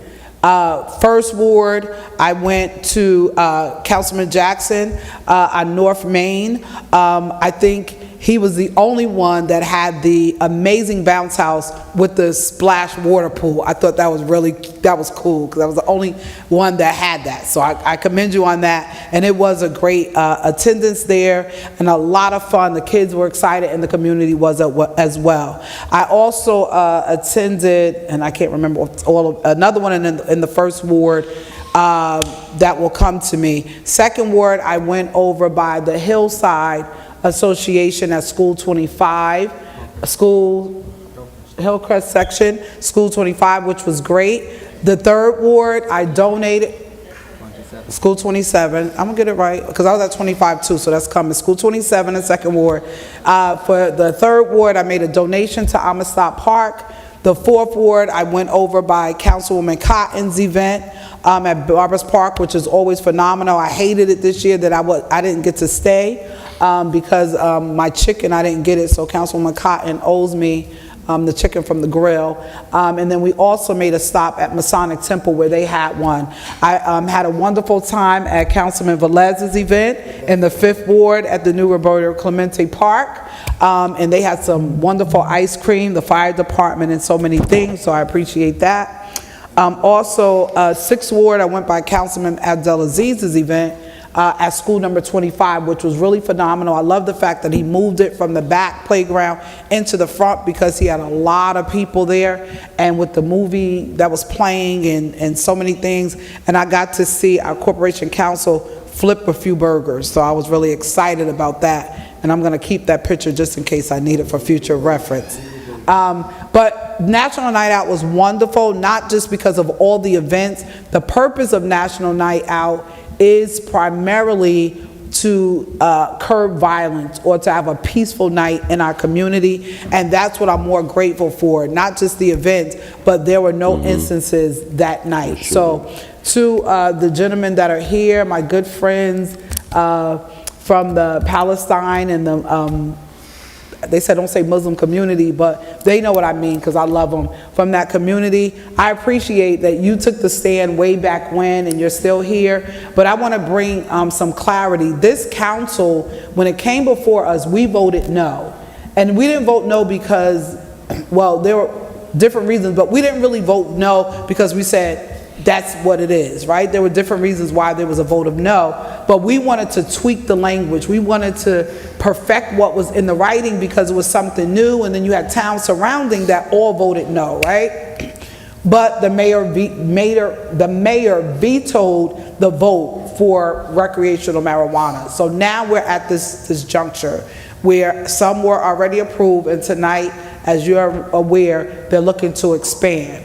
So my thing is, in our community, and the concern I have is that when you see some of the smoke shops and different things, we're having issues currently with our children going in there and receiving marijuana, which is not supposed to be in there, and those things have been reported. But the problem for me is people that are getting these licenses, they don't live here. And that's a problem. So with that being stated, my vote is yes. Thank you, Dr. Mims. Councilman Udin. Thank you, Madam Clerk. Good evening, Paterson. Assalamu alaikum, everyone. Those who are here in this room, about 4 hours, you're sitting, sacrificing your family time, your business time, because you care about Paterson. When I'm sitting here 5-6 hours, does not mean anything because I'm getting paid. Just know this. So Paterson, again, when city officials and the community members work together, Paterson move forward. Yes, I understand this, that the ward council members will push forward and push for their particular ward. That's true, but it does not mean we have to block the other council members that we do not like. Paterson move forward when every single part of Paterson move forward. There is no East Paterson or West Paterson or South Paterson, North Paterson. It's one Paterson that needs to move forward. That's all the message we have to understand. And just as a councilman at large, and for my record, I can always say that the PW Public Safety Department knows that every week, there is no week or days gone without reporting issues from every single part of Paterson. I don't really report the things that the corner I live in, but every single part of Paterson I report issues. It's just for the record I'm saying it. Thank you, Councilman Bill McCoy, for being here. We went to the event, we gave you a shout out. Does not mean anything to you, because the bitter experience that you're going through, if I can stand on this, that means I'm supporting you. It's not about Bill McCoy or any other events. Those are hosting events. You are paying much effort to hosting an event for the community. And Jamaica Day is one of the largest and peaceful events that Paterson have ever experienced. That's all I can say that. However, the experience you are speaking about the bill from 4,800 to double amount, I would definitely request Madam BA and administration's attention to it. Then why is that changed for? If that happens, regardless I go to his event or any other events and give whatever encouragement I can say, does not mean anything if I discourage with my action. Because if that amount goes high like this, who's going to come forward to host events like this? So we have to be very specific on those things, that why this is not happening. And as I said, that I may like him or may not like someone, but just listening to me cannot take action on this. So again, I am requesting your attention, police department attention, to make sure that we are not harassing someone or discouraging someone for hosting events that where community is enjoying their time. Again, thank you, Councilman McCoy, for being here. Anything I can stand on this does not mean politically I can stand with you or not. It does not mean anything. But as a resident, I need to support you on this, because this is what community looks like. Now come to the main point that Brother Muhammad Bilali from ICPC shared about the issues regarding increasing the licenses, especially for retail licenses. For the record, there are 6 categories of the cannabis licenses: cultivation, manufacture, wholesale, distributor, delivery, and retail. We are speaking specifically about retail. We have 3 licenses approved about 3 weeks ago from now. Now, we are today, agenda number 2, we are going to approve or disapprove, I don't know. This item is here for increasing 3 more retail licenses. Now, here's my stand. We do not even know the reason we are having all these cannabis licenses, because we want to have or generate revenue for our city, which is great. But we need to consider at the same time that the impact that our generation has to go through because of these licenses. As an educator, as a father, I cannot see my children falling apart. And if you say that, oh, there is no negative impact, then why this limit for? Why don't you just let it go like regular stores? The reason of limit because the pros and cons that we are speaking about. My stand was, and that should be, that if we give 3 licenses, we need to wait and see that how we manage these 3 licenses, how our city deal with these 3 licenses, what positive and negative impact we have to deal with, without seeing anything. Hypothetically, we are giving away licenses for what? For money? When my generation is going to be on the street for homelessness, for mental disorder, for abuse of drug, that's what you're speaking about? Just for the record, I'm just saying one of the statement from one of the journals. I'm just reading it whole thing. A new study found the association between marijuana dispensaries and increases in rates of crime and disorder in neighborhoods in Denver, Colorado, shortly after Colorado commenced legal retail sales in marijuana. The study by researchers at the University of Colorado, Denver, appears in Justice Quarterly, a publication, the Academy of Criminal Justice Sciences. We found that the neighborhoods with 1 or more medical recreational dispensary saw increased crime rates that were between 26 and 14.52% higher than in neighborhoods without any commercial marijuana activity. Notes Lorraine Hodges, PhD Associate Professor in the School of Public Affairs in the University of Colorado, Denver. Just for the record, I'm saying this just happened when they allowed retail in Denver, Colorado. And we are speaking about Paterson. Did you really see what revenue we are getting from these licenses? No, everything is hypothetical. Should we not wait a little bit to see that how we deal with these licenses? Today we are speaking about the second reading. I stood against first time, when first reading appears, I stood against. With this ordinance that number 2 we are speaking about, this establishment can be anywhere in Paterson, only 200 feet distance from school, churches, or mosque, or any worship places, or residence. Only 200 feet distance from anywhere in the part of Paterson. This is what I'm speaking about today. Last week I voted, in the first reading I voted against, I'll keep on voting against. Because of money today to generate, I cannot see my generations falling apart. So again, Council President, I need your attention to this. These people sitting right here about 4 hours for item number 2, respectfully, and make it life easier that please call these items right after this public portion ends. Please do not wait for the last minute, then some people lose patience or they have to go back to their home because their family is waiting. So please call that item, let people to speak on that item, and let's all move forward. We cannot let Paterson to die like this. Please wrap it up, Councilman. There is no limit, sir, because I'm speaking in public portion right now. I have to address everything I need to address. So Paterson, I'm with you regardless. I cannot let the generation to fall apart. As an educator, again, I said it. Because think about impact that we have. We are speaking about the smoke shops and everything. If we need to recall those licenses, we should recall. We cannot use the excuse that, oh, now illegally they're using drug. What is the enforcement for? You cannot say, okay, they're illegally using, then legalize it.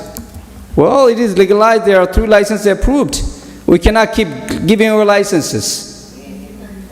And who's going to take the impact of it? The city's people. So again, I'll thank you everyone for joining, and I believe that Council President will take this in consideration to call these items right after the public portion ends. And again, thank you so very much, Paterson, for coming here and make your voice heard, because this is what Paterson should look like. My vote is yes to close the public portion. Thank you, Councilman Uding. Councilman Velez? All right, so let me address 2 things here. Madam BA, through the chair, Madam BA, can you please make this note? I need extra attention on the corner of Main Street and Edison Street. That corner is becoming difficult for New Jersey Transit to go through there. Cars are parked all over, and it's making it difficult to the New Jersey Transit go through there because the turn, they have to go even into the sidewalk. Cars are being parked there like they ignore it. The cars move into in a minute, they come around the block, they park again. So I need extra attention because every time the bus is stuck in the middle of the road, it backed up the traffic in Main Street and Edison Street. Also, I know school will start soon, making sure that that the Department of Traffic have the necessary equipment to repaint all the crosswalks around the 30-plus schools that we have, and that calls also extra attention in on the stop sign, crosswalk, and speeding regarding the school zone. If it's possible, the chief of staff can make note also to address this with PD and let them know that, especially in the mornings when school starts, is tremendous. People park in the crosswalk on the schools, so et cetera, et cetera. Also, at the same time, I will request the community, please don't leave your car in the middle of the road, especially behind City Hall, just to pick up your son, the kid. Drive around until you make sure your kid is there, because back here is creating a big gridlock regarding when school is around. I know somebody came up to the podium, spoke about that they study a lot about the religion and state separation, but sometimes people take only a little part of it to apply.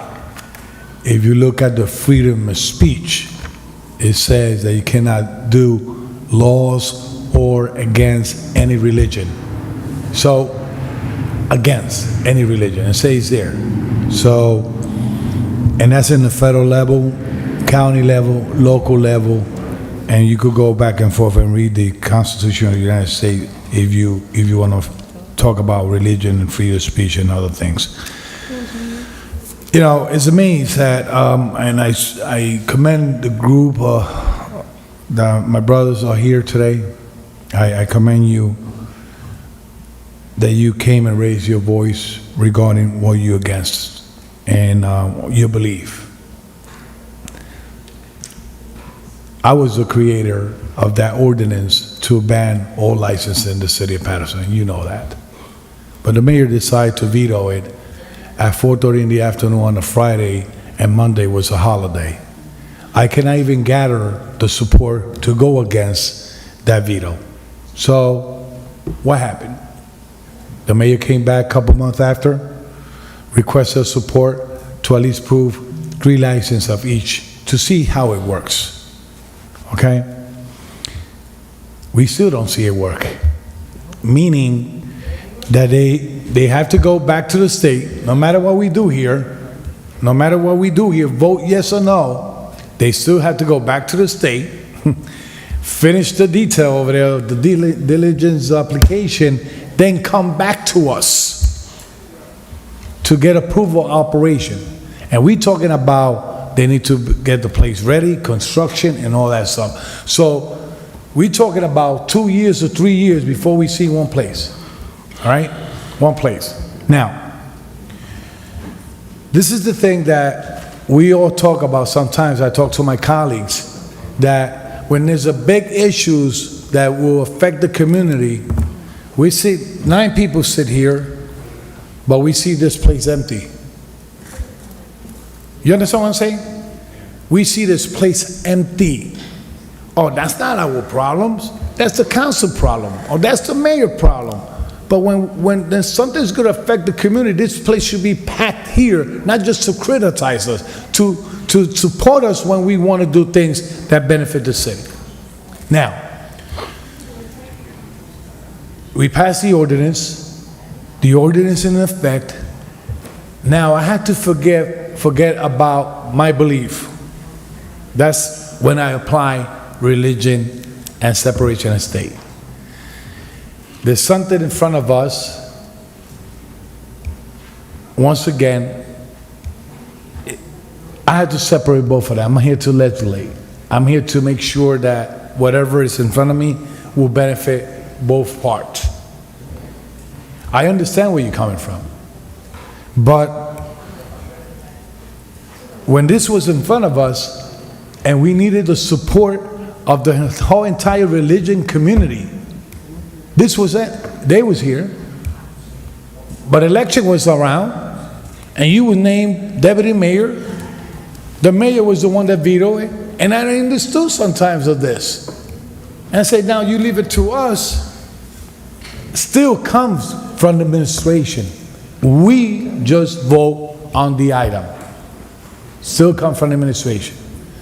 I believe we're going to make our decision today.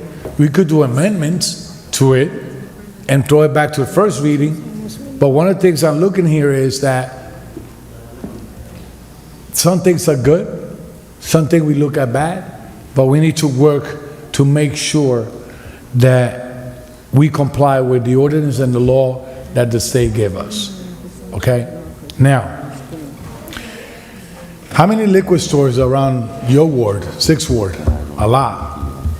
And I know Muslim owners of them. I know Muslim owners of them. They are Muslim. And they sell, hold on, sir. I just want to say, I want to say this. I want to say that. I want to, please, let me put the Members of the precedent. public, there's no rebuttal, there's no back and forth. We're closing the public portion, please. What I'm saying is, if I drink one beer, if I drink one beer and I drink a big case of beer, I could become alcoholic. I go to my blood's going to be, and I take a car, I kill somebody. What's going to happen? It's the same thing. So I'm an adult. You an adult. The people that are using cannabis and they call it marijuana, cannabis, they're an adult. We're doing law now. Nobody have come here to tell us what is your plan. If we eliminate the license of cannabis, what is your plan to bring revenue to the city of Paterson? And I'm against cannabis. I don't use cannabis. But when it comes to we can't go, you know, and I go back again. When we had this in front of us, that I created the ordinance to veto it, to abandon. The group was here and I respect and they supported me. And they supported the council that voted in favor of banning it. But as soon as it was approved, everybody put their hands down, no problem. Now the mayor vetoed it. You guys supposed to be here telling the mayor why you veto it. Let's be honest. Right? But now we passed that. Now we have this. Okay? So, I'm going to be honest with you. I'm not going to be just playing around with politics. I had to see what's benefit to the... No, not a game, sir. Let me tell you. So, Members of the public, there's no rebuttal. Let me tell you something. Councilman Velez, have the floor. I support what is good for the community. But you can't tell me it's a game when I live here, sleep here, wake up here, and I see the condition of my city. You probably come here to take care of your business. I know people that live here, have business from the Arabic community, and in South Paterson, I respect them a lot. But don't tell me that you care more about the city than me live here. I care about my city. I live here. And I respect all of you. Trust me. And I've been with your community for the longest, before being councilman. So I understand where you're coming from.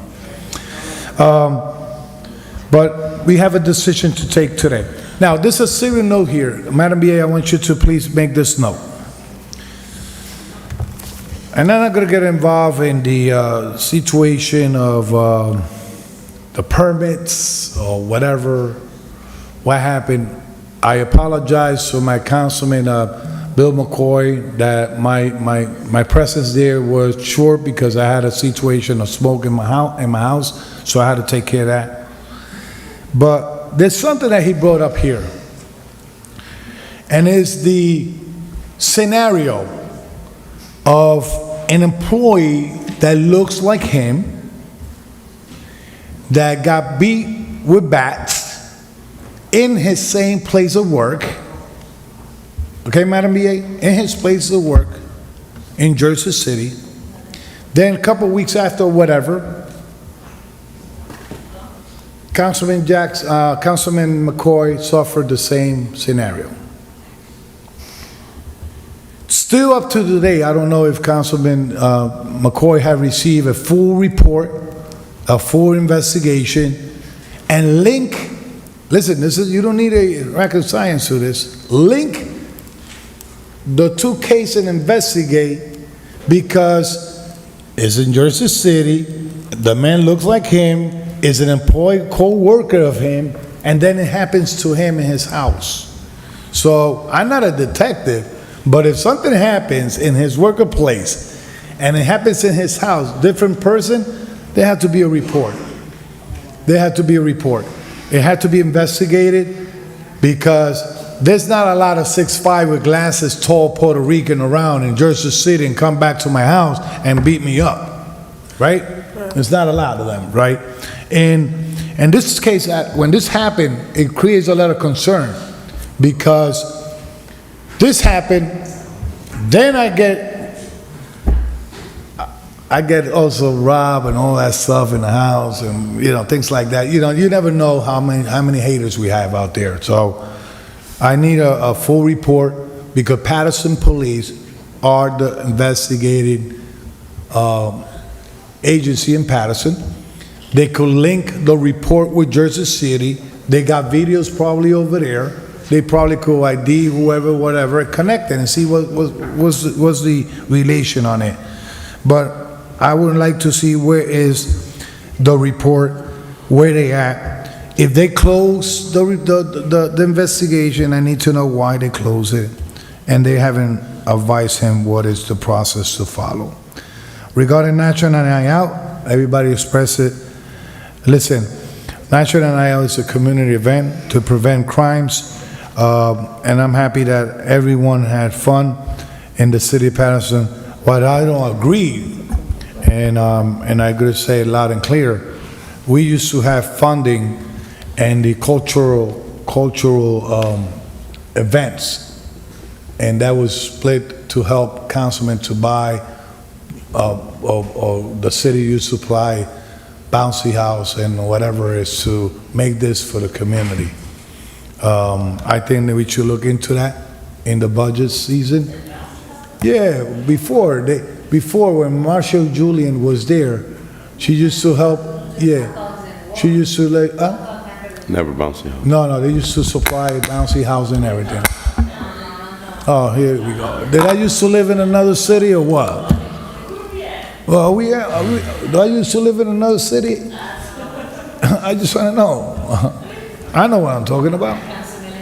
So last but not least, Madam BA, I know people have criticized, what's the street, Call Street? What is it? Hamilton? That's Hamilton? Clark Street. Clark Street. All right, make your mind, guys. I know there's a street behind over here by one end. Okay. Council member, we're in the process of roll call, please, council member. So that was not approved. I was not here in that time. That was approved in 2007, 2008. Nope, I wasn't here either. So they're just following the order. They just find it in some kind of box in that time, and now they implement it. But if you look at the street, both sides, no matter what, Market Street or Wall Street, with the two ways was congested. People had the only thing I could say is that people need to know when the red light is red, don't turn nowhere, right? Wait until really you could go through. But listen, Councilman said that I don't care if I don't get along, I don't block this work for this guy. That's not me. That's not our council member here. We could agree or disagree, but we get the work done. No matter what, if you don't see it, I see it. From 2016, I could see the difference in my city and it's working together.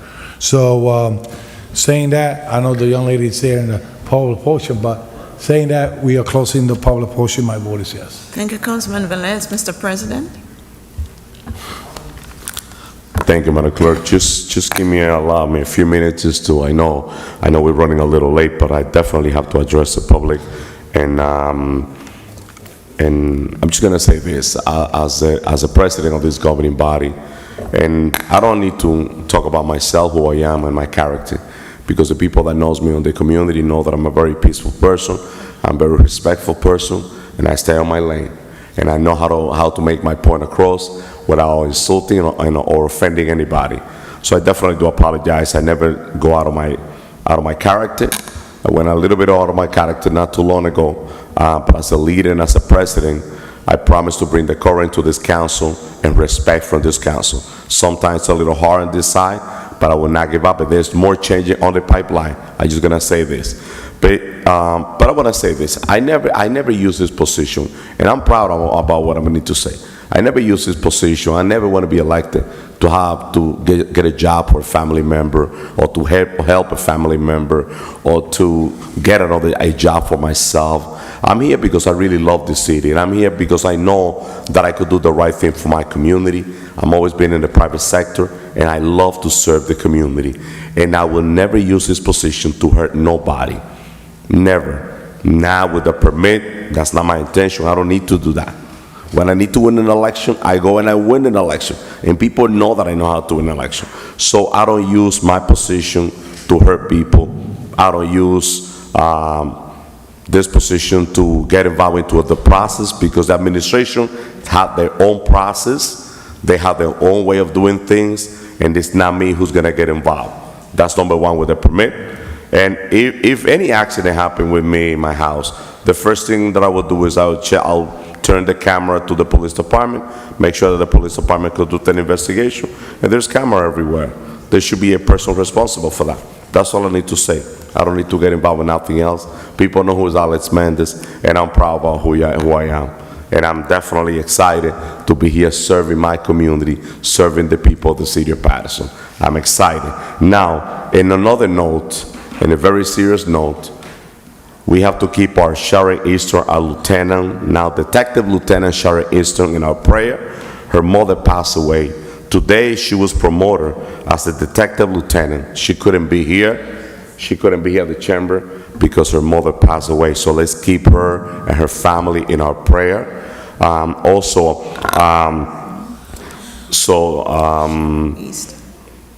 Tonight we receive our new superintendent here in the chamber. I know Commissioner Hodge is here. Let's support a new superintendent. She needs a lot of support from our community. She's new, and there's a lot of challenges in our community, and I know that together, bringing her up to date and giving her the support that she needs, she's definitely going to be successful. Definitely. And to my third ward resident and some member of the public that spoke about East Side and the road, I've been advocating for the repaving of the road on East Side Park since I got elected, because of the condition of the road were impossible. It was impossible to go down the field, and I was on top of that. Finally, it's totally redone. But also we have Overlook Avenue that is on the pipeline to be fixed, 13th Avenue also to be repaved. So there's a lot more work to be done. Also the tennis court at Eastside Park, we have over $500,000 to renovate it. We're gonna have a brand new tennis court at Eastside Park. That's something that is gonna, and also the playground is gonna be replaced. So there's gonna be a lot of changes on Eastside Park, but that doesn't mean that we don't know that all the roads they need to be repaired. They are on the list, but it's a process. And this was on the pipeline, and we finally got it done. To all my third ward residents, once you go to Eastside Park, you're gonna have a brand new park. It look definitely amazing. So to Eva that came on the mic, she was advocating for a speed limit, multiple signs on her block. If you need me, reach out to me, 973-930-1436. I'm here to get things done for the community. That's my job, and that's my responsibility. So also, let me just congratulate the city of Paterson. We got to talk about the positive news. The National Night Out, there was no shooting, no fighting, no stabbing. It was a great night. We have so many blocks, over 18 blocks party throughout the city, and everybody, we all conduct ourselves like family, because that's what we are in the city of Paterson, one family. So I would like to say thank you to our Patersonian for being out and participate on the National Night Out with no problem, no fighting, and we have to promote that news. Negative news, it moves quick and fast, but positive news, we have to promote. It's our job. Now, I really want to give credit to the officer in charge, Abasi. I was looking at the crime rate, the last number that came out, and the reduction on shooting and all the violence, it's just incredible. And I really want to mention that to him, Chief Abasi, or officer in charge. He's doing an outstanding job. I see him out there in our community. Today we have multiple promotions in the city of Paterson. And I said this, and I said this morning, as council president, I'm in full support of our police department, supporting our police department, because without safety, there's no progress in our city. So we have to get united. And one of the things that I love about the officer in charge is that he's working to bring the police department and the community together, to bring trust in the community with the police department. So I want to say thank you for that. So with that being said, Madam Clerk, so my vote is yes. Thank you, Mr. President. The votes are 8 yeses, 1 absent. Public portion is hereby closed. Thank you, Madam Clerk. Before we move, I know we have a speaker in front of us. I will allow you to give 1 minute. I know you always come early, but I see you came from work.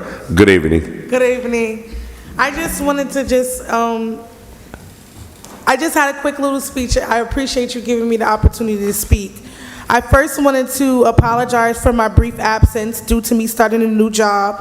I wanted to get acclimated first, considering it was a new transition. Apart from that, I wanted to give congratulations are in order to Alex for becoming the new council president. I look forward to seeing how you go about things now that you are allowed the opportunity to do more than you could before. I'm hopeful. Hopefully you make the people of Paterson proud. I wanted to start with justice for Najee Seabrooks, because I will continue to make noise on my friend's behalf. Najee is the reason I truly believe we need a CCRB in place. Had we probably had one in place, my friend might still be here, alive. If many aren't keen on what a CCRB is, I'll explain briefly.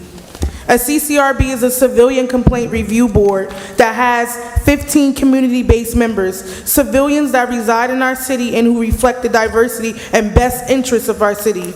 A few of the responsibilities of the CCRB is reviewing complaints and making recommendations as to disciplinary action after the police department has done their own investigation and has given their own disciplinary recommendation.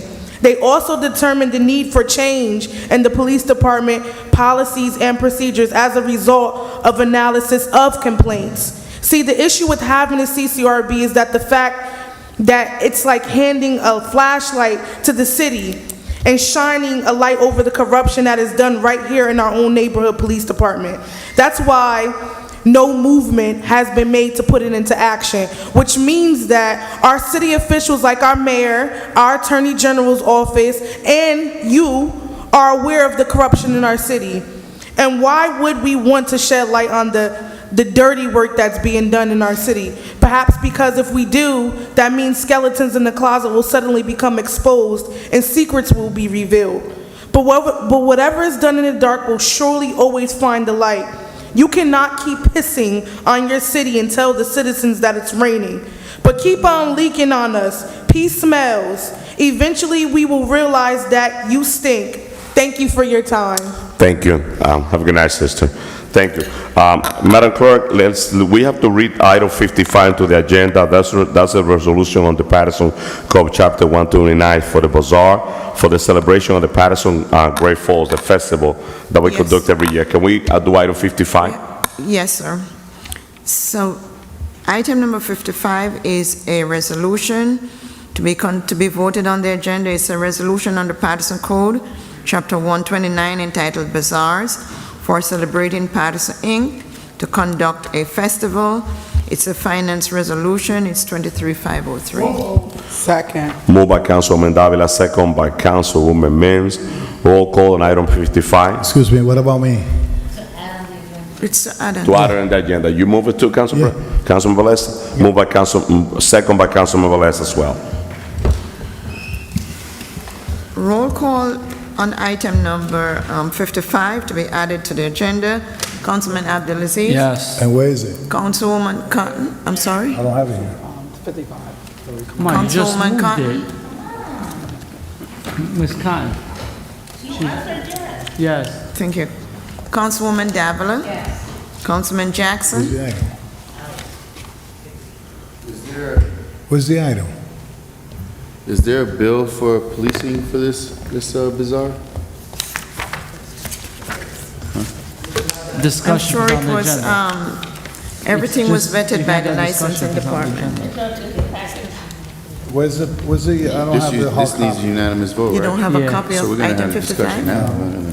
Well, it's roll call. Yeah. When Joan comes My out, vote is no. tell her to All right, give you one. fails. You should have it. It An fails, addendum. Madam Clerk. He just voted no. It failed. It fails. Yes, it So fails. let's go to the Okay, next thank you. item. So let's move to item number 2, Madam Clerk. Council President, yeah, you It can- failed. failed. It can't. It failed. It needs unanimous. It failed. yeah, but when is the event? Let's be fair here. You could try again, Ca- Councilman. It's 12 o'clock. It failed. You guys could try putting it back on again if it gets unanimous But support. when is the event? It No, failed. it's second. Council President, Ca- But we let's don't go have to the next meetings. item. If I may, council members, if I may, just for a minute, I spoke with Della, you know Della, she's in charge of this event. I don't know why they wait until it's Orlando Cruz, Orlando Cruz, Della, it's a group of people, well, that we all know them, they work for the city. I don't know the reason why they wait so late until this time, because this event happens every year, the Great Falls, and we all enjoy this event.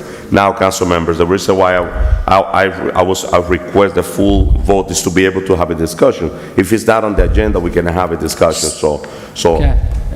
That's not true. Any item that we're gonna get, that we're considering voting on, All right. there's an opportunity to have a discussion. Council member, the item failed, let's move on then. Yeah, but we don't have a meeting. Council President, may I have the Oh, floor for a second? you think the community could be fair, you think it's fair to the community to enjoy the Great Fall Councilman. Festival? Councilman Abdelaziz and Council President, Councilwoman Mims. you just took a vote. It's 12:15. You just took a vote. You just took a vote to add to the agenda. It failed. Someone else could put a motion in a second to add it back on later on in the meeting if you want. I think we should continue with the agenda and you guys can revisit it. We don't need an hour discussion. We could do that later. Councilwoman Mims. So I just, we've moved on from it, but I just want to state that although the application it's something to be added, it should be a very clear application. It doesn't show the police, it doesn't show any of that. It's not, no, we have a packet, but if it's not before the council, so we just have to make sure that we get complete applications so that we avoid those questions. Thank you, Council President. Thank you, Councilwoman Mims. So council members, we could go back and bring this item back but we have a multiple item that we have to vote on. Let's go with item number 2 on second reading. Item number 2 is a second reading ordinance. Public hearing is required. It's an ordinance amending Paterson Code, Chapter 172, entitled Cannabis Licensing and Operating, with regard to the number of retail licensees, and with regard to the licensee location, Economic Development Ordinance 23-043. So move. Which one is that? Item number 2, moved by Councilwoman Davila. Can I make an amendment? All right, we could do amendment. There's a motion on the floor. May I have a second, please? You can move to amend. Yeah, of course. Sure, so no, but question. So there's a motion on the floor, moved by Councilman Davila, second by Councilman Velez. It's on second reading. If we make the amendment, we'll go back to first reading. I'm not in a hurry. So Councilman Velez, I just explaining the process before I give you the floor. Correct. So now, Councilman Velez will put an amendment. That means that we'll go back to first reading. Councilman Velez. I did a search around surrounding other cities that has the cannabis in place, licensing. And regarding the 300 200, 300 to 300 to 200. Other city has it at 500 feet.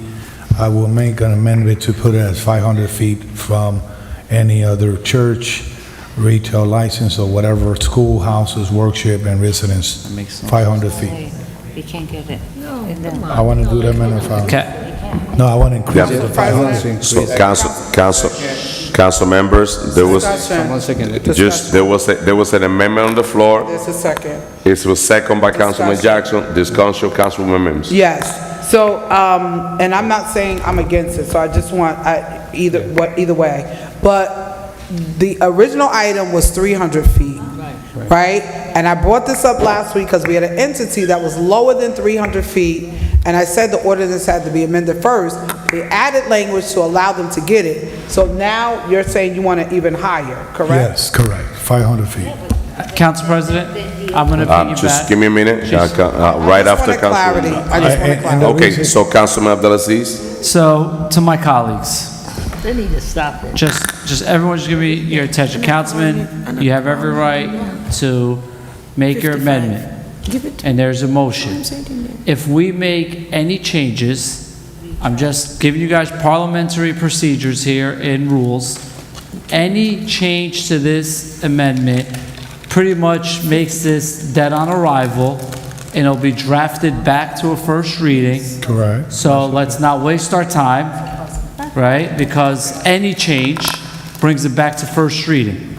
Because we're I at second understand. reading now, so just, then we could vote it down, then you could amend it how you want. I'm just, it's 12:30 at night. Correct. So any amendment you make, it's dead on arrival. So we could vote on it, just vote no, and it's dead on Correct. arrival. So this is Or what- you vote how you want to vote. Yeah, But make your changes I at want to second amend it to reading. 500, and let me tell you why. Just a minute, Councilman De La Cis, you finished, Let me tell you Councilman Mims, and I'll go back to you, Councilman Correct. Velez. So, Councilwoman Mims. So let me put this on the, out to the public and just out to the community. The license that were approved in our last voting workshop, those applications says is contingent upon this approval. Right. So, Just vote up or down. now I just want you to know, if this gets amended and it's approved, those applications are null and void. So, let's move forward, and let's vote and see what happens. So let me say this. It's time for vote. Let me say this. Can I say this, Council President? Just, give us, so Councilman Davila, and then we go back to you, Councilman. Go ahead, Councilwoman. So, Councilwoman Mims, thank you for making that statement, because in our last, few meetings, we've had discussions. We saw a lot of entities come before us, talking about, Paterson, in situations, and the reason why, they were moving forward and partnering up with individuals for these licenses.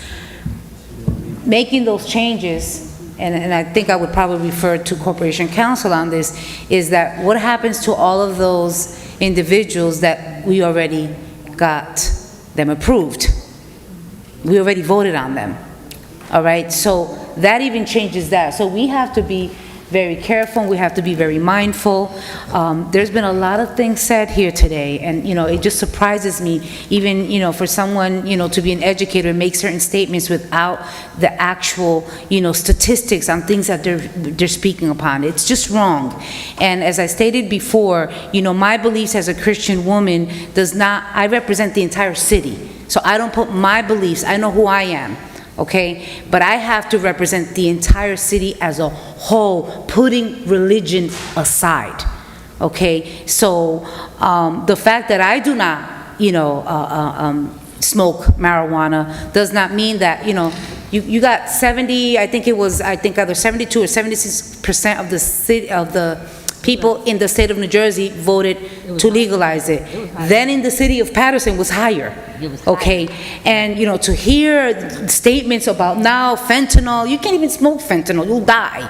To say that our children, 90% of the children, that don't pass their tests, it's because they're consuming cannabis. That's wrong. It's wrong, and we cannot. At the end of the day, we looked at an item, and we passed an item based on the fact that this city right now, I prefer to see it legalized, because at least the city now is bringing in ratables into this city versus having corner people and going out there selling illegally and now lacing these things and having, our young, children, our young adults, go into, psychosis because they actually consumed something that was dirty. So with that said, I really want us to just be very careful, because we've approved various licenses already. We even told individuals that came, that were like first on, right? Don't worry about it. We're going to, and it passed in the first reading, went through workshop, passed in the first reading, now it's a second reading. Now we want to go ahead and make changes. I have to look at the bigger picture. And I'm going to tell you something right now. I'm a person, I stand on my convictions. All right? Either you support me, you do. If you don't, it's okay. It's okay as well. All right? But at the end of the day, I have to look at the bigger picture right now. I want individuals to say, how else do we bring ratables into this city? It is legal. We're doing a legal action. And this council will be able to determine, in terms of this number 2 item, is the amount. When you look and you hear about manufacturing, we've only issued one manufacturing. None. There's one, yes, sir. Three. No. We have, we Rise voted. manufacturers. No, we voted on one. Yes, we did. Corporation Council, did we not vote on one manufacturing? Corporation Council. Yes, we did. Yes, they did. Who was it? Council members. Thank let's- you. Council President, Madam I Clerk just defer stated, to- yes, we did. Yes. What was her name, Madam Ca- Clerk? It I was, don't remember the name, but they did. it was the gentleman who had submitted his application and almost started crying here because of the amount of money that he's paying monthly, all right? And he had 2 different applications. Oh, the So guy he was not approved the guy who the didn't pay. retail, he was Right, that was him. approved He didn't the pay. manufacturing. No, he did pay. No, not the day he was. Right, no, when Councilwoman. Council members. But anyway, I don't let- want to go with the back and please. forth. I'm just saying that this is in order for us to increase, be able to increase. We do not have to, if this item says 6, we do not have to approve 6. It is to have it there, so that way we don't have the back and forth. Here we go again, hours speaking on something, days speaking on something, and then come back and then want to make changes after all of this has already been. Thank you, Councilwoman. So we have council members, so we have Councilman Velez and Councilman Udine. So before, Are we So- still, so okay, co- just point of clarity, or No, we're there's not. still discussing the the amendment? No. the amendment was Yes. so, So the amendment is to increase from 300, 500? No, 200 to 500. 200. You pointed 200 now. That's That's what I'm gonna explain now. Let's vote on that. So let me explain why, right?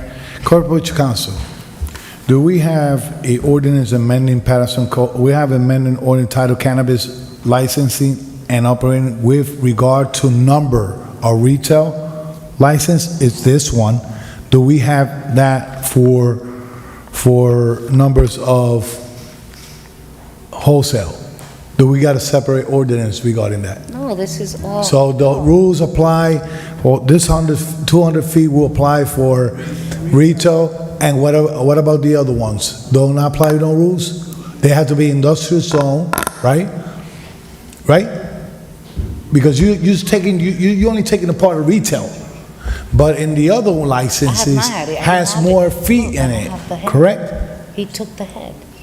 The wholesale and dispensary has more feet. A dispensary and a wholesale cannot be close to a school, close to a church, close to this.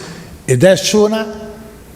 You should do the same thing with alcohol. So hold on, hold on. just council members, Corporation Council. Thank you, Council President. Thank you, Councilman, for that inquiry. So this makes it on par with the alcohol licenses. So alcohol is 200 feet walking distance from any place of worship or school or anywhere else providing educational services. So that would apply for all of the class licenses. I believe Corporation Council, that applies if you go to open a new liquor store license. But the old rule of The liquor license is 1,000 feet away from churches, school, and everything. That's if you go to open a new one, a new license, apply now.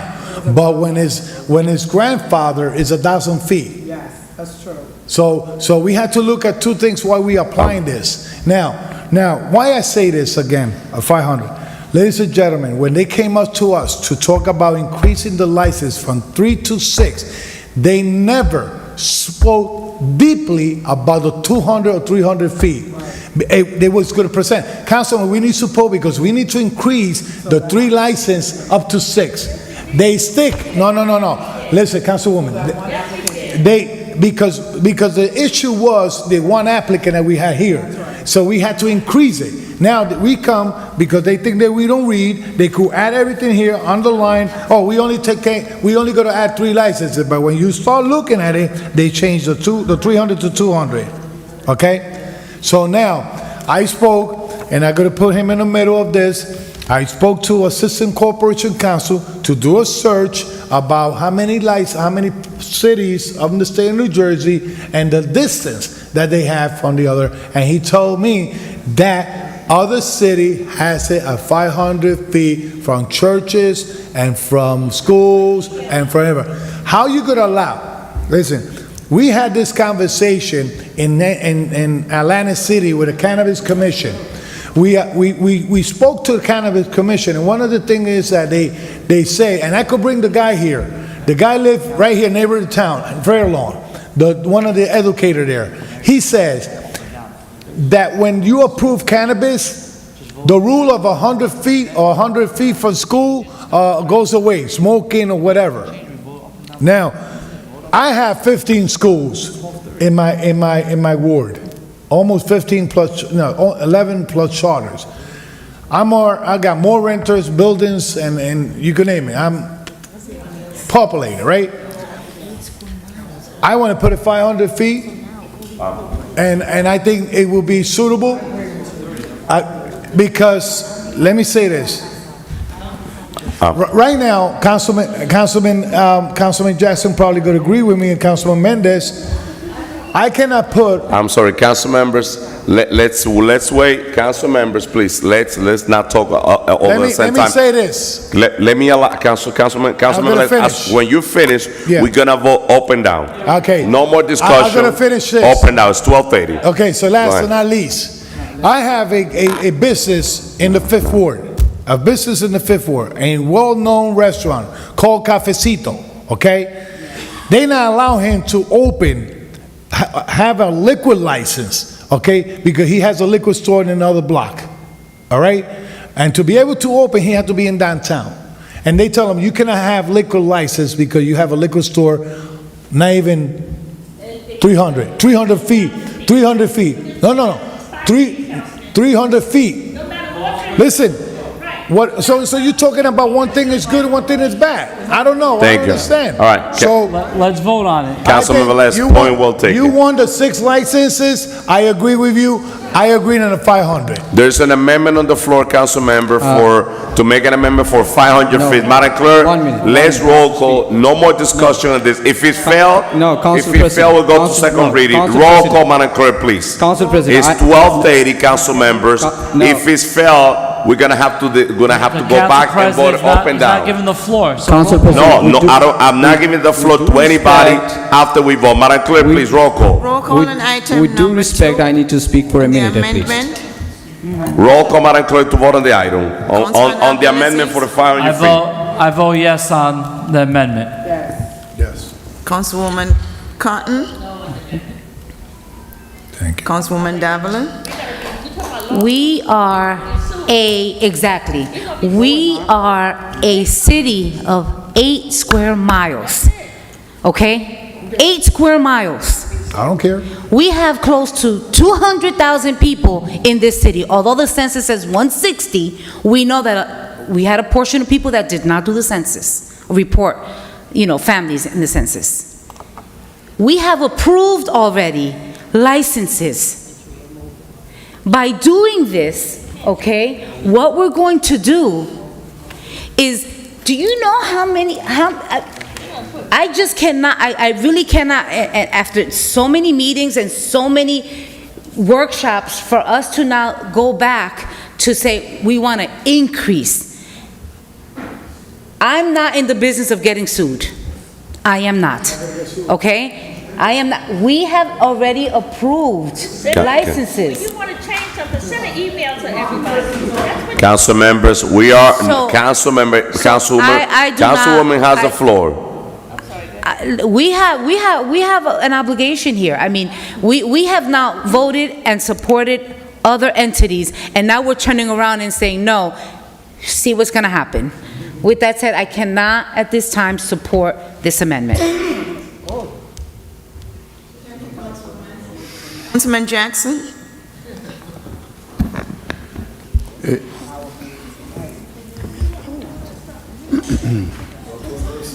But what's alarming to me is how we're so concerned about being sued now. When we get sued, as a common practice, things that people do, all kinds of things that put us in jeopardy of being sued. You know, this is ridiculous. But nobody is concerned about, you know, there's many times I'm sitting here begging people like, listen, there's things that we're doing to people is going to bring about a lawsuit. Nobody's concerned with that. In fact, those things have come to fruition. We've gotten sued, we're paying out, and still waiting for that list. Corporation Counsel told me earlier today he's still working on it. It's going to be so heavy, using up a lot more paper. So please send it electronically because I don't want to burn more trees down. But my vote is yes. Did you say yes, Councilman Jackson? Yes. Thank you, Councilwoman Mims? So let me say this. When we talk about being sued, what we could have been sued for was voting on an item a couple of weeks ago that where clearly the entity was below the footage, that was the ordinance we have on books. They were clearly below the ordinance, and we try to mesh a new law together and with current status, which is totally illegal, right? We did that and said, this is contingent upon the vote on tonight. How do you tell somebody you're good, and if tonight goes through, you're really good? So, I mean, I think this was brilliant to increase the footage.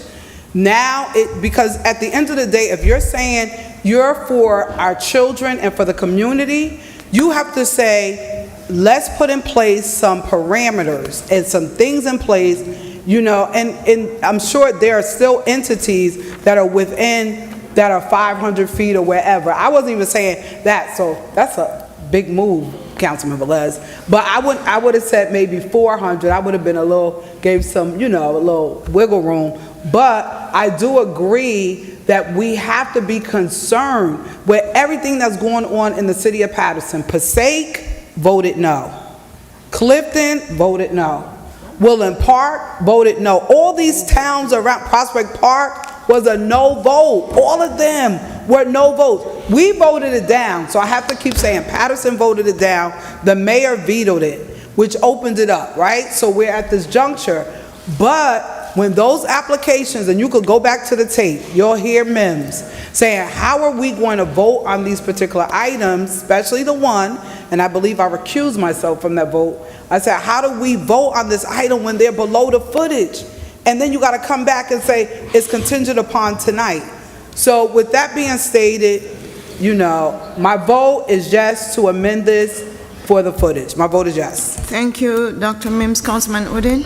Thank you, Madam Clerk. So this application has two parts, just for your understanding, which is one part that minimizing the feet distance, and the second part increasing licenses.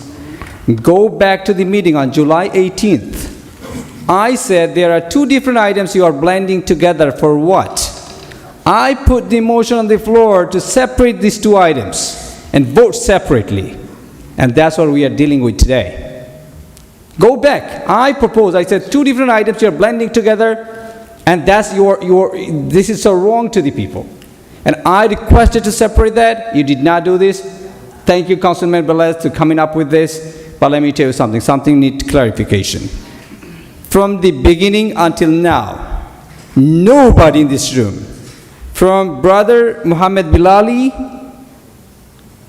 spoke about this license, but he never used religious belief in his speech. Never.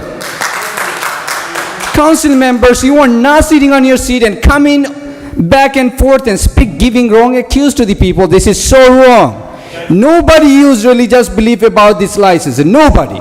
I said, as an educator, I cannot see my children falling apart. I never said about religious belief what Islam says. Never.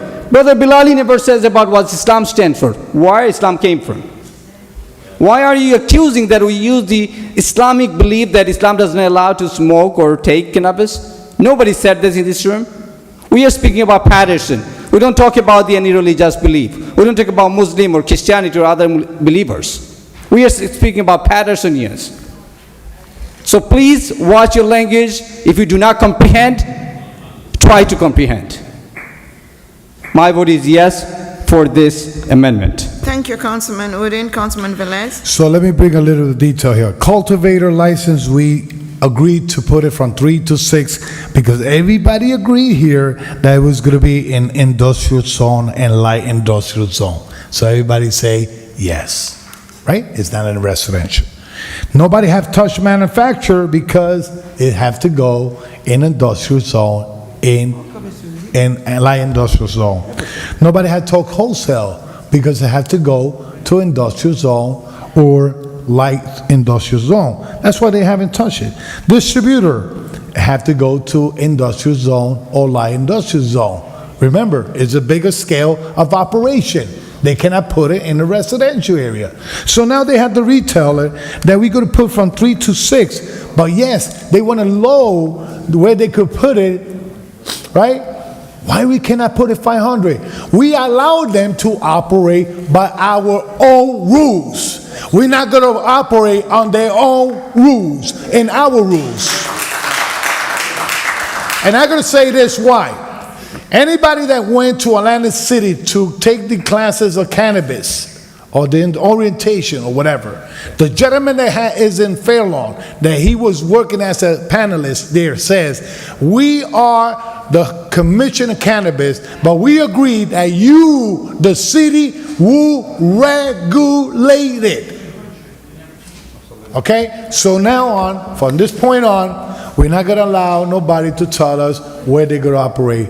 You're going to operate based on the rules are here. If you don't find a place in Paterson, go to another city that allows cannabis, and they could go buy over there, come back and use it in their home and their comfort of their house. And let me tell you this detail.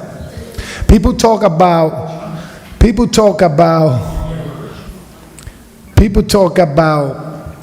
illegal drugs. We are avoiding to people sell illegal marijuana. Let me tell you something. Not a lot of people have $25 up to $70 to buy 5 cigarettes of cannabis. Not a lot of people. What's going to happen? What we're going to be ready is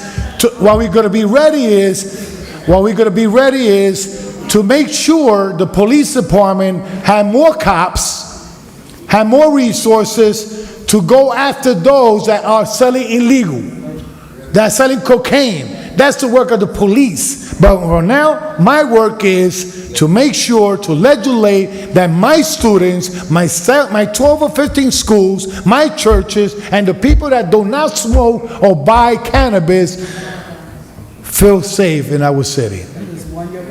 And let me say this now, and I always say this, and we are proving things without having still.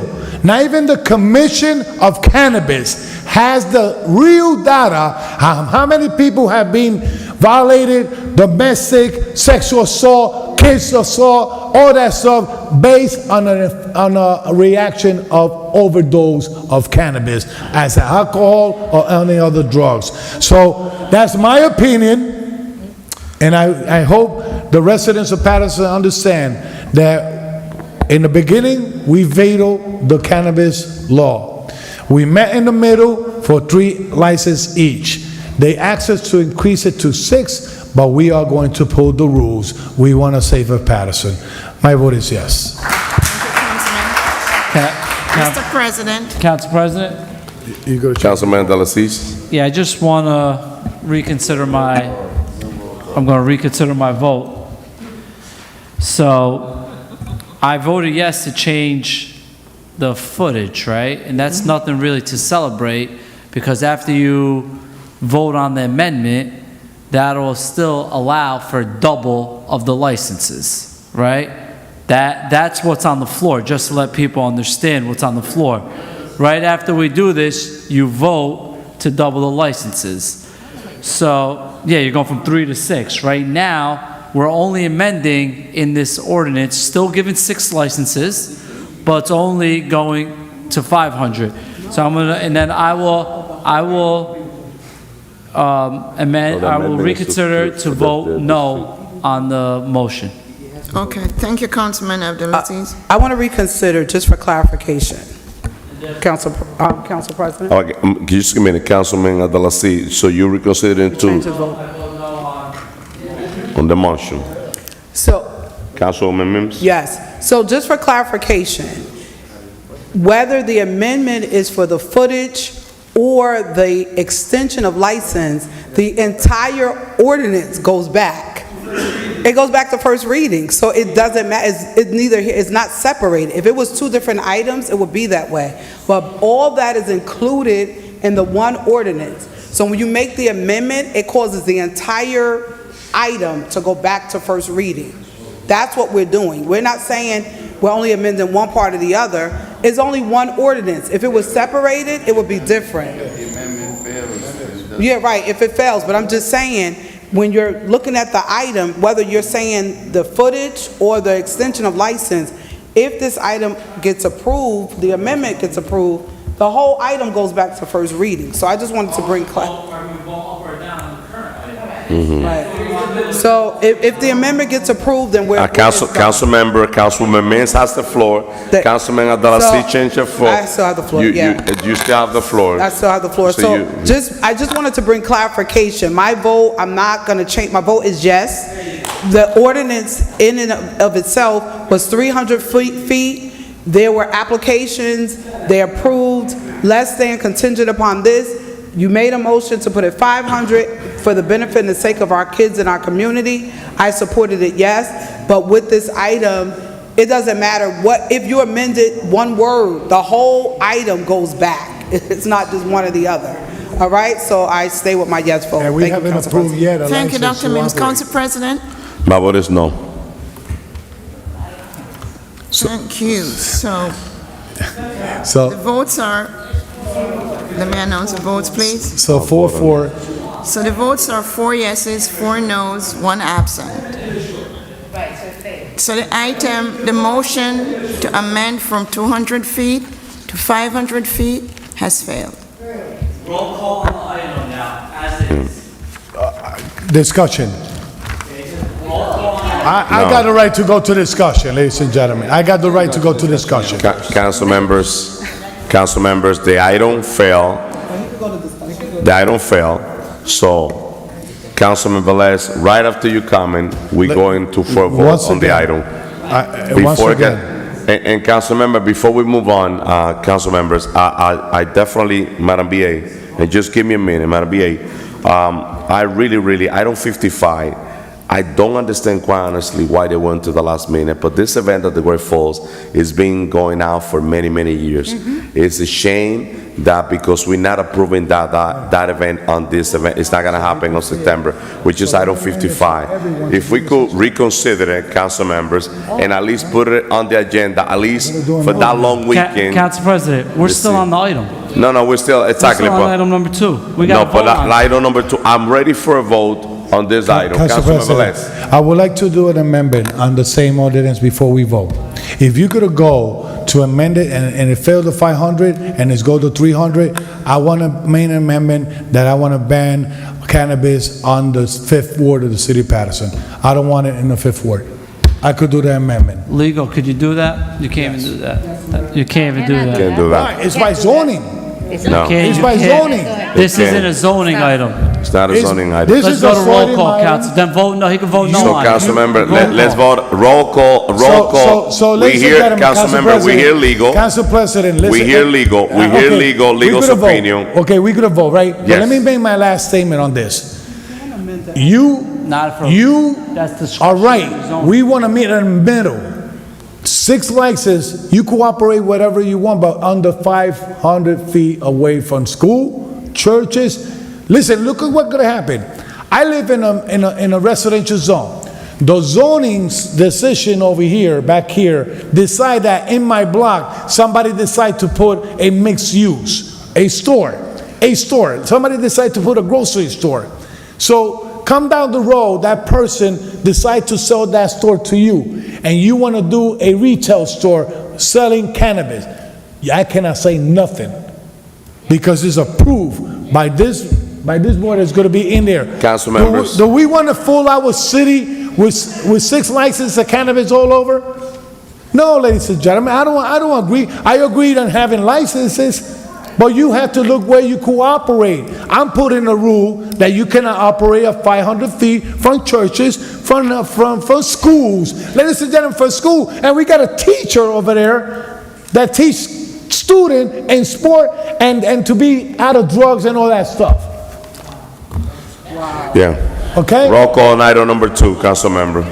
Roll call on item number 2, which is an ordinance amending Paterson Code, Chapter 172, entitled Cannabis, Licensing and Operating with regard to number of retail licenses and with regard to the licensee location, Economic Development Ordinance 23043. May I have a motion on No, this? right, there is a motion in second I already. moved it. There was a motion already, so we have to go for I a vote. moved it, and then he did an amendment. Double Abdulaziz, yes, you did, yes, you're right. Roll call, Councilman Abdulaziz. Thank you, Madam sorry? Clerk. I'm sorry, before the question. Second was Councilman Velez. Okay. Yes, he was.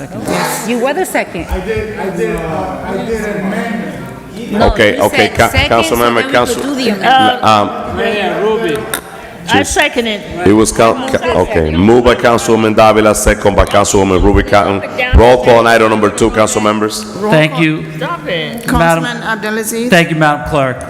So to the public and all the smoke and mirrors, what we have in front of us is a resolution. Look at what's in front of us right now.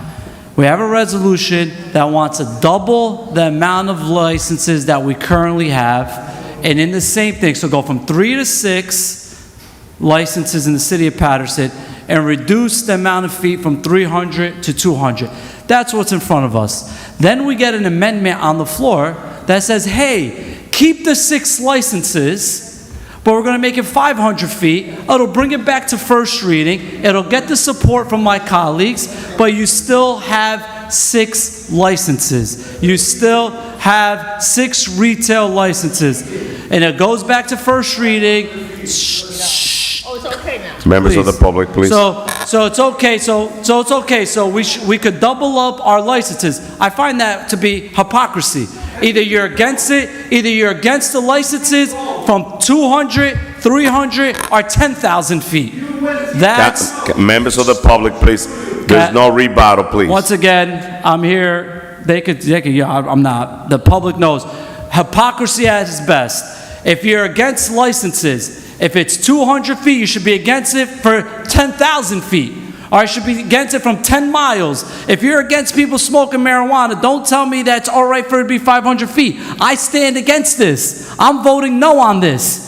So I don't care if it's 500 feet or 5,000 feet. I'm not doubling up licenses. Don't come here and say it's wrong and tell me that it's all right to be here 500 feet. That's a stone's throw away. All right? Look at it. Smoke and mirrors. You're going to tell me, yeah, let's support something for 3 licenses, make it 6, but make it 500 feet. That's good. Come on. That's smoke and mirrors. If they don't want to support it, let them vote no. I don't support the expansion of the retail license in the city of Paterson. I don't care if it's 200 feet or 5,000 feet. Don't be a hypocrite. My vote is no. Thank you, Councilman. Councilwoman Cotton. Thank you, Madam Clerk. Wait a second. No, you sit down. Right now, let me tell you, with this amendment, with this ordinance, we're never gonna get a distribution.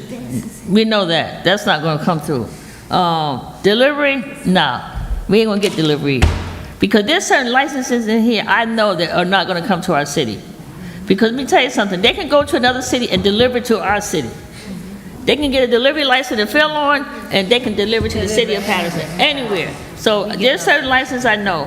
Now, all of this could have been brought up, and it should have been brought up if they read their material, when they get their packet on Friday night, just read your paperwork. Now, if that was the case, we had 2 weeks off. A week and a half, we into our second week, to bring up information, to bring up what we need to bring up. The only thing that we have now here in front of us is we already increased the cultivation to 6. Manufacturing is still 3, which we don't have but 1. Wholesale, we have none. Distributor, none.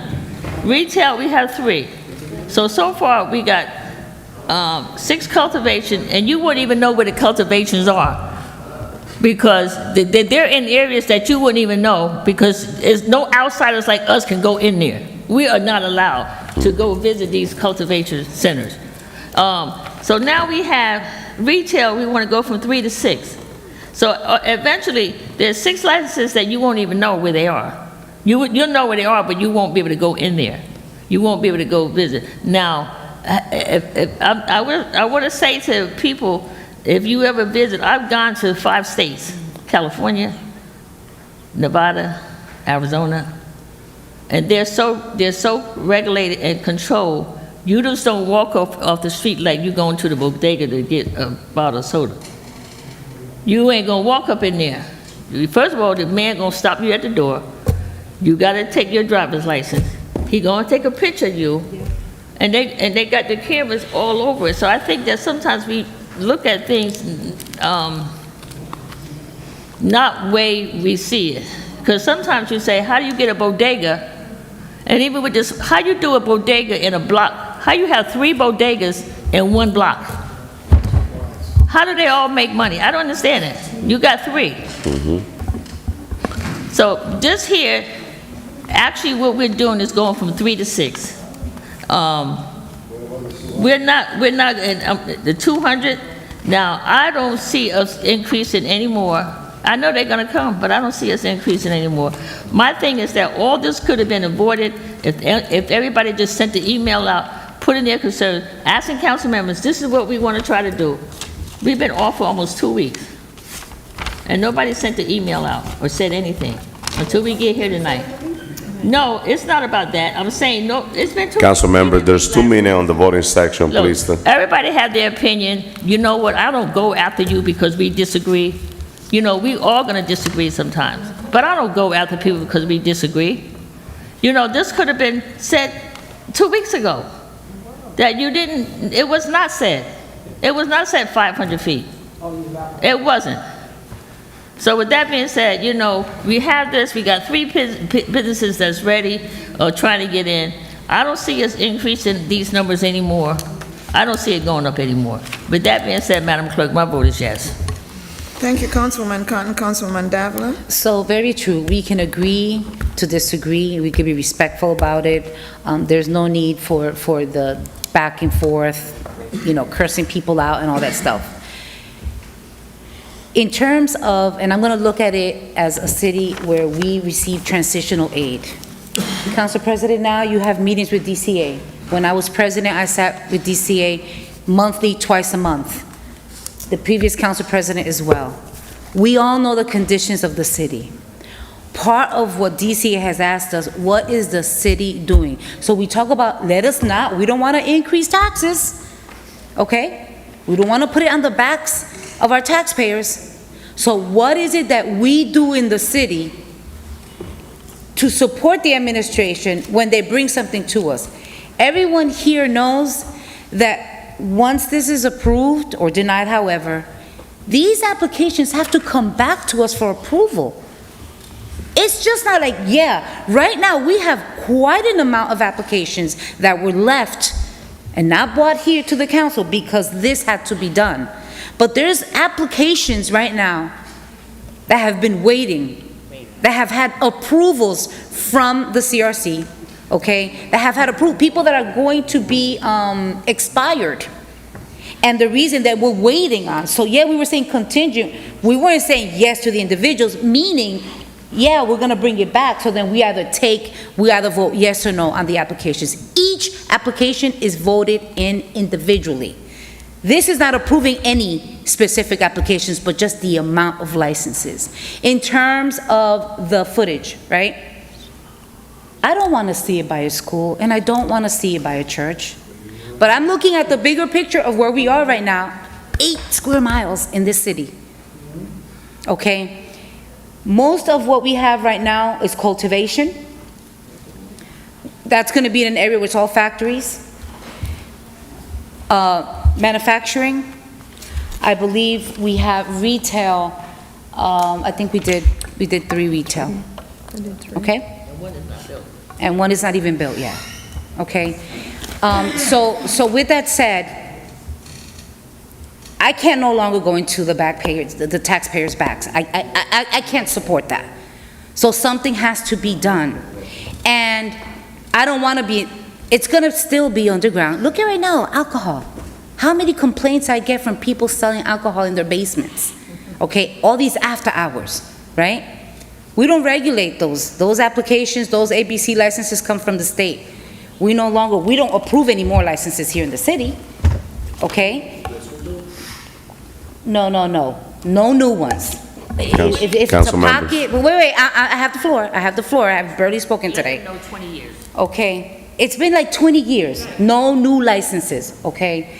So I'm gonna bring it back to say this, we have to do something, and to me, I feel that supporting this item will at least put us in a situation where the guy in the corner selling drugs, guess what's gonna happen?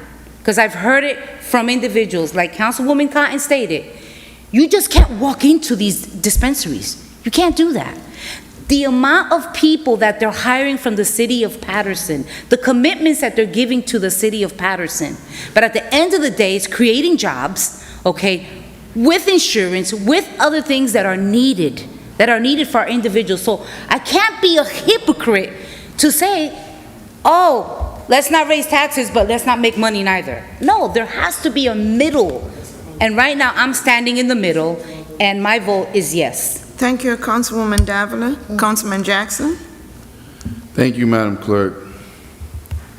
So much like the conversation I've had with many people, this is a free country, and people have the rights to do what they please to do, whether it's religion, whether it's involve themselves in these types of businesses. But the thing for me where this council is missing the mark, because I challenge Councilwoman of the chairwoman of the Finance Committee to tell me how much revenue have we derived by collecting from some of these businesses. At the measly, I'm sorry? Okay, so how much have we derived? I know they're making millions. They're making millions. And those millions that they're making are Paterson people and Paterson businesses are being excluded from. I've said from the beginning, we should make sure that we write in there more requirements.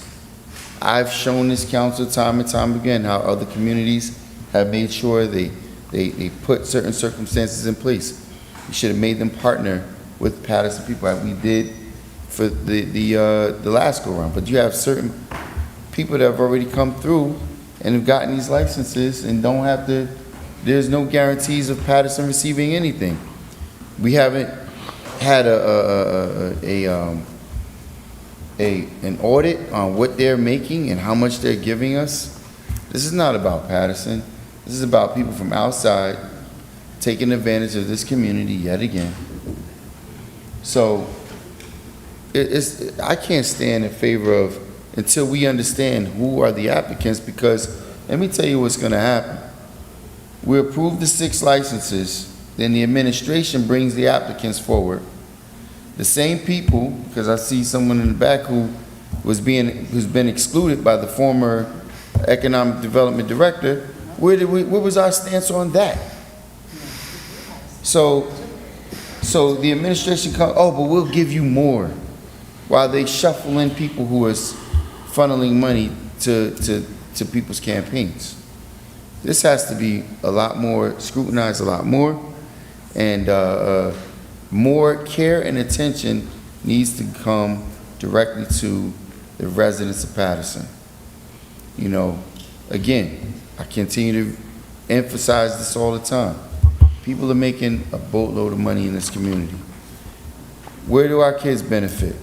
How many teams are they sponsoring? Little to none. Little to none. There's no programs here that I know that Rise has been here for how long? They haven't sponsored one damn program in this community. Not one. And they're making millions of dollars. But this council sits here and talks about, we can't do. They do it in other communities. Why are you guys still talking? Council members, please. Councilwoman That's your Davila. business. Councilwoman I have Cotton, please. stood on my principles the entire time. Every time, my vote doesn't change. It's consistent. What are they doing for us? What are they doing for this community? Our kids are running around here suffering. You got kids on North Main and 12th and Graham, 12th and 23rd, Governor and Carroll. Kids have no opportunities at all whatsoever. People come into this community making millions and don't even have a second thought about some of these conditions. You know, and maybe in some communities, the businesses that are thriving take care of their communities and their kids, but this is a whole city. People are coming in from the outside, and we have no guarantees. Until we can put guarantees in place that this is allotted for Paterson people, Paterson businesses, I'm never going to support this kind of stuff. My vote is no, Madam Clerk. Thank you, Councilman Jackson. Councilwoman Mims? So, Jackson said a lot, Councilman Jackson, and I do agree. One, I've said this when this first came about. The black and brown community were the most heavily impacted individuals from marijuana or cannabis. The most. Still to present, some are still incarcerated, have not been released. Their records have yet to be expunged because there's a 3-step process. Their credit scores are messed up. They can't get jobs because it shows on their record the convictions that are there. And the list goes on. And still to present, they made money off of them then, they locked them up. And now they're still making money off of the individuals that were the most heavily impacted. And then we're opening up the floodgate, and those individuals don't even have first rights from our community. That is a problem. And I said it from the very beginning, and then we talk about the money. What money? We're getting 2%. Peanuts. And people are making millions of dollars that don't live in this city. They don't live here at all. They don't live here. We get no return on investment. They don't shop in our stores. They don't invest in our community. They don't give back to our programs for our youth, for our seniors, or anybody. They make their money and they drive off and they go home. And now we're looking again, right? And I'm going to put it to the administration. I would like to see a list of all that's been approved, from this side. And I want to look and see what has happened. Here's another piece. When you look at the ordinance language, it only zones it in certain areas of the community. It's not zoned in the entire city, which I have an issue with, because based on statistics, the heaviest areas of crime in Paterson are in the 1st, the 4th, and the 5th ward. And to have it zoned in those areas to put cannabis there, it's like, What is going on? We know the statistics. And for me, I'm born and raised in Paterson. I didn't just get here 4 years ago, 5. I've been in Paterson for 53 years. And I'm not against cannabis because I know people that smoke it, they enjoy it and whatever. I don't, but that's what they do. My concern is the spillover and the spillage. Because we start something and then we have the spillover and the spillage. For example, we have where people come into our community and they get resources because they need meth and they need different things. So they come in, and the spillover is that they don't go back home and they sleep on our streets. They're in the parks. They're laying out in the middle of the road. They have syringes and blood all over the community. And that's the spillover that has happened because of the opioid crisis and the spillover for lack of enforcement or a proactive plan. That's what our job is as legislators, is to put in place plans and legislations that benefit the residents and the city of Paterson first. I'm all for revitalization, but if you look at all the stuff that's going on, where does Paterson benefit? Where? What is the benefit for our residents? What is it? Where is it? I'm just questioning. So with that stated, I said it before, we can't put the cart before the horse and say, we'll give you this, and then if this is approved, then you'll be good. No, we should have approved it and then did what we need to do at that point. But that, that's another story. So Paterson, I gotta stand on my conviction with my vote. And with that being stated, Madam Clerk, my vote is no. Thank you, Dr. Mims. Councilman Udine. Thank you, Madam Clerk. So I would like to share some interesting fact to the resident of our city, that we have 3 retail licenses that are approved, and 5 checks were deposited because of retail. Now, question that I asked to the Director of the Economic Development, Mr. Michael Powell, that if we have 3 licenses, how come you get 5 checks from the people?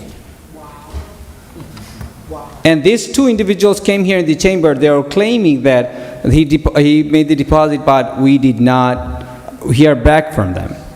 Now think about that, the sense that how it's working, that we have 3 spots, but I gave you to 5 people because I had a confidence that it's going to be 6. And I'm totally against it. I asked the question here. Is everything in the record? Everything I'm saying is nothing, nothing from hypothetical sense. Everything that I did and I'm speaking, everything was taking place in the chamber.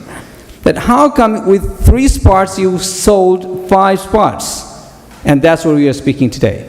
If we approve 6 today, tomorrow you will see the 5 spots is gone. Now, why I supported amendment? I wanted to understand this part. If we would support the amendment that Councilman Velez came up with, which is 5 feet distance, then whatever 3 we approved 2-3 weeks ago, they had to follow this order, which is 5 feet distance. That we failed. So just know this part. So this is how it looks like. It's not that we are approving the distance and we are approving all the licenses. No, that's total wrong information. But again, since it's failed, I want at least to stop. It says public hearing, right? I mean, for 1 and 3, you asked. You didn't ask before you started the vote. Just give me a second, sir. Just give us a minute. Council members, there was, just give us a second, council members. We vote on the amendment and the amendment failed. Right after we're supposed to do a public hearing. Yes. So we didn't. So Madam Clerk, do we conduct the public hearing on the item? Yes, we can. You have to do the public hearing. Madam Clerk. Is there someone here for public? So council members, this is what we're gonna do. I know we're in the process of voting right now. Correct.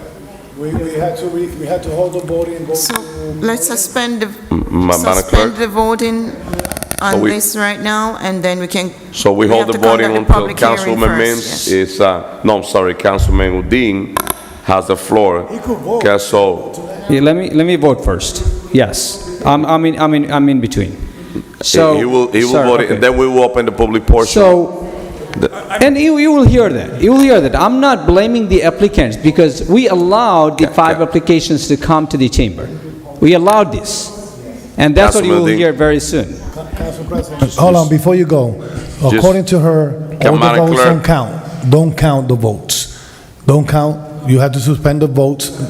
None of the vote counts. We Madam need to Clerk, hear the council public. members, I would like to hear from Madam Clerk on the record. Madam And Clerk. Councilman Al-Aziz just left to make sure that he's here. Otherwise, we will see different results, different outcomes from these votes. No, he's gonna vote no anyway. Okay, so vote in the record, that we can count these votes? Madam Clerk. We need to do the public hearing since there is someone here for the public. But yes, my question is after, no, I understand. My question is, after the public hearing, do we have to redo all the votes? Yes. Al, sit back, Council- please. All right, my advance vote, whether count or not, my advance vote is no to increasing licenses. Council members, we're Now you supporting, do whatever- listen, we're stopping the voting process now. We're gonna open the public portion on item number 2. Public On hearing. public hearing, so we have can you state your name and address, please? Sure. My name is John De Los Santos, owner of Royal Roll, which is 27. The mic is on, speak a little close to the mic, John. Name is John De Los Santos, owner of Royal Roll LLC, which is to be located on 27 East 33rd Street. Now, my problem is, when I was here on July 18th with former Director Powell, among other of my Just give us a second. So just legal have to go through Madam Clerk and just confirm if there's a, Yeah, if the vote was cast, that's why Okay. you had to. okay, so we could continue. So the public hearing is open. Okay.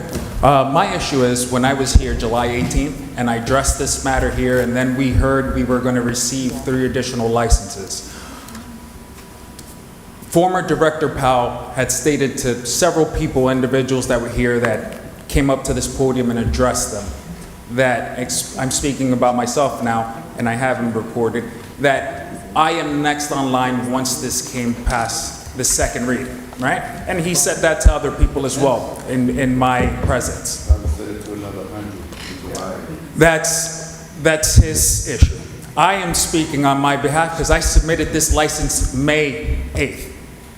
I've been waiting since May 8th and came here July 18th because I abruptly heard that there was an addendum to supply the 3 licenses for retail on July 18th. Correct. Not only are they not Paterson residents, I am a 27-year Paterson resident. I have been in this town since I was born, basically. I went to school with Mr. Abdelaziz, so he should know me. We went to tech together, we wrestled together. I don't understand how the city council can stand up here and speak about picking Paterson residents and being for Paterson when the previous 3 licenses you chose are not Paterson residents, with exception is 1.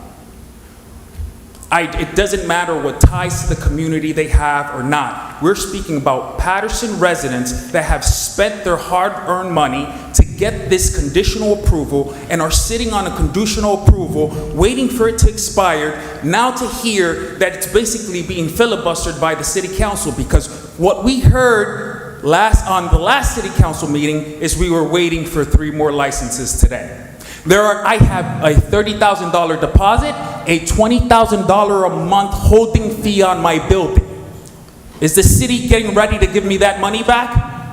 And to compensate me for the money I spent on my license as well? Because my expirations is coming up. So is the city gonna take responsibility for that? Because it's in your hands now. These are your decisions, these are your choices. I had to have an article written the 19th of July explaining in detail my experience up here with the city. Do you think that is right for a citizen of the city to be overlooked for someone that is coming outside? It's not a matter of financial ability to operate, because I am coming in with a back group that is ready to put their hands down and everything I need to make sure this happens. But how can I do that if the city where I'm supposed to open up is now giving up on the people that they told to wait? You could have told us to go. You could have told us to go to different municipalities and give our 3% tax return to them, and plus the 1.5 for being in an impact zone. And just to clarify things, Mr. Undine, you're a medical doctor. I come from the medical field. No? MD? Teacher? Okay, you're a teacher, you're an educator, even better. I'm sorry? That's even Council better. members. Do you know about the endocrine system, Mr. Udine? He's not asking questions. No, I'm just saying, but you stated here that it's so detrimental, yet we're born with a system inside our body to react to cannabis. Do we understand this? Okay, and without consuming, you are born with an endocannabinoid system. It is proof. You can go look it up. You can go research it. But that's beyond the point. I want to know, is the city getting ready to revoke the other 3 licenses that are approved? The one license that came in without a conditional approval and was held up until he received this conditional approval. I have my conditional approval for more than a year. There was not approval for operation. Council members, so. It was not approved for operation. I can't. No, just. That doesn't. They had to come back. Councilmember, That has nothing to do with me, Councilman Velez. We have to wait we have to wait for the public hearing to close public hearing, and then we're gonna open the discussion. Please do not interrupt. To clarify a bit on what Mr. Velez is saying, he's saying that first the city council has to approve, then it has to go to the CRC, then come back to get approved for operation. No, that's Yes, the sir. CRC. That's Yes, it. sir. Once you approve the ordinance and give. You had to come back. No.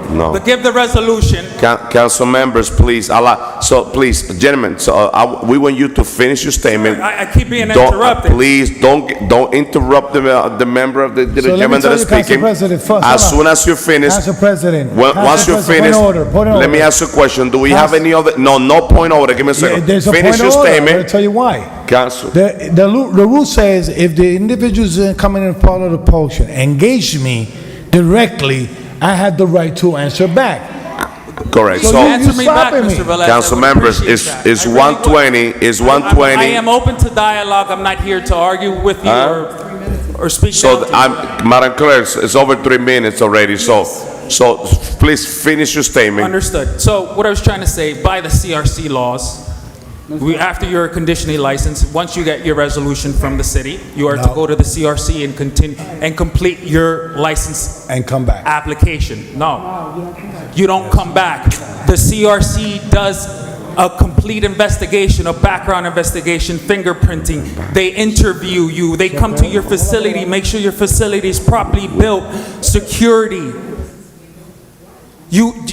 There is so many things required in order to open this store that it's ridiculous that we're thinking that a minor is going to have access to the store. It's impossible for a minor to get into the store, from being ID'd by an armed security guard, from facial recognition, from being ID'd again at the point of sale. It's not something that is going to ruin our community. On the contrary, it's going to give an avenue for people who are seeking cannabis use to do it in a safe manner. We appreciate, and listen, we thank you for being here, and I gotta tell you, we missed a part about the public hearing, so if there's no other speaking, I would like to have a motion to close. So moved. Second. So for now, Wait, there's another person.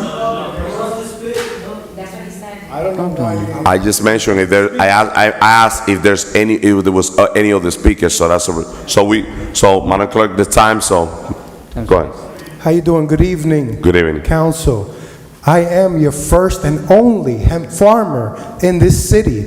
I am your first and only hemp CBD business in this city, license number 1. The fact that I have to come and fight tooth and nail somebody who was born here in this city, all right? Now I'm gonna let you guys know. Do you know that I was held up for more than 3 months to receive an application for a retail license? More than 3 months. I was at that office, at Planning and Zoning, every day for 3 months or every other day for an application, and I'm your first hemp farmer in this city. I was never giving first right like New York City is giving all their hemp farmers, which thank God I happen to be a hemp farmer there as well, and I was given first right there. My city turns me away. My city made me wait 3 months to receive an application 3 weeks ago, okay, when I already bought a building in this city with my team and my partners to come and conduct business. Where? In the city I was born, to create jobs for this city. All right? I'm the only person out of all the licensees that have had conversations with all of you and said, I am interested in doing an expungement clinic for my other brothers and sisters that were born and raised in the city and were violated by the illegal laws that were created on cannabis, a medical plant. Whether it's recreational, whether it's hemp, whether it's medical license, those are just terms. It's all cannabis. You all have cannabis in your body. You all have an endocannabinoid system. They all have endocannabinoid systems. All right? So I'm going to tell you guys what's going to happen tomorrow morning. Tomorrow morning, the only hemp farmer and the only licensee in this city right now is going to call every stakeholder that's in this city, and we'll be at federal court filing a lawsuit to restart this whole process. If that's the last thing I do before I leave this earth, tomorrow my wrist don't hurt. $60, tomorrow I'll be in federal court filing a lawsuit to restart this whole process. Because I was denied, and I was born in this city.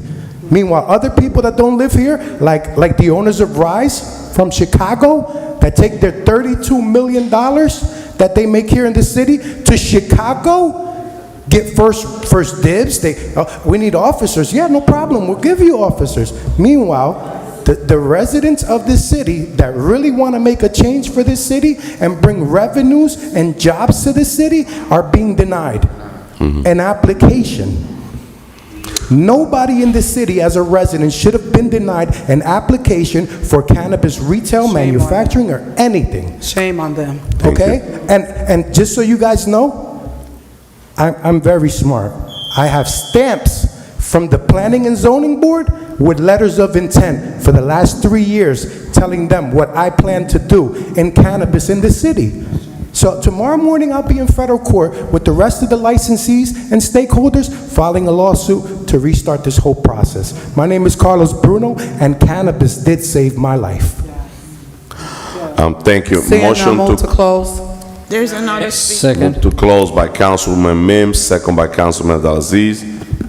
Roll call to close public hearing on item number 2. Roll call to close public hearing on item number 2. Councilman Abdelaziz? Yes. Councilwoman Cotton? Yes. Councilwoman Davila? Yes. Councilman Jackson? Before I vote, just for a point of clarity, 2%, and the BA is just projecting that they're going to be paying us $1.7 million.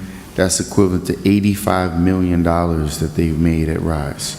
Wow. I'm not going to sit here and allow anyone to say or make an assertion that we did not approve. When the mayor, this council stood, when the legislation first was approved, this council stood against it, the mayor vetoed it. That gave Rise the ability to sell retail, recreational retail. Had they not had that, they would have only been able to continue to do the medical in which they was approved to.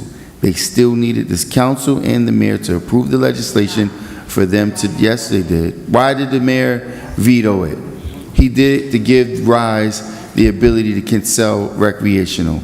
You can say that all you want to and try to deny it. With that action, and even then, I kept at you and requesting for you, begging you, look, we need to address this. Making phone calls, and we didn't do anything. You were the council president. You sat on your hands, and we didn't do anything. We let him do that, veto that bill. Council President, when Yes, you were. Yes, you were. Who was? The council did. Who was? You were. You were the council president when that thing happened. Yes. And that veto empowered them to make $85 million in recreational alone. $85 million so that they're giving us a measly $1.7 million. It's ridiculous. But anyway, my vote is yes, Madam Clerk. Thank you, Councilman Jackson.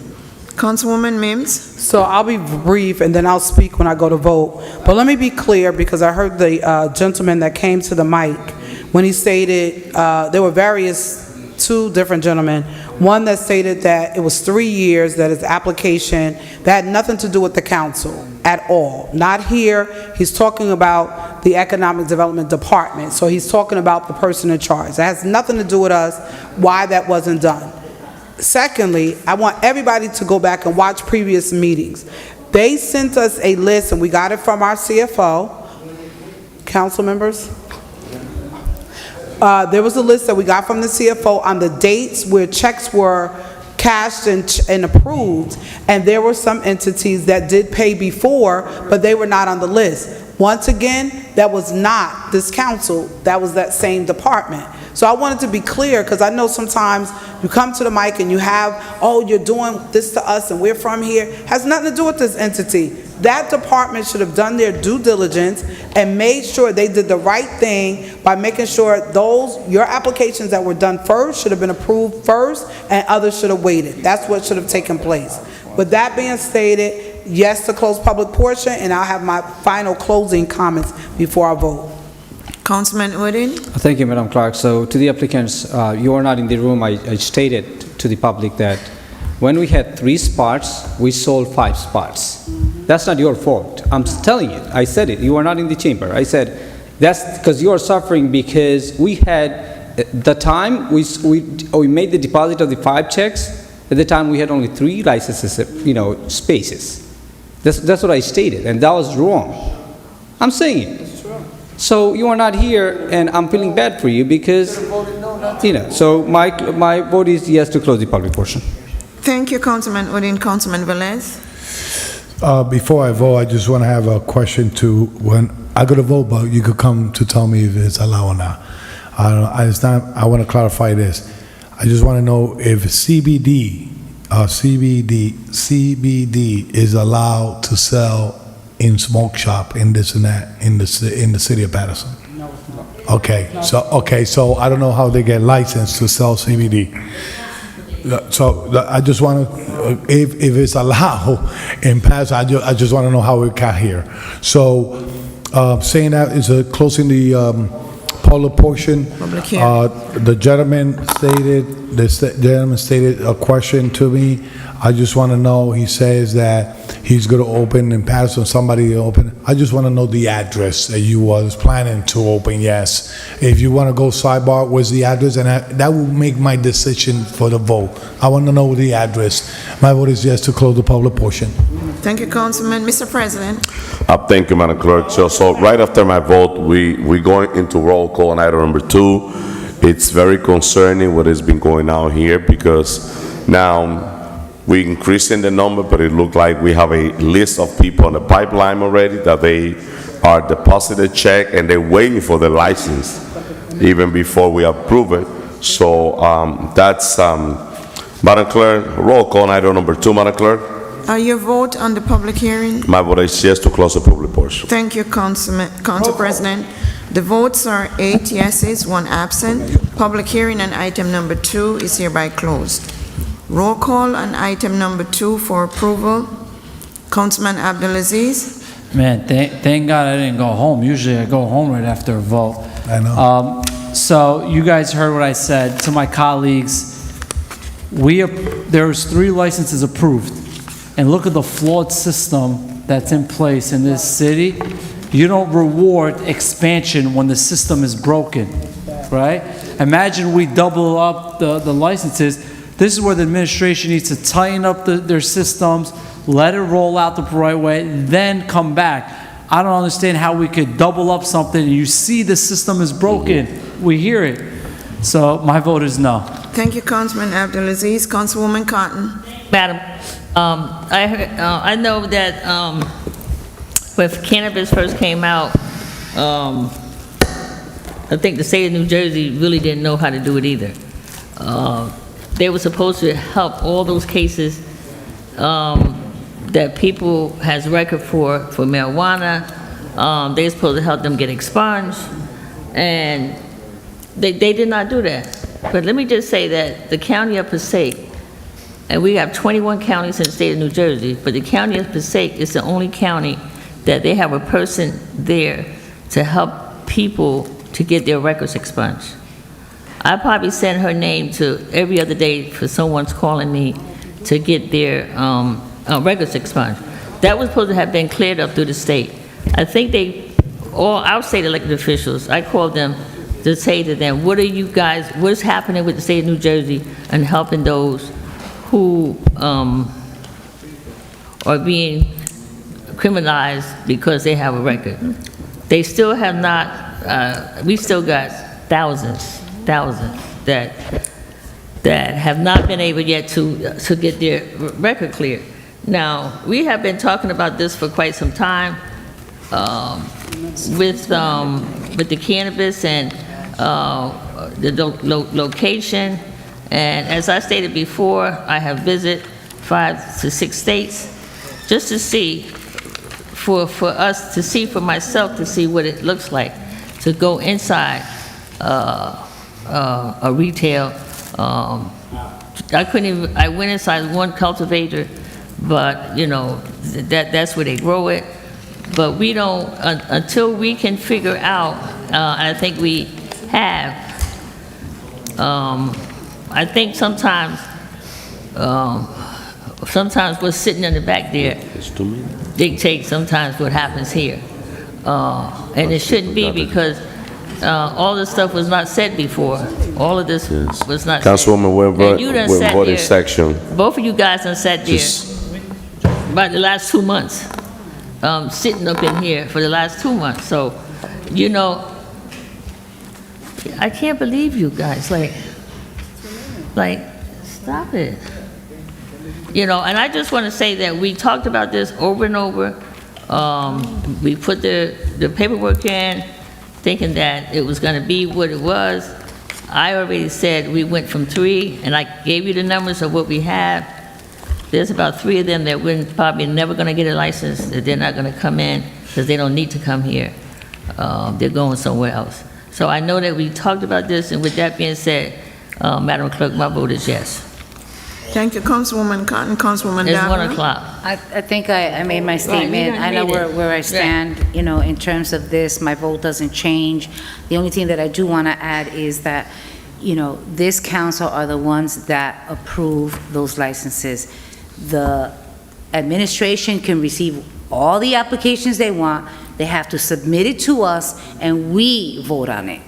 I know there's been statements made here, but I stand and I know what I'm saying. We did not, Rise was grandfathered in. They got the medical, the cultivation, and they were approved through Madam BA Corporation Council. We never approved. This council, this body, did not approve Rise, not the medical, the retail, the recreational. Okay, we did not. But with that said, I'm standing on my ground. As I said, I'm standing on my convictions, and my vote is yes in support of this agenda. Thank you, Councilwoman Davila. Councilman Jackson. Thank you, Madam Clerk. What's sad is people have been endowed with responsibility, and they have no idea what they're doing.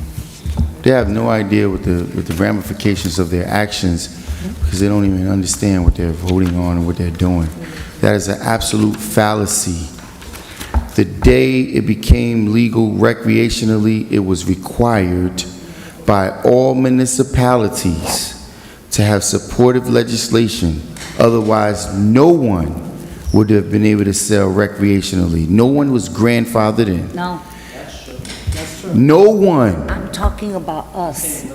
Okay. We had to approve the legislation, and this council voted it down. We wanted to wait. The mayor vetoed it. You was the council president. You didn't take action. We made phone calls. Even Councilman Velez was calling me. We tried to make phone calls to rally to contest it. You did nothing. You sat on your hands. I didn't You're sit right. on my hands. I sat quietly, listened to You're you. addressing me.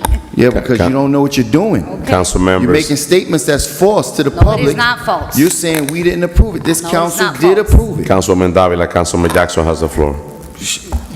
She needs to listen and learn. This is a learning session because you had your hand in the fact that Rise is making all that money without doing anything for this community. You had had no your say. hand in that.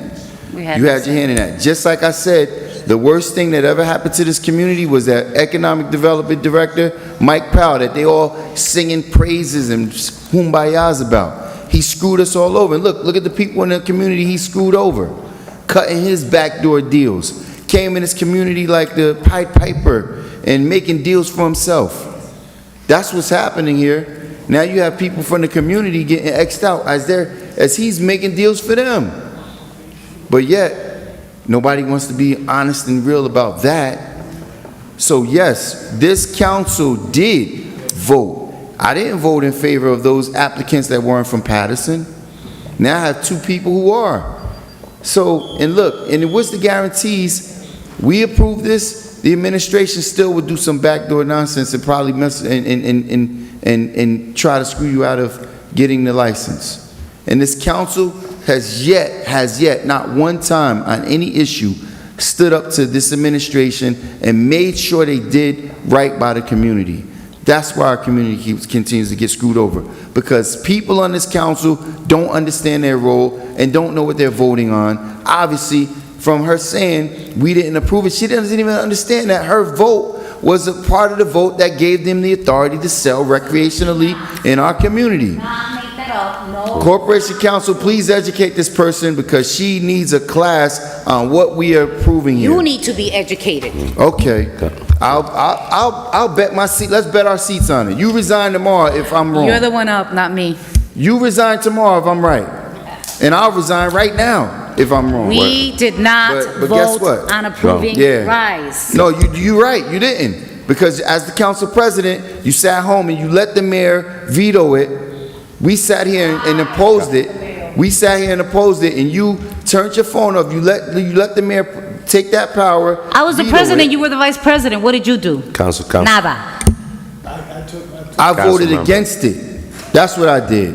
I do what I normally do. I vote against it. There's things that's detrimental to our community. While you're praising it, while you're giving out certificates of praise and talking about how great, grand jobs that people have done that's done nothing but screw us over. That's what I've done. While you were part of the GTV committee or whatever the hell that's supposed to be, people screwing our community over. And look what we have. Dirty streets, potholes, people making money off of us like crazy, and people from Paterson being X'd out of the equation. But you don't want to hear that. That's facts. My vote is yes, Madam Clerk. Yes. You're passing it. You say yes to pass it? I know what I'm voting on. I'm not. I got 2 Paterson people that's looking for it, but Councilwoman Mims. So, to the viewing public, let me be clear. It is not the council's fault that it is not. It is not the council's fault that a check was given, an application. Councilmember, can you allow me, council members, it's 1:40, so please allow each council member to vote and use their 2 minutes. That way we could move on and finish this meeting. Well, Continue, Council President, Councilwoman. I'm going to do like everybody else. There was no 2 minute in place, so I'm going to do it like everybody else. So, I'll restart. We don't need a clock, Madam Clerk, because I'm definitely going over my 2 minutes now at this point. You go out there, just So, back to what I was going to say. It is not this council's fault that you have members that had applications or were not given an application for 3 months, waited 3 years. You had others that paid their money. We got an Excel sheet that showed the checks that came in, and people, it was identified that they paid before other applications that were approved. That is not our fault at all. That is what happened through the Economic Development Department. That is under the administration, their purview. We saw it, we spoke on it for weeks. Mr. Bruno, I commend you that you continue to come back after they have continued to smack you in your face and did everything they've done to you, and you stood and you kept coming. The problem I have is that when this originally was talked about, when we were trying to, when we wanted to amend the language, we didn't want retail at all. The council members were in the same boat. The same council members, some voting, they were in the same boat. We were gonna do the 5 and none retail. That was what the conversation was, right, Councilman Abdul? You remember that. There was not, when we sat down with Corporation Counsel, who's not in the room, that was the original conversation. No retail at all. All of a sudden, it was vetoed. They opened the floodgates to everything. Now, just because it was vetoed and they opened the floodgates doesn't mean that we have to support it. You have to support and look at what is in the best interest of your community. To know that we're only, number one, getting 2% of what they receive is a serious problem. To understand and know how many jobs were given. Are they given? The ones that are here have gave? Yes, they have. But what is the multitude or the magnitude of the jobs? Number 3, we know, I've had people go in, they were selling marijuana in the smoke shops. You can't tell me. I sent it for the inspectors to go and to check. It was being sold to our children in the community. It was. So when we think it's not, you can't say what's not or what is. You can only say to yourself, we're going to try our best to do our due diligence. That's what you can say, because you don't know. Because you can have people, employees in there that do their little side deals and do whatever they do. You don't know. You can't say anything. So to say that you know that emphatically already is a problem. Also, I heard it already stated, what are the true internal controls and parameters that are in place to safeguard these entities? Where are they? There are none. We have entities already. When you go over by Rise, I don't know if anybody ever sat there and watched the flow of all these cars going. It is crazy what's happening over there. And they've been there, they're grandfathered in now, and you're right, Councilman Jackson, it did come before us and we did vote. You're exactly right, we had to vote on it here. And I remember Councilman Velez polling us to try, he was polling us, and I was one of the people that said yes. He was trying to bring a meeting together so that we can stop the mayor's veto, but he couldn't get the votes. He'll tell you, he knows who didn't want to vote for it and all that, because you got to have 6 votes to override the president, and he tried. And I commend him for that work. But for me, the footage is one thing, but the expansion, to expand something without having safeguards and perimeter in place, I think is a recipe for a disaster. So community, I got to do what's right. I apologize to the applicants because it's not your fault. I apologize to you, but Madam Clerk, my vote is no. Council members.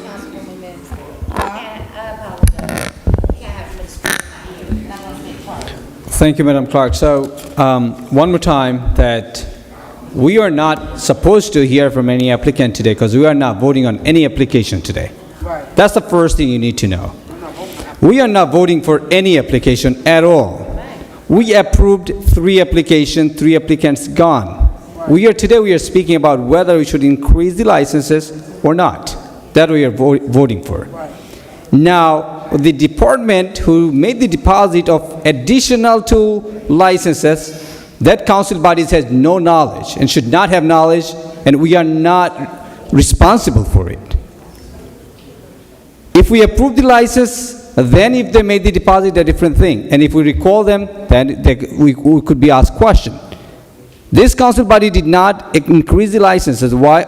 We are not supposed to hear from any applicant or their concern at all. But I'm so sorry because the department made the deposit. I'm so sorry for this. And you are waiting on this for many months. Right. I'm so sorry for this on the behalf. But trust me, this is council bodies has nothing to do with it. We have to. When we request no. So, no, I'm sorry. There's no people. I need to, as a council member in the city of Paterson. People voted me in the seat to make sure that I be their voice.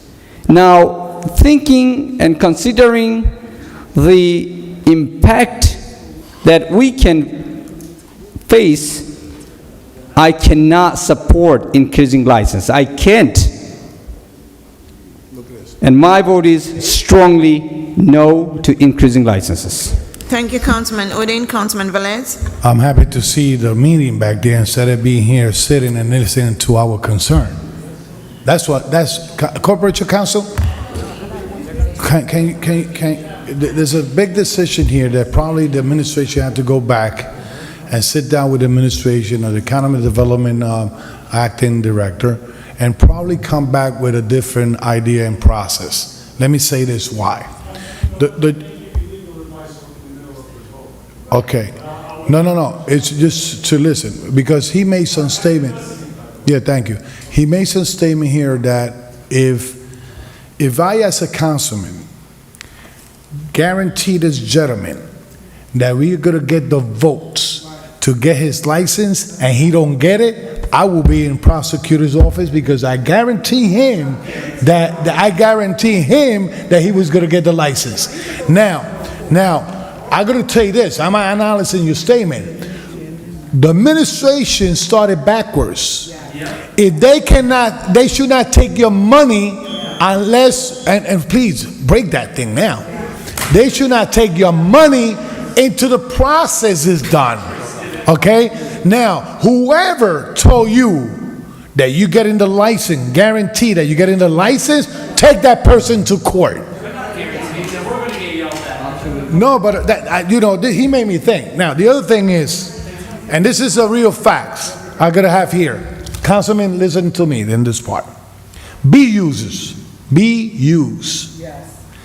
grocery store, liquor stores, pharmacy, supermarket, restaurant, gas station, smoke shops could fall into the mixed use or business use zone. That means they don't need to regulate the city. If I have a supermarket and it's a B-use, cannabis falls in a B-use. I could eliminate the supermarket and put a cannabis retail place, okay? And no matter it's a school close to it or whatever. I could close my liquor store and use cannabis and put because a B-use is a B-use. It's a B-use. It fall into the mixed use. The gentleman just told me was going to open it. I know, but he was planning to open in a B-use, a mixed-use section of Route 20. So now what I say is, I think, and Bruno said it right, I think that we should start all over again. And let me say this, knowing that it don't guarantee me that a liquor store, pharmacy, supermarket, restaurant, gas station, or whatever is in the B-use zone cannot use cannabis, I cannot support this. That means if I have mixed use in my zone and somebody decide to rent it to me and eliminate, I could use it.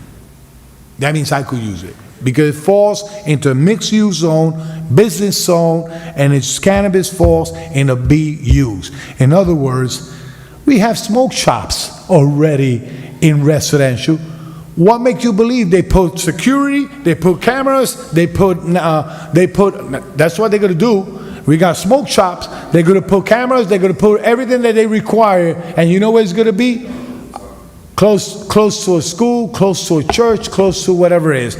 I'm gonna stand in my grounds here, and still I'm gonna get that answer later on about the CBD allows in the city of Paterson, and my vote is no. Thank you, Councilman. Councilman Khalid? Thank you, Madam Clerk. I'm gonna pull Al Abdulaziz on tonight. Well, my brother from ICPC some of the brothers are here. I cannot be a hypocrite bringing religion into this.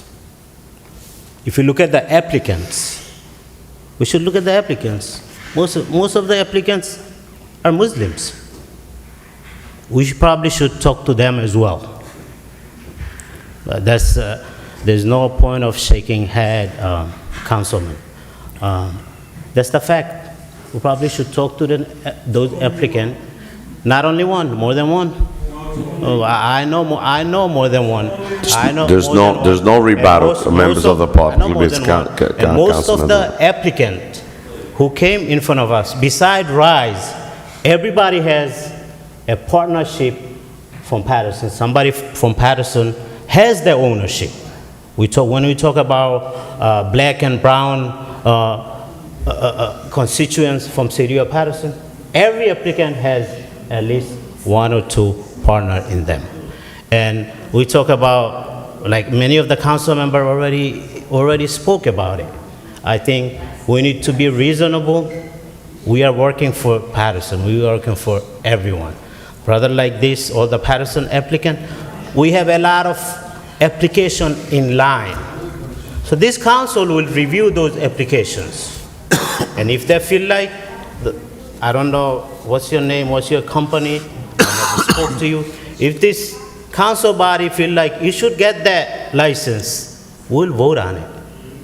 We'll vote on it.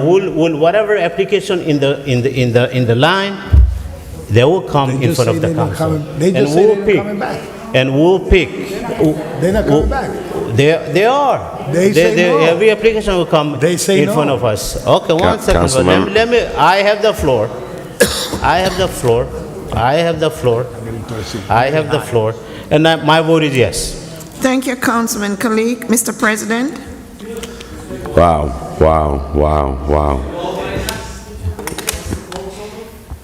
Council members, but let's bring some clarity. And first of all, once the state, council members, once the state gave the approval to the company or to the individual, Just a letter of support. once the state gave that letter of support, which is the approval, the conditional approval, the person come here, they don't need to go back to the state. We have the last say. We are the one, we have the last say. They just say no. That's based on corporation council. This, the last say is in the municipality. And correct me, corporation council, if I'm wrong. That's a fact. Now, what really bothered me the most is that we approved 3 licenses at the last meeting. The 3 gentlemen, they came in front of the council. One of the owner of the laundromat, a person that has been in Paterson forever, in creating job, over 200 positions there at the lot, close to 500, whatever the number is. We have a conversation with those individuals. What concerns me the most is that the administration, they got more licenses in the pipeline that we don't know. And there are people expecting that if we say yes now, it's going to be guaranteed that they're going to have the license. So how I could put my name into this? That's a question that I have. Because quite honestly, I feel committed with the 3 persons that we already approved. We have to be serious on the things that we do, and we have a conversation. They came in front, they submit all the paperwork, and they did what's supposed to do. But now we got people on the pipeline saying no. We gave them the check, and they promised me that once we increase it, that we're gonna get the license. That's so illegal. That's so illegal. how do we deal with this? So now, because I don't want to put my name in this situation. I just don't. You could listen, and I'm going to tell you, I'm all in support of cannabis. Let's just rise only with the 2%. We're getting $1.8 million. Now, why we not getting more than 2%? Because as a state, we got to lobby with our assembly. We have a great relationship with Assemblywoman Shavana Something, our great Assembly Benji Wimberly, our Senator Nelly Poe. They are the ones that have to fight in Trento in order for us to get, instead of 2%, 3%. So let's not complain and let's not blame this council. I got the floor. And that's the fact, and that's correct. So let's not blame this council for the number, because we cannot get paid more than 2%. That's a statute, the law have to change in Trento in order for us to. I have the compensation already with multiple elected official, and that's a fact. So we're gonna have to come back to have this discussion. Unfortunately, I cannot put my name on this because this is a big mess. I'm so sorry. And I'm saying again, I'm full support of cannabis because we need additional revenue in this city, but I just cannot. With that being said, I hope we come back on the 5th with a better plan, but my vote is no at this time. Thank you, Councilman Velez. The votes are 4 yeses, 5 noes. Item number 2 has failed. I can. No, but I can't. So,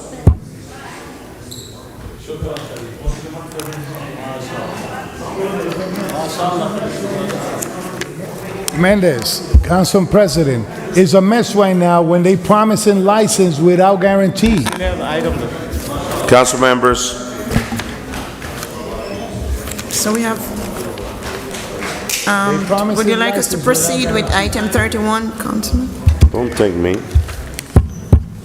I don't. Break. Yeah.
Live. Councilman.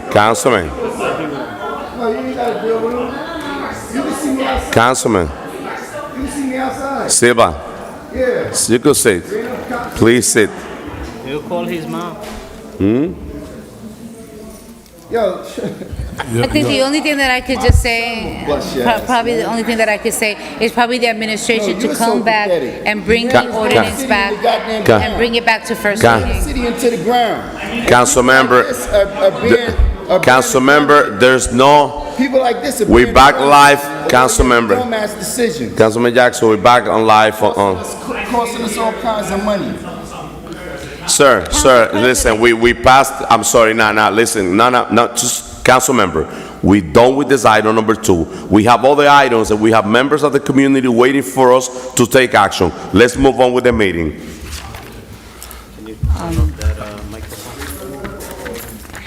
Madam Clerk, let's continue with item number 31. Is that the gentleman's item? I'm sorry, Madam Clerk, just give me a minute. No. The bazaar is, 43. yes, the bazaar is item number 43, and then we'll go back, okay? Item number 43 is a resolution on the Paterson Code, Chapter 129, bazaars, addressing a license for Event USA Entertainment to conduct a festival. It's Finance Resolution 23:491. Move. Second. Moved by Councilman Velez, second by Councilman Dean. Roll call on item number 43. Mims. And Mims. And Mims. Roll call, Madam Clerk, on item Roll call 43. on item number 43 for approval. Councilwoman Cotton. Thank you, Madam Clerk. This item has been back and forth, and I said it before. We should be picking and choosing things. We're here to vote on things, but to be fair with everyone. That's what we have to be fair to everyone. Madam Clerk, my vote is yes. Thank you, Councilwoman Cotton. Councilwoman Davila? Yes. Councilman Jackson? Yes. Councilman Kalik? Yes. Councilwoman Mims? I just want to say to this entity, for the festival, Event USA, you've done a wonderful job every year. I've been there. Thank you for always putting our community first. My vote is yes. Thank you, Dr. Mims. Councilman Udine? Thank you. My vote is yes. Councilman Velez? Entertainment USA, at least you're being honest in this application. Instead of 100, you put in 500, and instead of 2 cops, there'd be 10 cops on the event. Enjoy the event. We always will support a true application like this one that came now after it was revised. My vote is yes. Thank you, Councilman. Mr. President? Yes, Madam Clerk. The votes are 8 yeses, 1 absent. Item number 43 is hereby adopted. Thank you. Item 31, Madam Clerk. Item number 31 is a resolution honoring Bessie Ames, 50 years of service in education, serving our children and the city of Paterson, sponsored by Councilwoman Ruby Ann Cotton, Councilwoman at Large Dr. Lilisa Mims, and Councilwoman at Large Maritza Davila. City Council Resolution 23:479. Move it. Second. Moved by Councilwoman Ruby Cotton, second by Councilwoman Mims and Councilman Velez. Roll call, Madam Clerk, on item number 31. Roll call on item number 31 for approval. Councilwoman Cotton. I just want to say congratulations to Bessie Ames. She's a teacher at school number 10. Starting September, she will have 50 years, and she still have not even thinking about retiring because she's doing great things for our kids at school number 10. Madam Clerk, Bessie Ames, may God continue to bless you to be able to do what you need to do for our children here in the city of Paterson. My vote is yes, Madam Clerk. Thank you, Councilwoman Cotton. Councilwoman. Yes. Okay, thanks, Councilman Jackson. Yes. Councilman Kalik, yes. Councilwoman Mims? Yes. Councilman Udine? Oh, he's not there. Councilman Velez? If you was 5 years old in the time that you started teaching, you probably could remember her, right? But congratulations for your service and teaching others to be succeed in the city of Paterson and wherever they at after they graduated. So my vote is yes. Mr. President? My vote is yes. Congratulations. Thank you. The votes are 6 yeses, 3 absences. Item number 31 is hereby appointed. Thank you, Madam Clerk. Madam Clerk, on item number 33, I make that correction before that is sponsored by Councilman Velez, Councilman Khalid, and Council President Mendez. The three sponsor, no co-sponsor. Can you make that correction? And let's go item number 33. It's sponsored by Council Vice President Luis Velez. You didn't do 32. Council. Sponsored by Councilman Velez, Councilman Khalid, and Councilman Mendez. Right. I skipped it, no. Skip 32. I'm sorry, Madam Clerk. Let's move to item 32. Let's go in order, I'm sorry. Item 32 is a resolution honoring Reverend Amos Dickerson, Jr. of St. James AME Zion Church on his dedication and contribution to the ministry. It's sponsored by Councilwoman Ruby Ann Cotton, co-sponsored by Councilwoman at Large Dr. Lilisa Mims, City Council Resolution 23-480. Second. Moved by Councilwoman Ruby Cotton, second by Councilwoman Mims and Councilman Velez. Roll call, Madam Clerk, on item 32. Roll call on item number 32 for approval. Councilwoman Cotton. Sorry, Madam Clerk, I just want to say to Reverend Amos Dickerson, I'm with New AME Zion Church in Lawrence Street. I've been a member of that church, I would say, 46 years, and we will be honoring him. That's where he was ordained, at that church. Madam Clerk, my vote is yes, but I need for you to have this frame, and the matting would be black. Matin black. Okay. Yes. Thank you, Councilwoman. I need it by Friday. Okay. And 2 blue bags. Thank you. You're welcome. Councilwoman Davila. Yes. Councilman Jackson. Yes. Councilman Khalid. Yes. Councilwoman Mims. Yes. Councilman Udine. Yes. Councilman Velez. Yes. Mr. President. Yes, Madam Clerk. The votes are 8 yeses, 1 absent. Item number 32 is hereby adopted. Thank you, Madam Clerk. Item 33. Item number 33 is a resolution designating the area of Caldwell Avenue between Turner Street and Caldwell dead end to be known as Felix Pena Way. It's sponsored by Council Vice President Luis Velez, Councilman Shahin Khalid, and Council President Alex Mendez. City Council Resolution 23:481. So move. Moved by Councilman Velez, Councilman Mendez, second by Councilwoman Davila. Roll call, Madam Clerk, on item 33. Roll call on item number 33 for approval. Councilwoman Cotton. Yes. Councilwoman Davila. Yes. Councilman Jackson. Yes. Councilman Khalid. Yes. Councilwoman Mims. Yes. Councilman Udine. Yes. Councilman Velez. Yes. Mr. President, Yes, Madam Clerk. the votes are 8 yeses, 1 absent. Item number 33 is adopted as amended. Thank you, Madam Clerk. Item number 34. Item number 34 is a resolution designating Union Avenue between Jasper Street and Redwood Avenue to be known as Yolanda Santana Luna Way. It's sponsored by Council Vice President Luis Velez and Councilwoman at Large Maritza Davila, co-sponsored by the remaining council members. City Council Resolution 23-482. So move. Second. Moved by Councilman Velez, second by Councilwoman Davila and Councilwoman Mims. Roll call, Madam Clerk, on item 34. Roll call on item number 34. Discussion, Councilman Jackson. Just trying to understand the protocol on these things, not that I'm against it. This isn't the first where nobody even had a conversation with me about this. I'm sorry, Councilman? Talking to Council President. Okay, do we have this at the workshop, right? Yes, correct. Do you ask any question on the workshop by any chance, Councilman Jackson? I wasn't here during that You wasn't there. You was not at the, you was the, This had to go through the street naming committee, right? yes, it went through the process for the street naming committee. The council person's not consulted anymore when the thing Then went through the workshop. is going through? So what is your recommendation? It is in the first ward.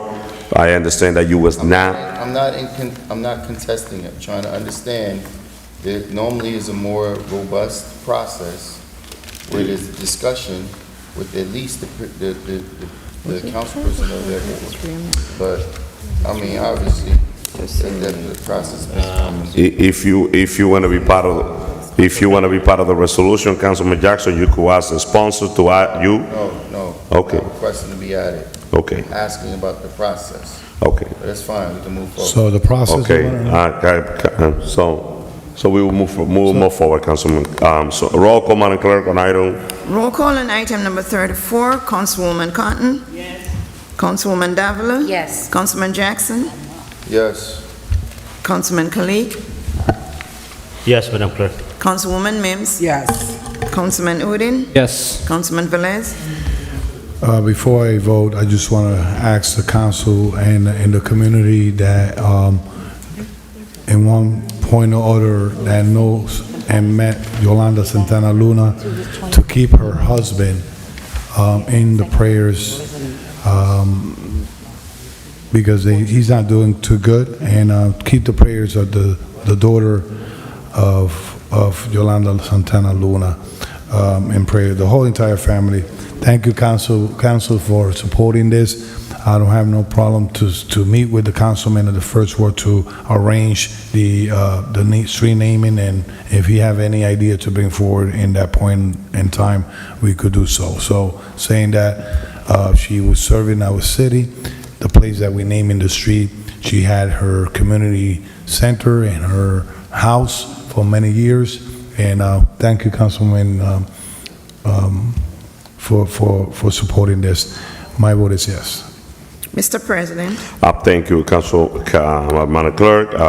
Yolanda Luna, she was one of those Puerto Rican that came into the city of Paterson and opened the door for so many members of this community to be elected. She was a warrior. She did so much for the city, and it's well deserved. But also, definitely, Councilman Jackson, since this is your ward, it's important that you get involved on the signage and all of that, the location and everything. That way, we could just make sure that we all in the same page before the ceremony. With that being said, my vote is yes, Madam Clerk. Thank you, Council President. The votes are 8 yeses, 1 absent. Item number 34 is hereby adopted. Item number 35, Madam Clerk. Item number 35 is a resolution honoring the life and legacy of Patricia Ann Wade. It's sponsored by Councilwoman Dr. Lilisa Mims, co-sponsored by Councilwoman Ruby N. Cotton. It's a City Council Resolution 23:483. Second. Moved by Councilwoman Mims, second by Councilwoman Cotton. Roll call on item number 35, Madam Clerk. Roll call on item number 35, Councilwoman Cotton. Thank you, Madam Clerk. I just want to say about Patricia Wade, she was an advocate. She was working in our school district for many, many, many years, and actually she passed away about 3 weeks ago, and she just had a birthday. So I just want to say to you, happy heavenly birthday, Patricia Wade, and to the family. Thank you, Councilwoman, for putting this forward for Patricia Wade. Madam Clerk, my vote is yes. Thank you, Councilwoman Cotton. Councilwoman Davila. Yes. Councilman Jackson. Yes. Councilman Kalik. Yes. Councilwoman Mims. So before I vote, Madam Clerk, I would like to have this framed and matted in royal blue. That was her favorite color. And it's past midnight, but yesterday was her birthday, so happy heavenly birthday.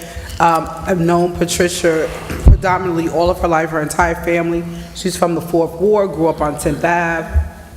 I worked with her in the school district, knew her entire family, and spoke to her just a few days even before this incident. So to her spouse, to her children, to her family, my heartfelt condolences, but this is a woman who served and advocated for our children and for our community for a long time. My vote is yes, Madam Clerk. Thank you, Dr. Mims. Councilman Udine. My vote is yes, Madam Clerk. Councilman Velez. Madam Clerk, before we move forward, 33 and 34, please frame it blue, both of them, please. Frame. Yeah, they Blue. will be framed. Blue. Blue. Both of them. Yeah, 33 and 34. All right. Yeah. Okay, thank you. My vote is yes on that one. Thank you, Councilman Velez. Mr. President. Yes, Madam Clerk. The votes are 8 yeses, 1 absent. Item number 35 is hereby adopted. Thank you. Madam Clerk, item 36. Item number 36 is a resolution memorializing the life and legacy of James E. Chappelle Jr. of J.C. Printing. It's sponsored by Councilwoman Davila, Councilwoman Cotton, and Councilwoman Dr. Lilisa Mims, co-sponsored by all remaining council members. It's a City Council Resolution 23:484. Second. Moved by Councilwoman Davila, second by Councilwoman Ruby Cotton, Councilwoman Mims, and Councilman Velez. Roll call, Madam Clerk, on item 36. Roll call on item number 36 for approval. Councilwoman Cotton, Yes. Councilwoman Davila, I just want to quickly say that I really appreciate, as I used to refer to him as JC, he did so much for me prior to me even being a candidate, and, you know, truly my condolences to the entire family. It's so sad that he actually died on the same day as our Lieutenant Governor. But with that said, you know, full support, my vote is yes. thank you, Councilwoman Davila. Councilman Jackson, Yes. Councilman Kalik, Yes.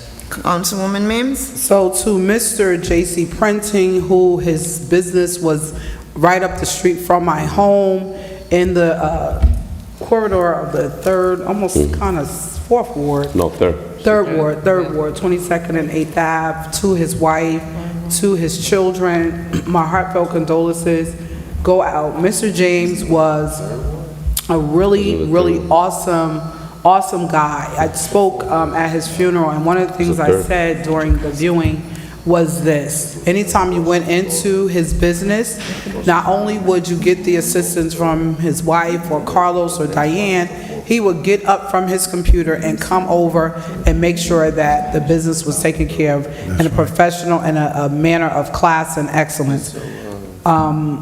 You will never be forgotten and will be truly missed. Madam Clerk, my vote is yes. Thank you, Dr. Mims. Councilman Udine. My vote is yes. Thank you, Councilman. Councilman Velez. Everything that Councilwoman Mims stated is true.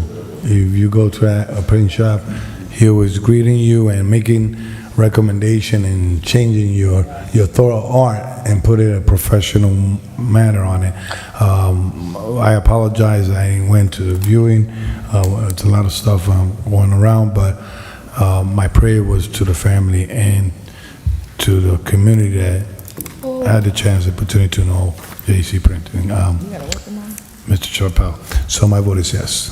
Thank you, Councilman Velez. Mr. President. Thank you, Madam Clerk. My sincere condolences to the family. You know, he got his business a couple of blocks away from my house, right in the third ward, for many, many years. So may he rest in peace. My vote is yes, Madam Clerk. Thank you, Mr. President. The votes are 8 yeses, 1 absent. Item number 36 is hereby adopted. Item number 37, Madam Clerk. Item number 37 is a resolution honoring the life and legacy of Frankie Ruiz. It's sponsored by Councilwoman Maritza Davila. It's a City Council Resolution 23:485. Second. A request, Council President, Councilwoman Maritza Davila to name me as sponsor also. I received the letter. I received the request from Mr. Torresola. It was on my, I know, that this is what I'm trying to explain to you. I received the same request, but because you told me you was gonna draft it, I did the move also. But if you give me the courtesy, you know that Frankie Reeves was from the 5th Ward, and I named the gazebo after Frankie Reeves, and this will, correct. No, but, well, he used to Make it up. Don't take it. he used to be always in Essex and Summer in the Roberto Clemente Park. So, knowing that, can you allow me, please, to be sponsored? She said co-sponsor. Sponsor? She said co-sponsor. Why if I put everybody sponsor and can I be sponsored too? I know we ain't going through this. Please, let us not, please. Okay, so Councilwoman, so you have Councilman Velez as a co-sponsor, and Councilwoman Mims also wants to be co-sponsor. No, I don't. You don't want to become? I second it. That's Oh, you just second, okay. So you have one co-sponsor, which is Councilman Velez, and Councilwoman Mims second the motion. Roll call, Madam Clerk, on item 37. Roll call on item number 37 for approval, and Councilwoman Cotton. Thank you, Madam Clerk. If I could only make a suggestion to my council colleagues, You get the agenda on Friday. What happens now is the clerk got to do all this paperwork all over again. And then we got to get the corporation council to sign it all over again, and the clerk, and try to reach council president so he can sign it. So council members, please, if you would like to be on an item, please, let them know Monday. Because now they got to change all this stuff and do it all over again, and get everybody to sign all over again, get the clerk to sign it again, and then look for council president Mendez to come back and sign them again. Yeah, They all should right. ask at the workshop. Please, huh? You understand that, right? Yep. So Thank you. Madam Clerk, we are, what number, 37? Yes. I'm sorry. Your vote. I just wanted to put that out there because I know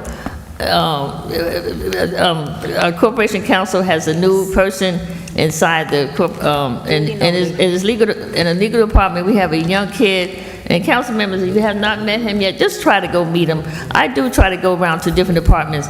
He's a young kid, his name is Owen Campbell, and he's really getting good at doing these resolution honoring. He really is. So council members, if you get a chance, sometimes just visit different departments and see who's working in there. This young man has put these resolutions together. Corporation Council, I just want you to know, he's excellent. He was a good choice that you put down in the law department.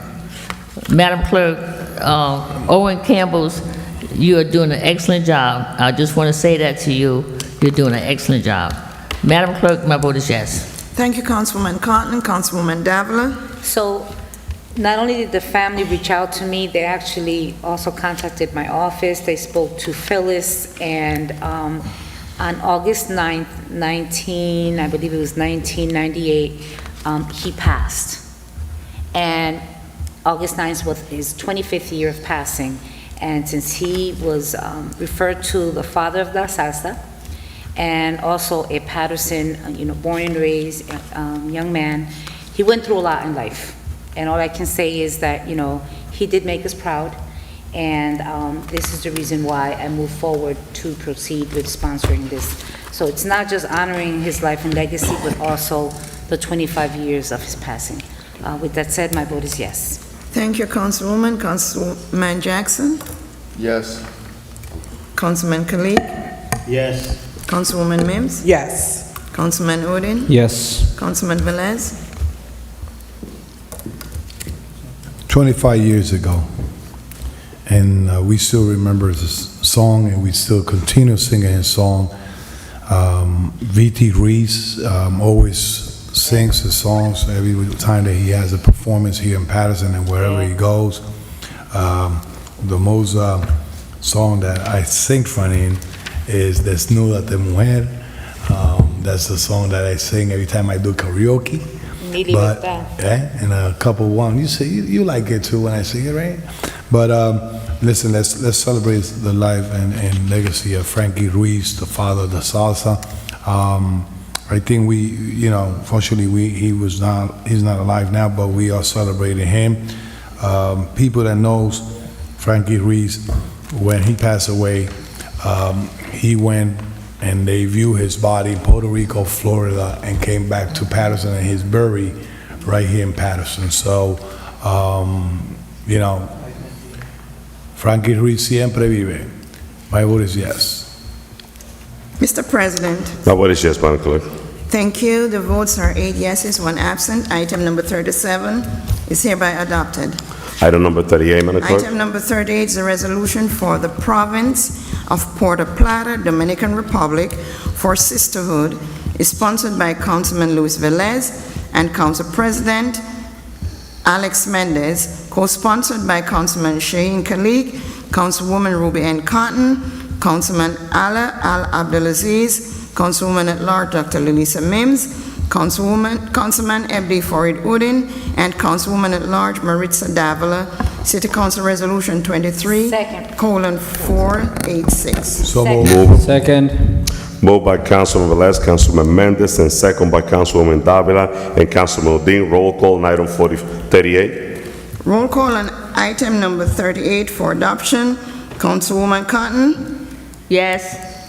Councilwoman Davila. I'm sorry, Madam Clerk, my item as well, I need it framed. Okay? What color? Any particular color? It could be red and blue. Red. Red and Okay? blue. All right, my vote is yes on this item. Thank you, Councilwoman Davila. Councilman Jackson? Yes. Councilman Kalik? Yes. Councilwoman Mims? Yes. Councilman Udine? Yes. Councilman Velez? Yes, also framed as in burgundy. Sorry? You said what? I said burgundy, red. Like, you could frame it in red. Yes, my vote is yes. Yes, yes, yes, yes. Thank you. You have that? Mr. President, I want to frame it in blue, I'm sorry, Madam Clerk, just kidding. No, you could keep it in red, so my vote is yes, Madam Clerk. Oh, y'all just Thank follow you. suit, huh?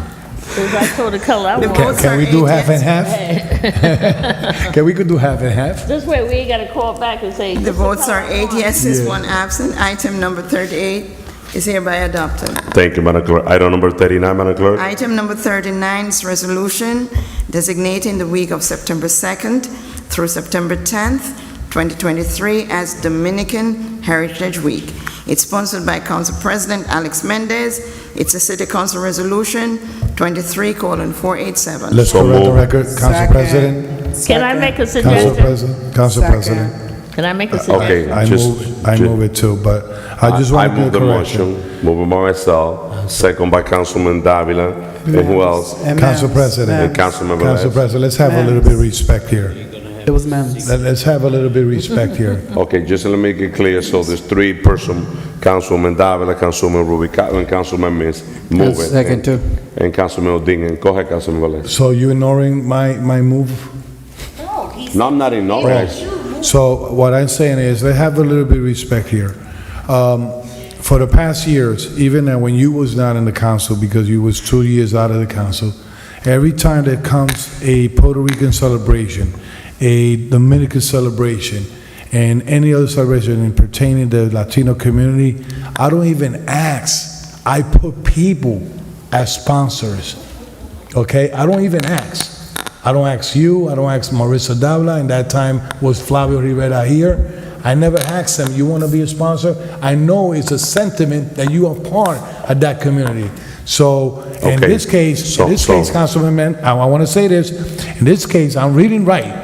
Say resolution designated the weeks of September 2 to September 10, 2023, Dominican Heritage Week, sponsored by Councilman President Alex Mendez and Councilman Vice President Luis Velez. I don't know where she omit my name on it. The secretary, Ms. Jones, What's your name? no, she didn't read it. Okay, so Councilman Velez, It's let not me on let me it. let, I'm let me reading just from reframe It's this. not on it, so First of I know all, what I first see. of all, okay, Madam It's Clerk. not on it. Okay, so let me correct this. Allow me. Read on the record, and I'm sponsored Nah, too. just give me 1 second. Let me reframe. Yes. First of all, Councilman Velez, there's no disrespect. We're not disrespecting nobody. I mean, just use another word. In order for you to have a council member be a sponsor or co-sponsor, you need to ask the council member. It's not on this. You need to ask the council member. You cannot add a person. That's what I do. I will never add any council colleague to a legislation unless I don't talk to you, and I need to know that you agree. I was the one that submitted. You're a sponsor. Fine, and if the entire governing body, that's the Dominican wish to be a co-sponsor, Madam Clerk, let's add the entire council colleague, or my council colleague as a co-sponsor. Yes. But this don't need to bring drama into something as simple No, as it's that. not a drama, Roll call, Council it is President. drama, roll call, Madam Clerk. No, you, hold on, Council President. I respect you as Council President. I respect you as my colleague, but I have to put my foot down here. But it's not here. What I just said is that when I do the resolution, even if you who's not sitting here in the council, I don't call my colleague, you want to sponsor this? I know it was sentimented for them to be part of it, okay? And I took the decision without asking to put you in the resolution, You asked me to put you in the Puerto Plata, and I didn't have no problem. I said, No, go ahead. I asked, All right. and in my position, I would never ask, before I put the council colleague on the resolution, I ask the person, I call my council colleague. That's my position, that's what I'm saying. But I don't think That's that your we... way to work. But in my case, I know we colleagues, you're Dominican, she's Latino, Peruvian, Puerto Rican, I'm Puerto Rican, right? And because it's a celebrating a Dominican Heritage Month that I always do it. I could put here that I always do that resolution every year, and I call everybody to be part of it. So if I have consideration with you, have the same consideration with me. Councilman, we have, your name is that we have, okay, roll call, Madam Clerk. Council President, it's sponsored by Council President Alex Mendez and co-sponsored by Council Vice President Luis Velez. It says, No. it says here, that's what I'm saying, it says here, sponsored by Madam Clerk. Council President Alex Mendez and Council Vice President Luis Velez. And co-sponsored by the remaining council, Madam Correct. Clerk. Roll call. That's it. But she's reading it wrong. Councilman Velez, I'm reading what I see on the paper. And I'm reading what I see in the paper. But you're And reading let me from say the this, Madam Clerk. Yes. Your secretary. Point of order. Your secretary. Thank you. No. I'm sorry, Council Cali, it's 2:40 in the morning. This item, there's no need for discussion on this item. We agreed the people that are gonna be the sponsor and co-sponsor. Madam Clerk, please roll call on this item. Roll call on item number 39 for adoption, Councilwoman Cotton. Yes. Councilwoman Davila. Yes. Councilman Jackson. Yes. Councilman Kalik. Yes. Councilwoman Mims. Yes. Councilman Udine. Yes. Councilman Velez. The reason I say it is because the secretary called me and to clarify if I was gonna be co-sponsor or sponsor, and I clarified I was gonna be sponsor. It's on That's here. it. I have it. It's on here. This guy just don't It's stop. on But she here. was reading it wrong. She's not reading it wrong. I'm not She's reading it wrong, what's I'm on reading her what's on the paper. paper. So what is in the paper? They just said change her paper. Okay, thank you for adjusting it. They just said change her paper. That's all. Your vote, Councilman Velez. I voted. You did? Yes. Mr. President, My vote is yes, Madam Clerk. Madam Clerk, I don't, go ahead. let Sorry. me announce the Next votes, time I don't please. put The no. votes are 8 yeses, 1 absent. Item number 39 is hereby adopted. Thank you, Madam Clerk. Item number 42. Item number 42 is resolution authorizing a contract with Suburban Consulting Engineers for architectural engineering services for the Paterson Vista State Park Improvements Project for the Department of Economic Development, Economic Development Resolution 23490. So move. Second. Moved by Councilwoman Davila, second by Councilman Velez and Mims. Roll call, Madam Clerk, on item 42. Roll call on item number 42, Councilwoman Cotton, Yes. Councilwoman Davila, Yes. Councilman Jackson, Yes. Councilman Kalik, Yes. Councilwoman Mims, Yes. Councilman Udine, Yes. Councilman Velez. Yes. Mr. President, Yes. the votes are 8 yeses, 1 absent. Item number 42 is hereby adopted. Thank you, Madam Clerk. We did item 43 already. You know what, 48. 48, No, we did 47? yes. On the bazaar. 48. Madam Clerk, item 48. Item number 48 is a resolution recognizing and honoring the pastoral installation of Reverend Sarah Renee Anthony of Grace Gospel Church. It's sponsored by Councilwoman Ruby N. Cotton, co-sponsored by Councilwoman at Large Dr. Lilisa Mims, City Council Resolution 23496. Move it. Second. Moved by Councilwoman Ruby Cotton, second by Councilwoman Mims. Roll call, Madam Clerk, on item 48. Roll call on item number 48, Councilwoman Cotton. Thank you, Madam Clerk. I just want to say congratulations to Pastor Reverend Sarah Anthony. She's being installed as pastor of the Grace Gospel Church on Montgomery Street. Congratulations, Reverend Anthony. Madam Clerk, my vote is yes. Thank you, Councilwoman Cotton. Councilwoman Davila. Yes. Councilman Jackson. Yes. Councilman Kalik. Yes. Councilwoman Mims. Yes. Councilman Udine. Yes. Councilman Velez. Yes. Mr. President. Yes. The votes are 8 yeses, 1 no, 1 absent, sorry. Item number 48 is hereby adopted. Item number 49. Thank you, Madam Clerk. Item 49. Item number 49 is a resolution recognizing and honoring Pastor Ivoma Butler Pastor Emeritus Pastoral Anniversary of Grace Gospel Church, sponsored by Councilwoman Ruben Cotton, co-sponsored by Councilwoman at Large, Dr. Lilisa Mims, City Council Resolution 23:497. Move it. Second. Moved by Councilwoman Ruben Cotton, second by Councilwoman Mims. Roll call on item number 49. Roll call on item number 49 for adoption, Councilwoman Cotton.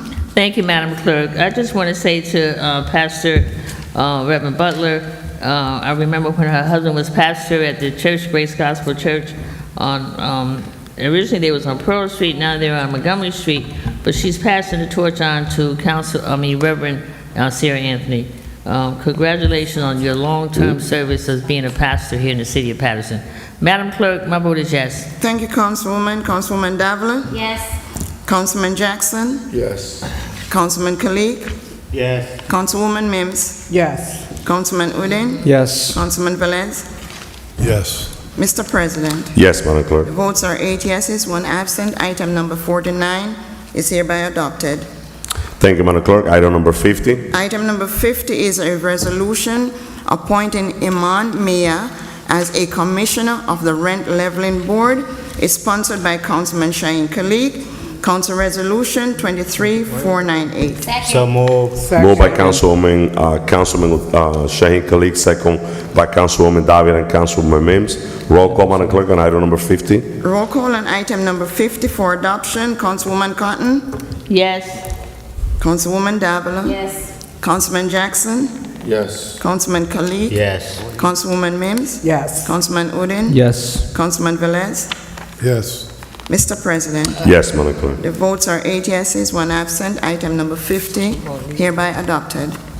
Thank you, Madam Clerk. Item number 51. Item number 51 is a resolution appointing Crystal Klein as a commissioner of the Rent Leveling Board, sponsored by Mayor Andre Sayer.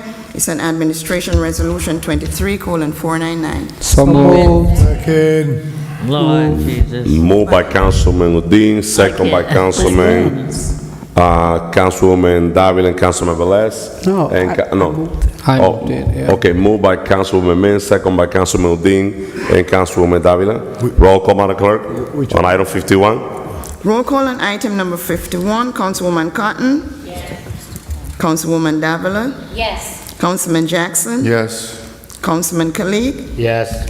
Councilwoman Mims. Congratulations, Commissioner Crystal. My vote is yes. Councilman Udine. Yes. Councilman Velez. This is the same one that works downstairs? Oh, she does a great job. Krista Klein, awesome job. She's always friendly in that office, so I imagine all the residents that are going to seek her help, she's going to be up the same standard. My vote is yes. Mr. President, Yes. the votes are 8 yeses, 1 absent. Item number 51 is hereby adopted. Thank you, Madam Clerk. Item 52. 52 is a resolution honoring and memorializing the life and legacy of Felix Pena. It's sponsored by Council President Alex Mendez, Councilman Shaheen Khalid, and Council Vice President Luis Velez.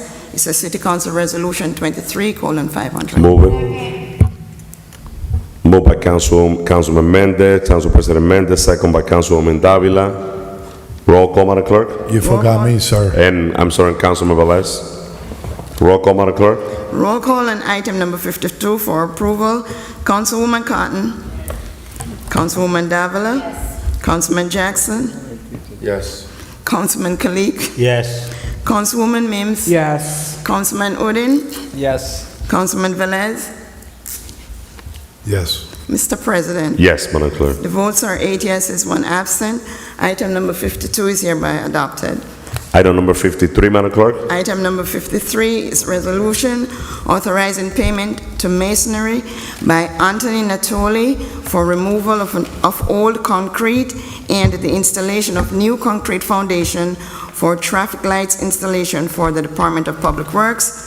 Public Works Resolution 23:501. Second. Moved by Councilwoman Davila, second by Councilwoman Mims and Councilman Udine. Roll call, Madam Clerk. I think I don't have the same voice. Velez. No, but honestly, council members, and listen, if I'm not mentioning you, it's because it's hard for me to listen to you. If you could speak a little loud when you second or move the motion, I'll deeply appreciate it. So it's not my intention that passing you or not. I hear Councilman Mins, Councilman Udine, but quite honestly, Councilman Velez, I couldn't hear you. So speak a little loud and get close to the mic. I think I say move. No, I have you down, sir. So. Okay, so roll call, Madam Clerk. Roll call on item number 53 for approval. Councilwoman Cotton. Councilwoman Davila. Madam BA, I know that this work was done already, so I really want us to, stay on top of things that should come to us before, and not, okay, if it was an emergency, then fine, okay. With that said, my vote is yes. Thank you, Councilwoman. Councilman Jackson? Yes, it's 53. Councilman Kalik? Yes. Yes. Councilwoman Mims? So this item is for the removal of the old concrete to stabilize the traffic lights in our city. My vote is yes. Councilman Udine? My vote is yes, Madam. Councilman Velez? So they already removed the old concrete because there was accident back to back and the two poles got hit, they got down, but new traffic light will come in there.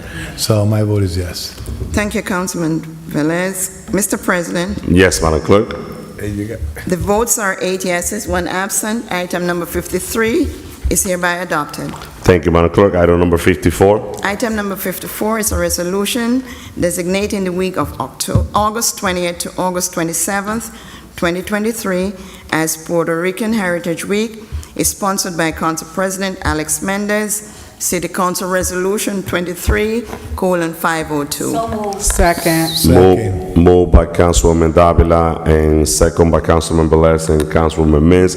Also, No, it Madam was Clerk. Mims, then Velez. Councilman Mins and the Councilman Velez. And then discussion. And yes, before the discussion, Madam Clerk, if you could add Councilwoman Davila and to this. So this is celebrating from August 20 to August 27, the Puerto Rican Heritage Week. If anybody else wants to be added into this as a sponsor, co-sponsor, I'm way open. I think, Council President, you asked her? Floor first. No, she asked me, she asked to be added, and I'm asking all my council colleagues if they want to be added on that. So I'm asking Discussion. I'm asking if that could be sponsored. Yes, Councilman Velez, you'll be co-sponsor. Any other council member before we I was just open? going to make a recommendation. Go ahead. It's his choice if he wants it, but we know that Councilman Jackson is of Puerto Rican descent. Yes. I think his name should be added as well. That's right. Yeah, I done it before. I will. President, Council Davila, Councilman Jackson, and Councilman Velez will be the sponsors. The remaining will be co-sponsors. Councilman Mendez, Councilwoman Davila, Councilman Velez, Councilman Jackson. Rest of the governing body will be co-sponsored, Madam Clerk. We got that? Okay. Yes, sir. Thank you. Roll call, Madam Clerk. Roll call on item number 54 for approval. Councilwoman Cotton. Thank you, Madam Clerk. Now you got to understand what I'm saying, that we need to look at our agenda and see how we want to change it, because it's just a lot of work for them ladies over there to do this stuff all over again. It's just too much. Anyhow, celebration of Puerto Rican Heritage Week, which is designated for August 20th through the 27th. Madam Clerk, my vote is yes. Thank you, Councilwoman Cotton. Councilwoman Davila. I'm a proud Boricua, or as many would say, a Puerto Rican. With that said, my vote is yes. Thank you, Councilwoman Davila. Councilman Jackson. Thank you, Madam Clerk. And as everyone knows, I'm never rushing to have my name put under any resolutions. It doesn't mean that I'm not sound and secure in my heritage. This means absolutely nothing. So with that being said, my vote is yes. Thank you, Councilman Jackson. Councilman Kalik. Yes, Madam Clerk. Councilwoman Mims. I'm glad this is the last item, but, as Councilman Jackson said, he doesn't really concern himself with that, but it's just the right thing to do. When we're doing an honor to a particular nationality or ethnicities, we should definitely make sure that we identify those council members that are here. Madam Clerk, My vote is yes. Thank you, Dr. Mims. Councilman Udine? My vote is yes, Madam Clerk. Thank you, Councilman Velez? So what I do it different. I add them, all of them. If they wanted to exclude themselves, they could do so. That's why this is the first time that we be adding people, because it's the first time. Trust me. I could go in 7 years that I've been doing resolutions to celebrate heritage. I include people in, and then I say, hey, I include you as sponsor or co-sponsor, and there's no problem. So my vote is yes. Mr. President? Thank you, Madam Clerk, and I'm always fair, and I'm all about unity. I never, exclude anybody. I'm very open with everybody. I have my own way of doing things, and respectfully, I ask each person, before I put the name of that person on any resolution, it doesn't matter what it is, I call that person. That's the reason why I open to the public. I never refuse or reject the Council Cali to be a sponsor on the resolution. Never, never, because I'm all about getting everybody together, and all about inclusive. My vote is yes, Madam Clerk. Thank you, Mr. President. The votes are 8 yeses, 1 absent. Item number 54 is hereby adopted. Council President. Mr. President. Council President, I wanted to ask if the council members could reconsider the application for... Celebrate Paterson. Yeah, Celebrate No, yes, Paterson. that's what I was going. Item 55, council members, if we could vote this item into the agenda, and we could have the discussion, and at least if you need any additional documentation, I know that the administration will provide it, because Della Fisher and the director of the Improvement District, they've been doing this event every year, and I don't have the answer why they wait until the last inning, but if we could vote on this item, this event is going out every, one weekend. Councilman So in Mims? order for the reconsideration to happen, you would have to ask Councilman Jackson to change his vote, and if he doesn't, then there's no need for discussion. Okay. Yes, We were going to have a discussion prior to. Yeah, Not correct. adding it until we have a discussion. Correct. How many officers are we putting in place for this? Yes. And in consideration of that, or on the anticipation of people? So I will direct this question to Madam B.A., do we have that information for the fest? I'm sorry, Madam Clerk, do we have that information on item 55? Let me, no, the number of officers is not. There's a letter saying, It's a lot of, let me see. there's a letter saying, EMT, Department of Public Works, Police, for Great Falls Festival will be covered By by the the Paterson's, City of Paterson's budget. okay, so Council Didn't say President, the number discussion. of. Okay, so, Discussion, Council President. Councilman Jackson, so you hear the answer? No. What was the answer, Madam Clerk? So the memo from the licensing department said that the EMTs, Department of Public Works, Police for Great Falls Festival will be covered by the City of Paterson's budget. If you have any questions or need any further information, please advise. Regards, Javier Silva, CMFO. It's the city. Discussion, Council President. But May I? How many officers, Madam? It didn't say how many. They always volunteer. Councilwoman Mims, and then Councilman Velez. Councilman. No, I mean, my thing is, and I said it before, because I read that, I had that information, we all was provided with that packet that was just read. I just said that the information should be outlined, how many officers, how many EMTs, with the dollar amount of what that cost should look like. That is not attached, and Madam Clerk doesn't even have that information. That's why I put that on the record before, when we were discussing it earlier. Council President. Councilman Velez. Yeah, we always celebrate Paterson Festival, Great Fall Festival. The only problem I have is, this is the first time I see the letter saying that, please advise that EMT, Department of Public Works, Police for the Great Fall Festival will be covered by the City of Paterson budget. City of Paterson budget. Now, if we are doing this based on the Chapter 129 entitled Bazaar, for celebrating Paterson, Inc. They always say that Paterson, Inc. is not an identity of Paterson municipal government. It's a chambers, right? It comes from there. Now, tell me what's the legality on this application in the MOU that we have to celebrate bazaar, festivals, and all the above regarding the 60/40. And you telling me that you're going to use the budget in the city of Paterson to cover a private entity? Because for me, celebrating Paterson, unless celebrating Paterson is an organization from the city of Paterson.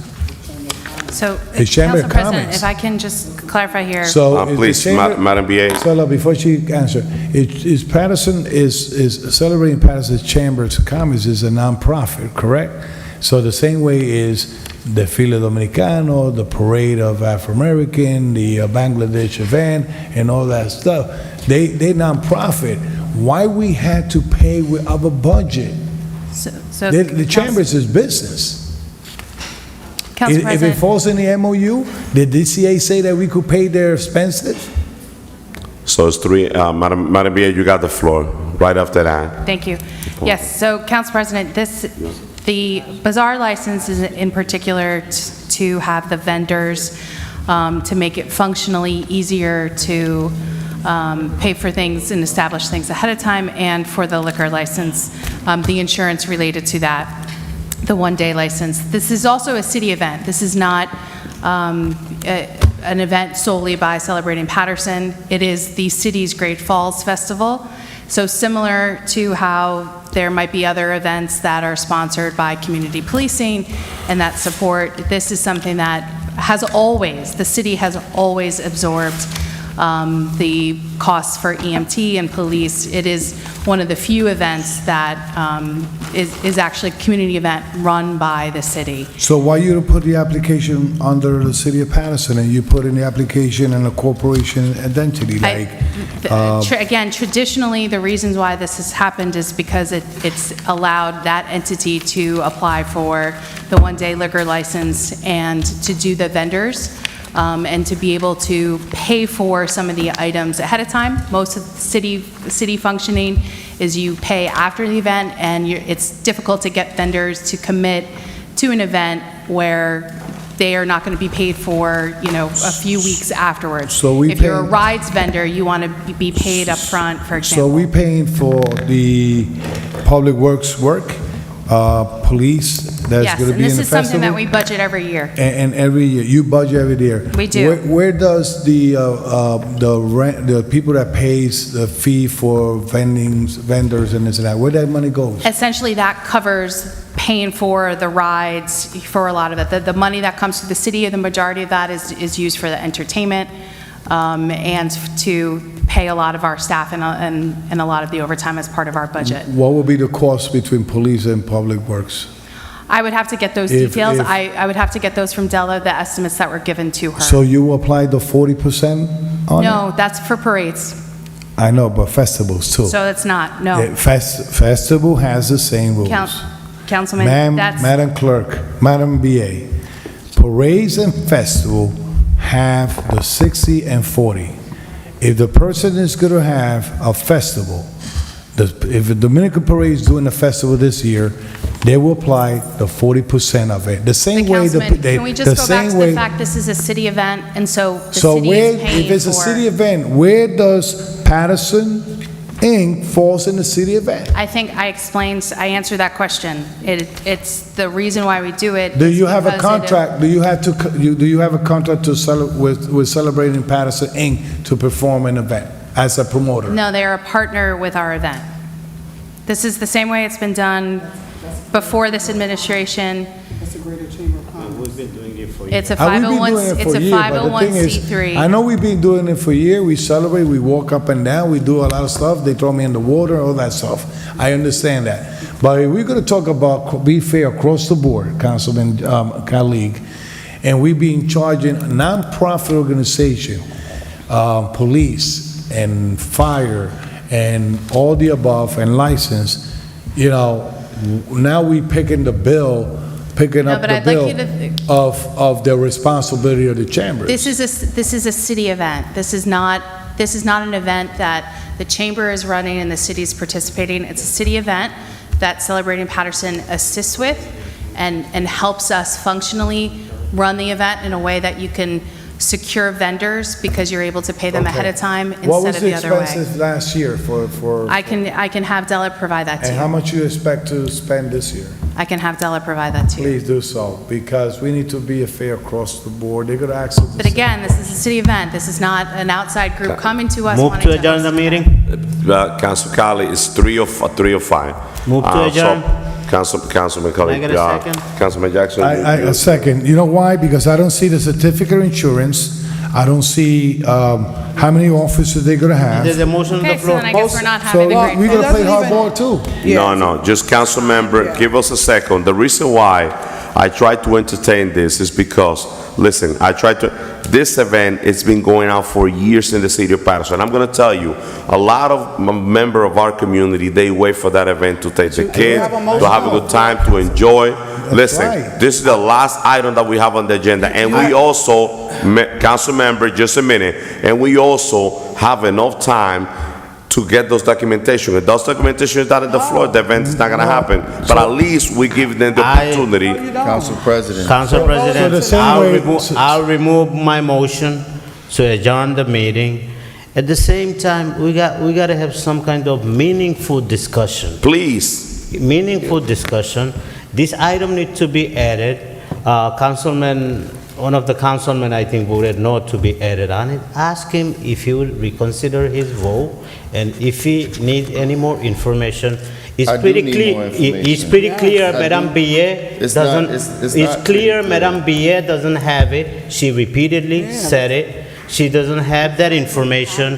It could be emailed to all the council member by Madame De La Fisher, and that's it. We move Council forward. Council President, Because it's clear, Council Madame Billet said it. She doesn't have that information on her right Council now. President. All right, so I will open the floor for my two council colleagues. If they're not looking to enter to change the vote or add it, so I will adjourn the meeting. It's already 3:05. I've been doing my best to pass this because it's unfair that our Paterson resident doesn't enjoy the festival of the Great Fall this year because of this That's the situation. president, you just So we said have, it. You just said it, it's not fair.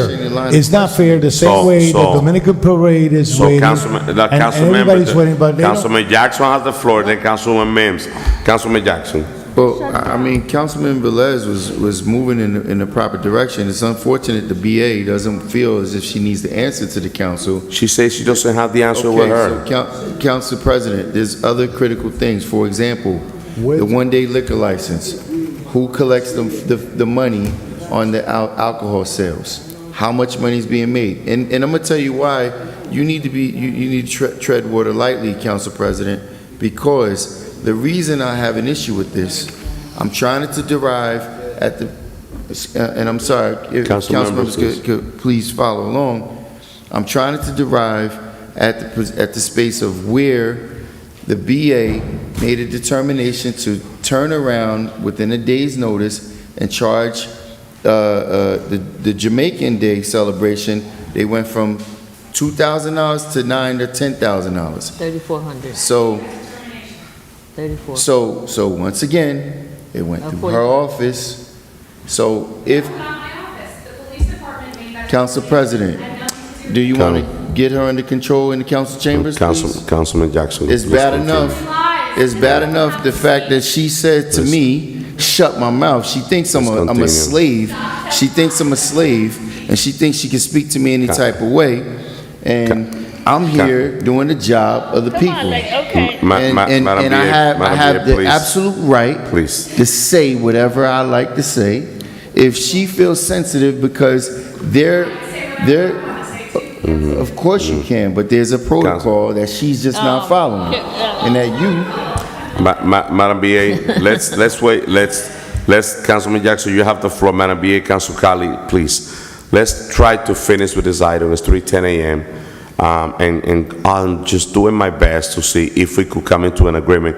We all know that they don't have the answer. Council President. Go ahead. You have the floor, Councilman Jackson. Go ahead.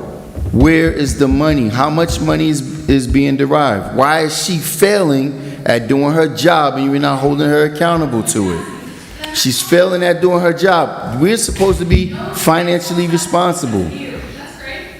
We're supposed to be financially responsible. He pointed out some fantastic points. We have a nonprofit organization that's involved. There's a requirement that's being required of everyone else that's not being required now. So where is the distinct differences? If entities are coming forward and they're being charged in excess of $10,000, then where's the outline? The This Attorney is a General city already event. laid out the fact that they don't just get to use the police department the way they were in the past. This is a So how city much are we event. It is spending? not How being much are we spending? organized. Because now, at this point, the council then has the ability to say, you know what? This is an unnecessary expenditure. She just tried to cut $40,000 from the first Puerto Rican Go fire ahead, chief Councilman. that's being No made. Great Falls Festival And I for you. have That's fine. the documentation Vote it of that down. came directly from her office on how she tried to cut his salary for I didn't cut anyone's salary. You're Told telling him, lies. take it or leave it, but yet she doesn't want to be accountable for this Councilman, you're telling lies, and I- This could There's be a no one here to cheer you $40,000 expenditure on. right here. This could be a $40,000 expenditure right There's here. no one here to And cheer you she's not on. We're being done. accountable for it. Okay. And what are we doing here? No, what we're doing is, this is what we're doing. And I've been trying, Madam BA, there was a multiple question asked to Madam BA. She said she didn't have the information. Right. I asked, no, just let me finish. I asked never Madam has the BA, information. if we really want to act in good faith and want to allow the Let's community to close- enjoy the close the meeting. festival, I'm tired. can we Close- give the Madam BA time to send those out information?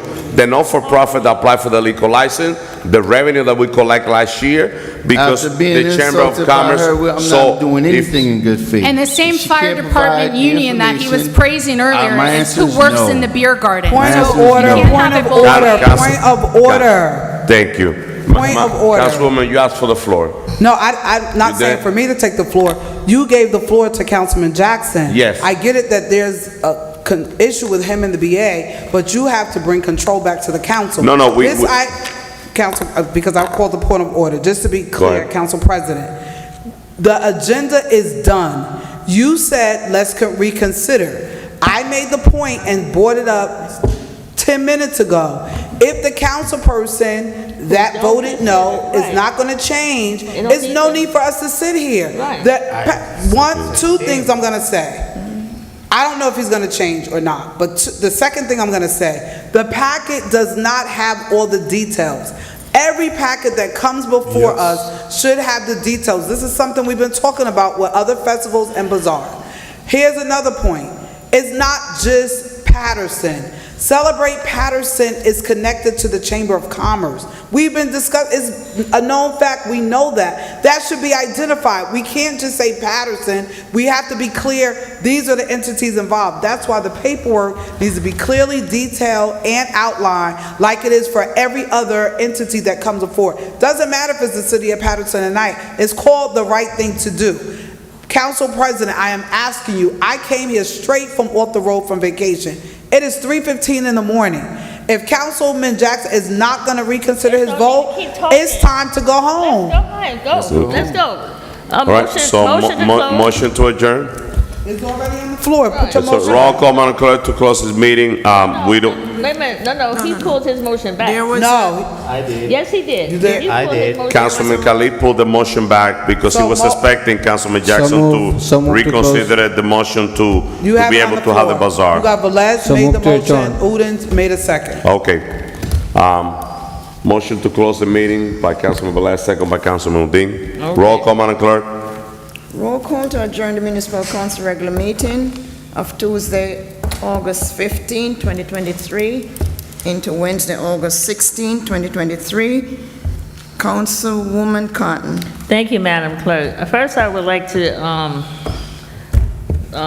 say to Madam Clerk, Administrative Secretary Jones, y'all gonna have a rough day tomorrow. I know it is, because it's hard to stay here at 3:30 in the morning and think you can come here at 8:30 and run an office. It's just too difficult. I just want to apologize too for keeping you here. But I just want to also say that I'm going to send my condolences to Lieutenant Sheila Oliver don't know if the camera can see it, but they honor her legacy with a 3-day event down in Trenton on Thursday, in the city of Newark on Friday, down in the cathedral on Saturday. So they really had it really nice. But I just want to say also, and I'm sending my condolences to the Oliver family. Also, I just find that every given day, we hear of someone dying. And I just want to say to our commissioner, former Commissioner Emmanuel Capers, his father passed away, Reverend Capers. He sent out the program, so it'll probably be posted. Also, our former freeholder, which is Commissioner Elise Evans, her grandson passed away. Raheem McCoy, he passed away like maybe 2 days ago. What I find is that be grateful that you can wake up in the morning and put your foot on the floor. Because I see this cloud around us, around people. I look at the city of Maui in Hawaii. I can't even imagine being somewhere and the entire city is just burnt from the fire. It's just too hard. Also, I want to say to all those out there who have suffered, loved ones who have passed away, I want to give you my deepest condolences, because it's, all of a sudden your person that you love dearly is not here no more, and I had to go away twice already to family members. Also, I want to say to Jamie Bland for the college tour that's coming up, the 16th, I believe, that is coming up, that they're going down to Florida. I also want to say I want to make a note to Corporation Counsel, Madam Clerk. I'm not quite sure about the traffic control, but Park Avenue, 10th Avenue, Broadway is like driving an obstacle course.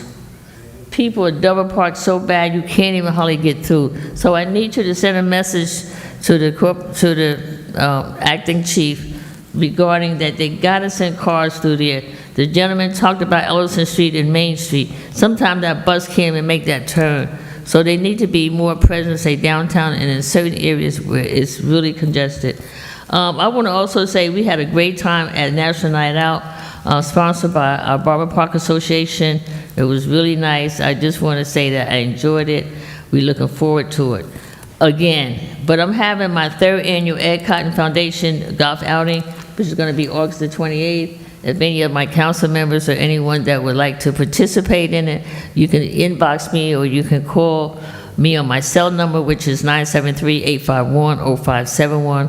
And we use this money for scholarships, organizations that needs to help with doing their events. So also we use it for the high school, Eastside and Kennedy, softball team,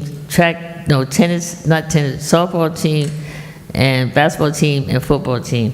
Also, I just want to report to, if I can, Madam Clerk, Corporation Counsel, I want you to put a report in. I want to know if those architect drawings came back yet for Vera Ames Park, and if they came back yet for Barber Park. If the engineering drawings have come back, and if they have, when we can set up a meeting so that both of the communities can see what the architect drawings look like. So you please look into that.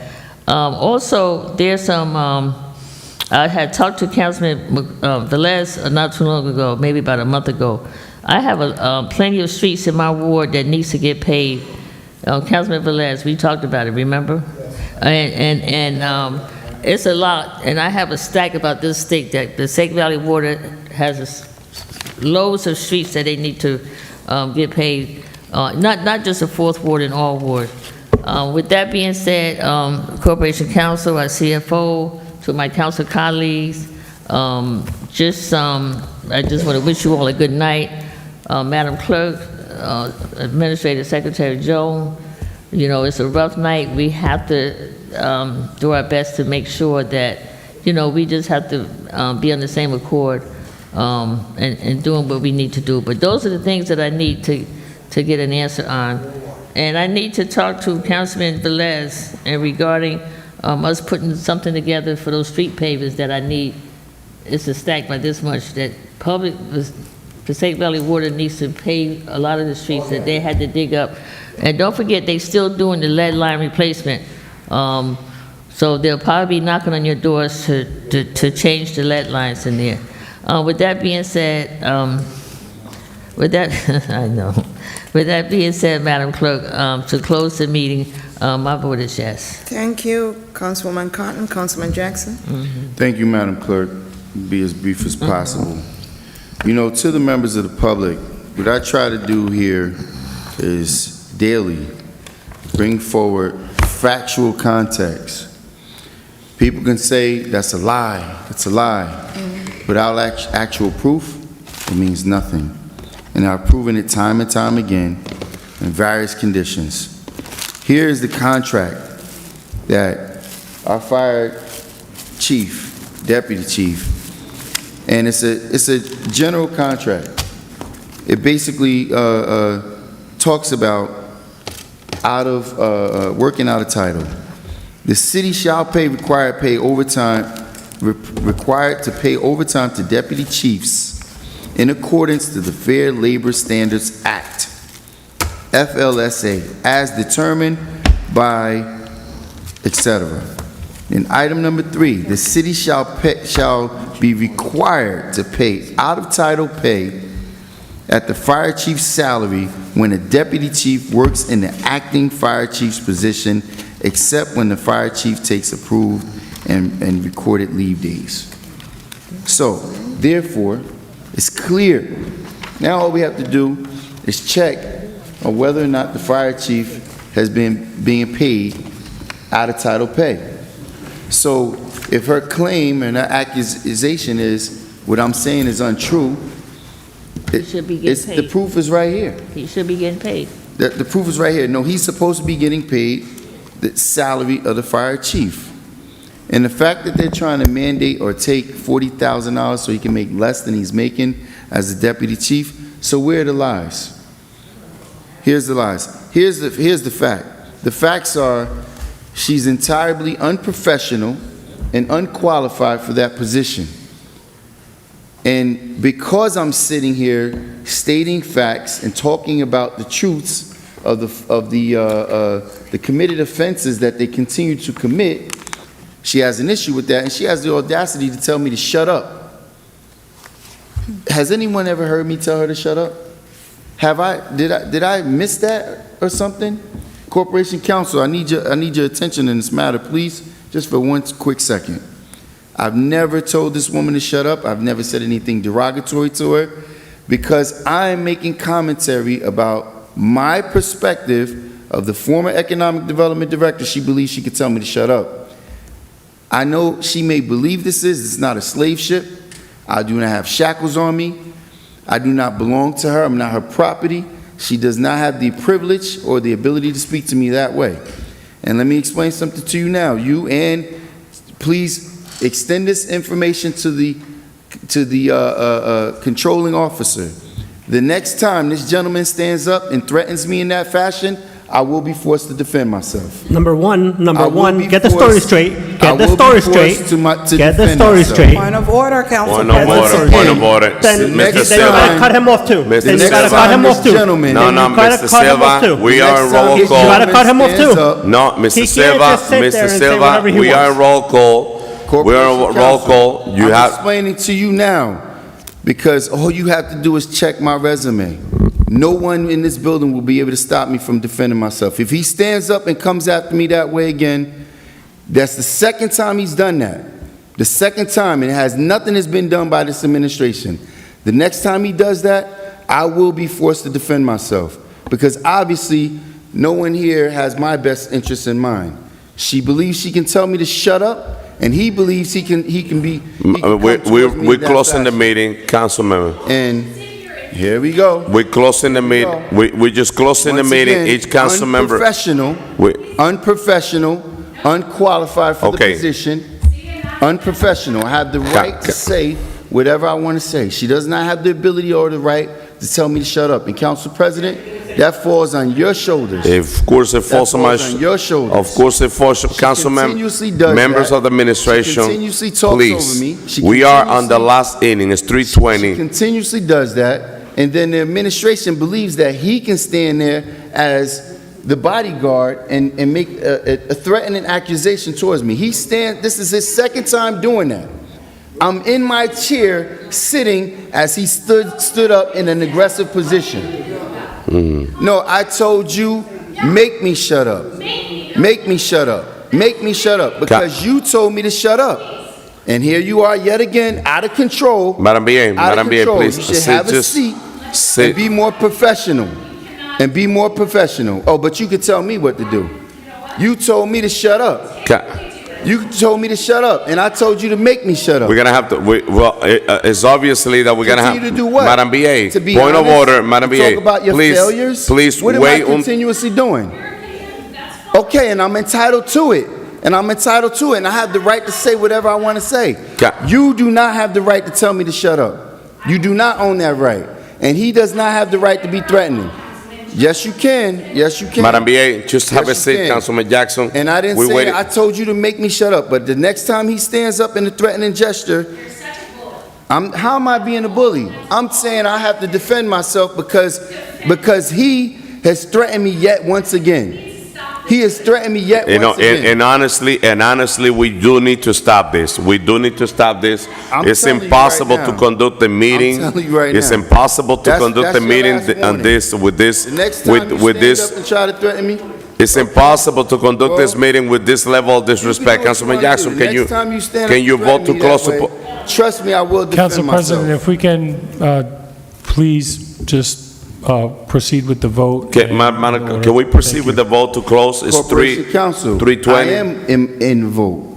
I am in voting session. I am. I'm letting you know. You're arguing. And I'm not I don't need to be put arguing. I'm on not notice, arguing. Councilman Jackson. Because yet again, And when I have. go Councilman ahead. Jackson, I don't, forgive me, and I don't mean to get into a back and forth, and what I'd like to avoid is the back and forth. Thank you. And so you're entitled to your time, and I'll defer to Council President, but, asking me to take notice of something, it's not appropriate. If you need a legal opinion, I'm happy to provide one. Otherwise, I don't think the back and forth is Corporation productive or Council, with all appropriate. due respect, if you're going to continue, this is the second time that you came over here and you put hands on me to tell me, you came over here now to tell me you're going to have him under control. So now you don't want me to consult with you? You came over here to my seat. Councilman, I did not. I don't want to get into a back and the forth, last thing, again, you want to interrupt me. I didn't interrupt you. I didn't interrupt you. You came over here to tell me you had my best interest in mind, that you was going to take care of that. So I'm telling you, the next time that he stands up to threaten me that way, I will be forced to defend myself. Now, the last time we went through the I'm same sorry, thing. Councilman through the Jackson, same if thing again. I'm gonna have to interrupt, break the quorum, because this debate is not gonna take us nowhere. It's not a It's debate. three, it is the debate, it is a back and forth, and it's not gonna take us anywhere. I know you have the floor, but it's unfair that you And I talk have the for right to 20 say what I and wanna 30 say. minutes. No, it's unfair. It's unfair that you talk for 20 and 30 minutes. We cannot conduct the meeting on an effective way because you talk for half an hour. And now you have a debate at 3:30 with the VA, with Ms. Silva, and we try to avoid this problem. And you're not helping. You're not going anywhere with what you try to express right now. And I have to intervene. It's not fair that every time you use the mic, you speak for 20 and 30 minutes. And we cannot conduct an effective meeting like that. And you try to do that over and over, waiting for me to interrupt you, to come back to me and say that I'm breaking the protocol. No, I'm not. I'm not. This gonna have to change over here. We have a rule for voting section for 2 minutes, but every time you use the floor, you feel that you have the right to talk for 30 minutes and nobody can say anything to you. So now if we could close this meeting, that way we could move on. Because we're not moving forward, we're not going anywhere with this discussion. So, once again, I have the floor, and I'm informing you that you're not doing your job. Every time that I'm speaking, she feels that she has the authority to stand over and speak over me. Then, Councilman Please. Velez, can we? Councilman. Yeah, but let's move forward. No. Councilman, No, with Councilman point of Velez, order. we councilman tried President, we point tried of to order. close the meeting, to formalize Point the of meeting. order, Council President. No, just, Council President, I drove here 10 hours and came to this meeting. It is now 3:30 in the morning. There are proper protocols. I'm not saying I'm in agreement. I don't, with the back and forth, I'm not even in agreement or whatever that's going on. Allow the council person who you gave the floor to finish so we can go home. It is 3:30 in the morning. I haven't eaten. I have to go home to my family. we've been waiting, Councilwoman, for Councilman Jackson to finish. Right, so allow that to happen so we can move forward and go home. It's ridiculous what's going on here. It is, because Councilman Jackson wants to talk for 20 or 30 minutes. Every time he open the floor. And then the rest of the council colleagues, they have to stick within the time. But when it comes to Councilman Jackson, he feels that they have the power and the right to interrupt the whole meeting and talk for 20 or 30 minutes. Waiting for me to interrupt you. Do you think that's fair? You think that that's effective government? I'm just gonna wait for you to finish. And if you don't wanna vote, Corporation Council, Madam Clerk, let us know what is the result for us not to close the meeting, because I'm gonna suspend the meeting now. That way we could all leave the chamber. Madam Clerk, if Councilman Jackson is not willing to vote, so what's the next step for us to just cancel, suspend the meeting and leave? All you gotta do is get up and leave. We don't have quorum. No, we're not. So, okay, so I'm suspending the meeting. Yet So- again, here you are failing. No, I'm not failing. You're failing. You are irresponsible. Here you are You know, failing you again. are so irresponsible. Now you're dealing with me. Now you could deal with me. Give me a moment, Councilman. You've been and I'm waiting for Paterson. Listen, this is what called an irresponsible elected official. He tried to create the problem. It's 3:30 in the morning, and he getting into an argument, insulting the VA, insulting her, because the kind of thing that you're telling her, I would never say that to a woman. What did I say? I'm not gonna repeat it. I'm not gonna repeat it. What did I say would that never was say. I'm insulting? gonna tell you. Listen, What did and I say everybody that was knows. insulting? Everybody knows. What did I say How that I was feel about insulting? the administration, whatever different. But I'm here to make it different for our community. And you could disagree without respecting people. But the way you're treating her, I would never do that to a woman. And I'm just gonna leave it at that. Okay, are you done? Very good. Just waiting for you to vote. Because my response to her is in response to how she's responding to me. She can't tell me to shut up.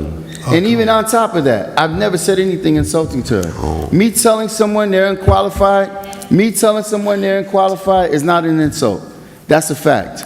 That's the first thing. Now, secondly, more importantly, what's obvious that you and her don't understand is because as she's trying to call me a bully, as a black person with police officers in the room, now I'm being depicted as the bad guy, as the bully. I never stood up. Look, here she goes again. I never stood up. They stood up. And I'm telling you that he stood up in a threatening manner.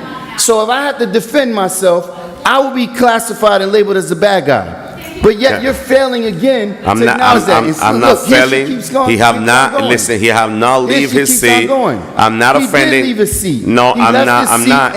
And he gestured to come towards me. He did leave his seat. It's the second time he's done it. And you think I'm gonna just sit here and allow that to happen? No. But we're sitting here acting as trying to scrub over this, just as we did in the Sean Seabrook's case. Because black people are targeted differently, and that's something that obviously she doesn't get, and I'm very disappointed that you don't understand that. No, I'm disappointed at She you. can't Quite take honestly, this I'm posturing disappointed at you, position Councilman. against me to make it seem I'm like very disappointed at you. because I'm I'm sorry. pointing out their inefficiencies. Now I'm the bad guy. No, it's just. And they're not going to stand there and do that again without me defending myself. I'm not going to do that. Because God, he probably has a weapon or something. He knows he has no chance. All right. The next time he stands up like that, I'm going to be forced to defend myself. Just put it that way. Okay, so, I'm sorry, the Councilwoman, please. Councilwoman, oh my God. My vote is yes. Obviously. Thank you, Councilman Jackson. Councilwoman Mims? Paterson, it is 3:32 in the morning. It is, there's a lot of business that has to take place. Public was here. What is going on is just unfathomable. It's embarrassing, it is shameful, and I feel bad for Melinda, who's our stenographer. I feel bad for the clerk. I feel bad for the secretary. I feel bad for the police officers. I feel bad for our families that we have to sit here through tobacco and this and that. It's one thing to be here because it's for city business, but it's another thing when it's back and forth, this and that. Paterson, I'm telling you, I almost regret that I came on tonight. I tried to come. I'm on vacation, clearly. But I said, let me come, do the right thing. I want to be a part of tonight's meeting. And now we're at 3:30 in the morning and we cannot go home because of back and forth, this and that. Paterson, let me say this. Saturday, August 26th, I'm doing a book bag giveaway. We're going to have about 1,000 book bags that we're giving away to the community. Entertainment, food, and some surprises. Please come out to Bear Track Park at 5th Ave between East 23rd and East 24th Street. Please come out, celebrate. We have some things we want to do. Please bring your children. Don't come and say you have 5 and whatever kids and your children are not present. We need to see the children there because it's really for our children so that they can go back to school. For our students that are returning to school and have already returned to school, I pray that you have a successful year. And for our educators, I pray the same thing. Paterson, be safe. Good morning, good afternoon, and good night. My vote, Madam Clerk, because I'm tired. I'm not even tired. I'm tired. It is ridiculous. My vote is yes. Thank you, Dr. Mims. Councilman Udine. Sorry. All right, thank you, Madam Clerk. My vote is yes, and good night, Paterson. Thank you, Councilman Udine. Councilman Velez. I just want to say, Corporate to Council, I apologize. I tried to call the attention of my colleagues in the moment that I want to address the concern of the public, and I did it wrong. Trust me. And a good note is 3:35. 1 hour and 108 hours from now and 26 minutes will be Sunday. That is my wedding day. So thank you, Paterson. God bless you all. My vote is yes. Thank you, Councilman Velez. Mr. President. Let's pray for our city. My vote is yes. Good night, Madam Clerk. Good night. The votes are 6 yeses, 3 absences. The regular meeting of Tuesday, August 15th, 2023 is hereby adjourned. Good morning. Good morning.